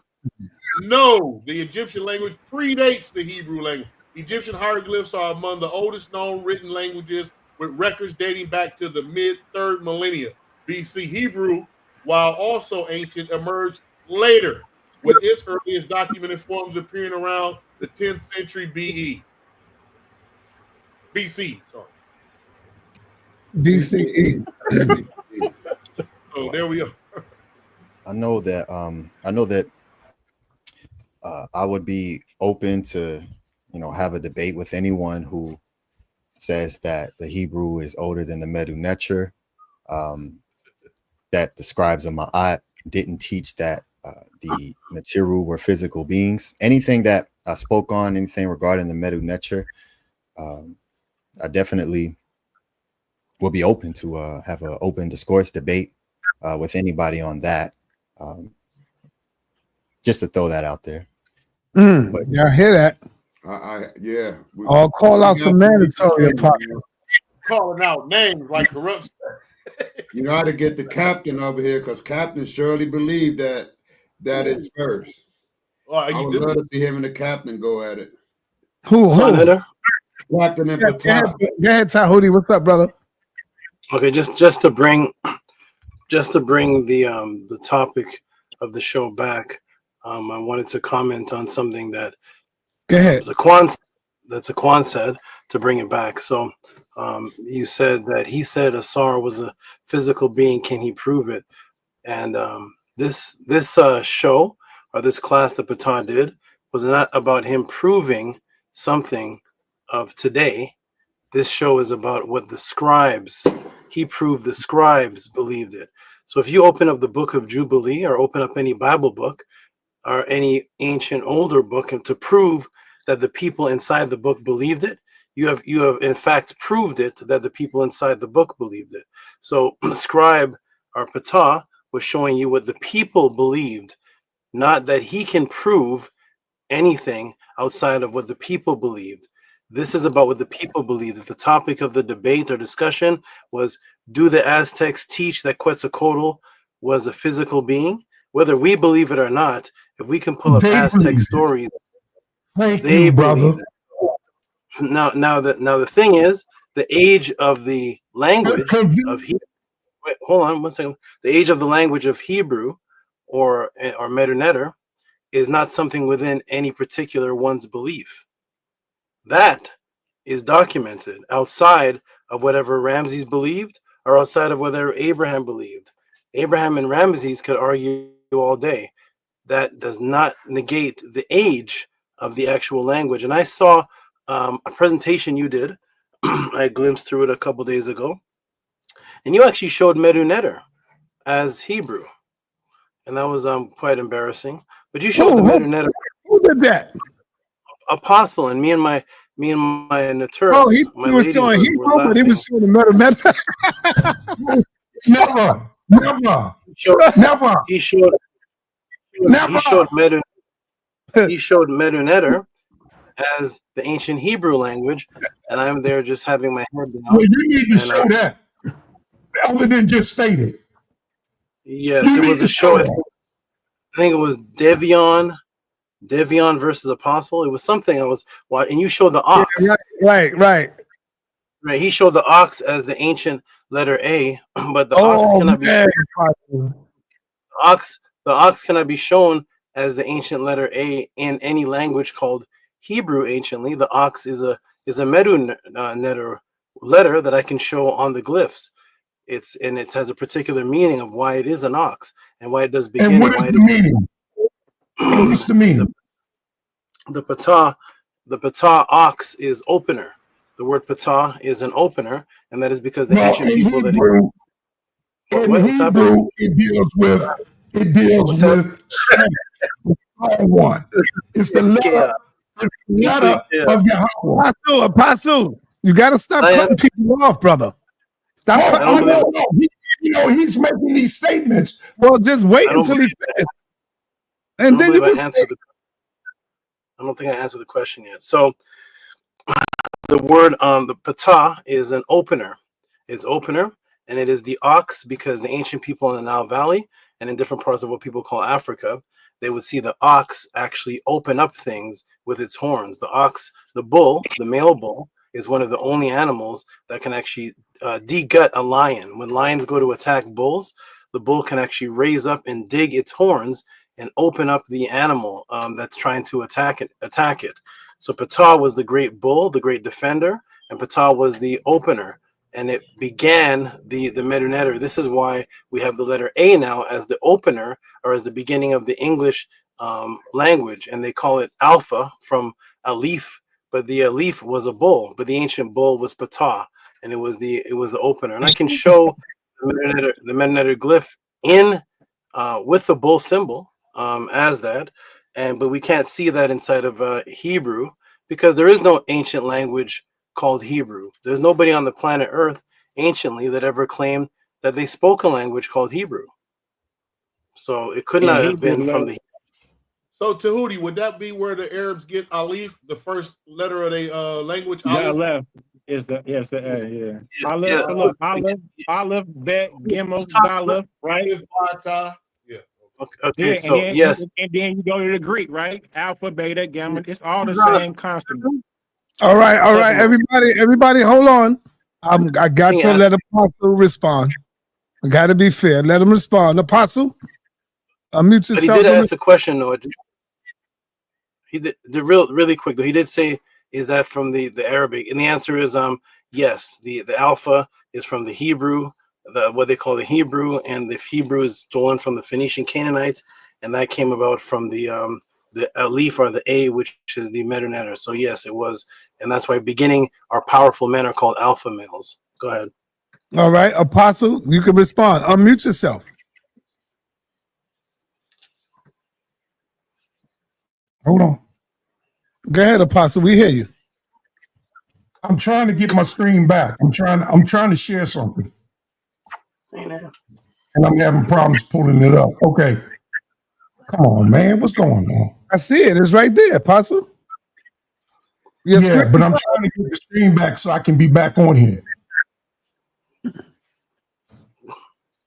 Your whole presentation is showing, Albert. Assam Khan, you hear this? Yes, sir. Apostle was showing the metal lecture thing, and it was the.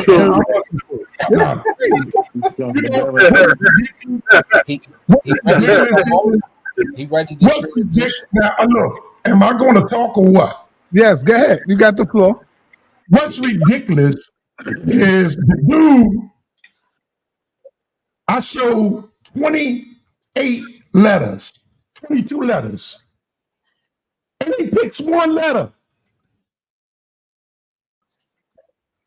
One letter out of the 22 and said, I'm showing the meta. That's a damn lie. Now, are there probably some similars? Like even with Hebrew and Arabic? They're cousin languages. Even with Hebrew excuse me. Show it again. That's all. Just show it. I'm trying to show it, sir. It's here. Hold on. I'm trying to move the screen in there. Hold on. I'm looking at the Oxhead right now. Back on the big screen. I can't progress it. I can't move it. That's what I'm saying. On the side. Go all the way over to your left and drag that thing down. Yeah. Right there. Click on another picture. Click on another picture. I'm going to stop sharing and reshare it. Okay. Hold on. We'll stop sharing that. Okay. Let me reshare it. I mean, Apostle was right in regards to the Proto-Semitic script being the first alphabet. That's a fact. Alphabet. I left bet is the first Proto-Semitic script. So that's the script that was found in the mines in Serabit El Kadim, right? Exactly. That's Hebrew, brother. That's not Arabic or Aramaic or none of that. That's the Proto-Semitic script. Your screen is showing, Apostle. All right. This is Hebrew. As a matter of fact, this is Paleo, the first script. Before it evolved into a letter system. This is the hieroglyphic. This script is like 4,000 years old. That's not older than Kemet. You say what you want to say. You know that. This script is old. This is the same script that's older than Kemet, Apostle? No. This is the same script that Enoch wrote with. Is that older than Kemet, Apostle? Look at that AH. I'm not saying it's older, but the Bible says it's the first language of creation. Apostle, you gotta remember this. You know what's crazy, everybody? You know what's crazy?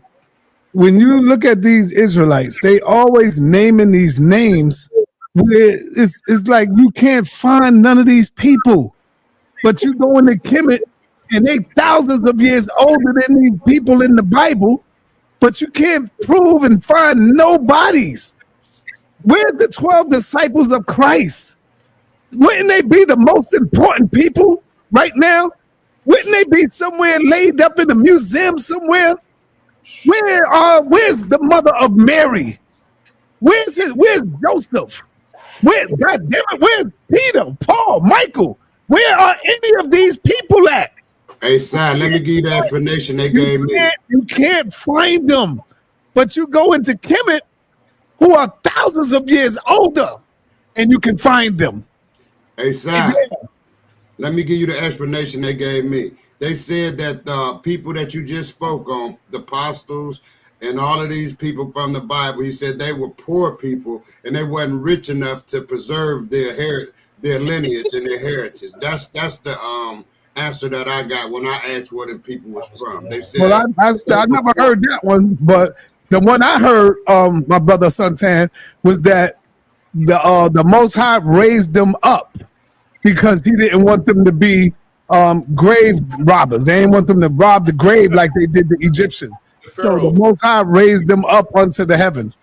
That's what I heard. I never heard that one. That's pre-Daniel Allah. I never heard that. So I got the chart right now of all the evolving Hebrew. Share my screen. I wanted to make a real quick. Real quick before you go in. Let me give it context as well. Remember, this is Proto-Canaanite, not Proto-Israelite. Israelites didn't exist at the time. The Canaanite did. That's Canaanite script that y'all keep trying to claim as the Hebrew. And I got it right here, sir. Can y'all see it on the screen? Go ahead, brother. Go ahead. Can y'all see it on the screen? Yes. Yeah, you need to blow it up though. Okay, let me blow that up. Let me see. Okay, let's see. Is that better? Yeah, that's better. All right, look, 100%. an evolving alphabet, hieroglyph, Kemetic. I told you they stole that cow head or that ox head from the hieroglyphs. Wow. See that? And then here come Hebrew right here, all the way down to what we use today, the A. So this is how it evolved from the Medu-Neter hieroglyphic to the Proto-Semitic to the Phoenician Paleo-Hebrew to early Greek to Latin to the modern Hebrew. That's a fact. That's sweet. But see that, Apostle? You see that? That's how you source stuff up, Apostle. That's how you source it, man. Yeah, you just can't tell us stuff and then think we're gonna believe it. Sorry, what group of Semitic do you think they were? You think they were a Mu or not? Yeah, I think that's the Kananu. I'm pretty sure. And the funny thing is, you find that alphabet there, but you also find it next to some Egyptian tax records. So if you got tax records from Egypt next to an alphabet that's first starting out, you tell me which one is probably older. Yeah. Hey, let me go to Meta Williams. Meta Williams, you're in the building. What's up, brother? Hey, how you doing? Good, man. Man, I'm just hanging out and listening to you brothers, go back and forth, which I would like to ask Tahuti a question though. Go ahead. I know he Tahuti, you here, brother? Huh? I'm calling Tahuti. Tahuti. Oh, he stepped away for a minute, but we got Patah here. Yeah, ask Patah. Okay, Patah very wise. Okay, as far as the Neters, right? Some would say literal, some would say, allegory. But as far as the Neters, as far as like the goddesses and the gods, wouldn't you say it's a certain vibration? As far as Patah, it's a vibration. And it can be literal and it can be allegory at the same time, It all depends on if you step into that vibration of your inner self. Right. Catholicism. Go ahead, Patah. Hotep. Hotep, good brother. What's your name? Meter. Yeah. All right. Peace to you. So yes, I mean it is a vibration, a frequency. All things are made up of frequencies. So there's nothing in existence that doesn't have a particular vibrational tone to it or a frequency. We do have some tools today to measure, like EEGs, to measure thoughts. So everything has a vibrational frequency to it. So you'll be correct in saying that. Because from my understanding, you know, the Neters, and as far as all our ancestors and things, it's a frequency. Like you tap in, either you tap in or you don't, you know, and we use that to our best ability. But with Tahuti, a few times I've heard him say that it was literal, but I was trying to get him to explain what makes the Neters literal, you know, because he Okay. man, he got a All great right. deal of information, and he powerful. You're a powerful brother, though. I just wanted him to explain. Well, yes, if you go back and watch the presentation that I gave here, you'll see that I showed that the scribes of Ma'at taught that the Neteru were literally physically beings, and I showed it. I mean, it's there for everyone to look at in this Can I just stop you presentation. right there, brother? As Nah, man, nah, don't stop him. He's answering the question, bro. So yes, I showed Ptahhotep, and I showed the Peheb Hor papyrus, and I can pull it up again for you if you want to see, and for anyone else who would want to see when they spoke that the gods were on earth, and I've only, and y'all see how I do with these sources. I bring this much, so yes, the scribes taught absolutely that they were physical kings, and here, let me share my screen. Just real quick, just to show. Okay, tell him stop. Yeah, but then also, as far as feminine and masculine energy, and if we go back to, we could say, Kemet. Kemet is the beginning of what we'll call esoteric, you know. But then when we dig deep, would you just spoke on how the Neters is like they walk the earth, but as we give honor and we gratitude to these vibrations, we can also say that it's literal because we tapped in. That is true as well. But the one thing that I always speak about is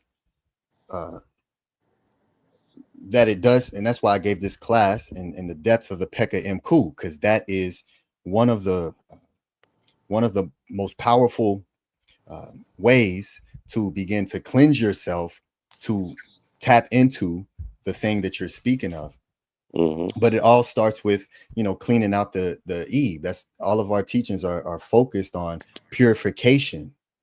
So so long as we follow what they taught, then absolutely. And so here is, again, just to bring everything back on the Turin papyrus.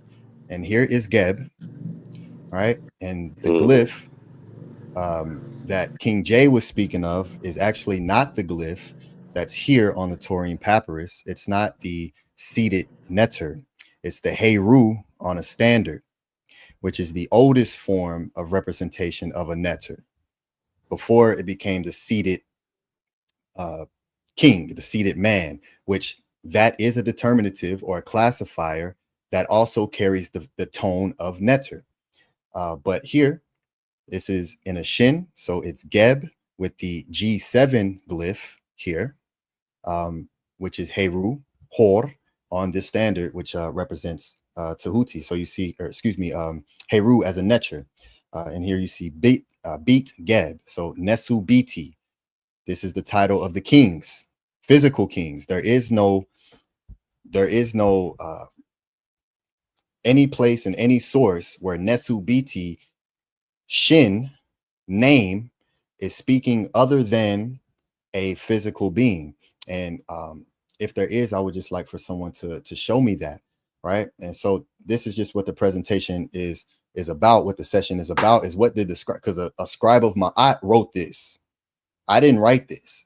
A scribe of Ma'at under Ramesses II wrote this. And so Ramesses is the one who put this in order to be enacted, to be written. So Ramesses taught that the Neteru were physical kings on the planet. Okay, so this is all I'm showing on this, and again, you know, what we take today and how we utilize it for our own growth. I'm always open for that. Whatever takes us to the next level, that's what's most important, because as long as you continue to keep doing that, you'll eventually lead yourself to a place that cleanses out all of the questions and all of the confusion. You're able to eradicate it when you just continue to keep digging and looking for the sources and asking the right questions. So yeah, absolutely. That's a great point, and I appreciate you for that question and adding that on. So as I spoke with King J about, they were taught in multiple ways. It's in today's time, we tend to think that one thing can only exist at a time, right? We're very linear in our thinking in that way. Like it only can be this and it only can be that. But the scribes of Ma'at didn't teach in that way, and they didn't create language. We have to also remember that this is the origin, the source of language written for the planet, right? And it's images. Okay, this isn't notches here and there where we don't know where none of these things are. When you look at the alphabet, what is it? You don't know until you begin to trace it back, right? So again, when you look at something like this, people may say, oh, it's just the eye of Horus or the eye of Heru, right? But what does that mean, right? This is a word right here. See this? That's a word. This is a word. That's a word. That is a word. That is a word. This I is multiple words, and it represents mathematical fractions as well. So the language is very deep, and by just speaking English and trying to understand this, there's going to be confusion, and that's why I walk it the way that I do, very slow, and I go through the English to show the etymology of how these words really work, and how when we're speaking, we're utilizing terms that we're assigning our own definitions to. And then when we speak it, we expect the person that's receiving our meaning of the definition to understand it in the way that we're giving it. That's a projection. And until we can come to a knowing that we're all doing that, and until we can come to a baseline foundation of the terms that we're using, there will always be confusion because people have their own definitions made up. So that's why I just show everything, and I show the walk all the way to the very beginning, to clear out just the confusion. So with myth, the original myth was a true story. When they were speaking about the Neteru as a myth in the Greek, it wasn't a false story like it is today. But when we speak of it today, that's the definition that we attribute to myth. So therefore, there lies the confusion. You see? All right. Hey, Family, sorry, one more question. I gotta no. I'm sorry, brother. All right, I let me mute. got 4 hours in. I'm ready to crash out. It's 11:44 over here where I'm at, and I want my brother to close us out, take us out of here, man. I'm out. Take us out, Pata. Close us out. All right. Hey, can I get one or two questions in? I ain't said nothing. You came in late, brother. It's all good. Just like my brother Yara, he's coming in late right now too. Yeah, that's cool. I ain't tripping. It's cool. Yara, I'm closing out, brother. You came in late, man. We got 4 hours in, brother. Hey, I hear you, man. Just yeah, good show, man. I like this brother. I just wanted to say he's making the case for Israel. I really appreciate I know. I do know that. I do know that, but we got to be ready. Tahuti, remember what I told you? I told you on the phone. What's that, sa.neter? What's that? I told you this on the phone. I was speaking to you on the phone about this. And I said, this is very dangerous, brother. They out there watching. They in the bushes. You know, but hey, as long as you have to hold it down, hold it down. But anyway, I got to get out of here, man. It's 4 hours in. I got to go, y'all. Y'all came in late, Cube and LD, bro. Close us out, Brother Tahu. Oh, sa.neter. I mean, Pata. Yeah, let me just say that sa.neter, yes, I've in this little journey on this platform and the other platforms, I've debated Zion Lex, Jabari, Commission, all type of people on these particular topics and other topics, and I've never felt I've been in danger. You know, that's a Hebrew Israelite that just came on. Came back up, Elder Yara. Elder Yara, this brother right here, he is a well-known debater over here on this channel. He is a Hebrew Israelite. He debated Captain Tazariak, Jabari, you name it. I'm talking about the heavy hitters. So if you would like some smoke with an Israelite, here's one right here. Here's a brother right here. Did he gonna get you, Yara? Wait, did he win? No, he won. He won a few. He won against Cesario Jabari. Where's that debate? That's debatable. That's debatable. That's debatable. It's debatable. He beat up Tazariak, but he ain't beat up. Yeah, he beat up Tazariak. He beat up Tazariak. Yeah, he ain't beat up Jabari though. He was supposed to debate today with me. Yara and I spoke. Actually, the last time I was on that other brother's show, we had an interesting conversation, and I was asking him some questions, and I had to leave because of the viper. Viper bite. Right. But all right, yeah, so that was I gotta close this thing out, man. I gotta go, man. Patah, I need you to close us out, brother. Peace to the panel. Peace, brother Patah. Nice meeting you, brother. Peace.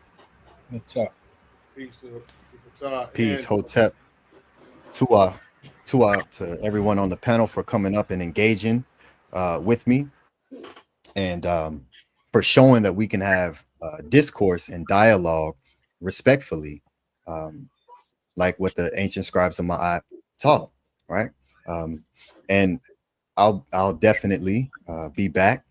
So Elder Yara and Cube, feel free to join the panel earlier next time I come on, and I will be happy to answer questions and build. So that's what I'm here to do. So Tua, for everyone's attention. Without your attention, this don't exist. And again, just to summarize what I brought forth and what I taught on in this session and also the previous session. And I hear an echo in the background from someone. Tua. And for this particular session, the 42 Pekka Coup, and giving that to you all to utilize in your own journeys, right? And also to show you just my pathway and how I walk and how I get to certain information by removing the bias and just digging, asking the right questions, right? Coming out of, we're so embedded into the stories that it's difficult to put ourselves in a macro view and overlook and go from that perspective and see what we actually have access to validate the writings that we're within, right? So that's just part of my walk and why I show forth the sources that I do. So when it comes to that, I know for me, when I saw Saba Tahuti showing the sources, it definitely sparked me to dive into it myself, because I always I've been through many schools of thought, and when it comes to looking for the actual sources to validate what it is that that I'm reading or studying, that's where it becomes very tricky, because we take historical fact of something that actually exists.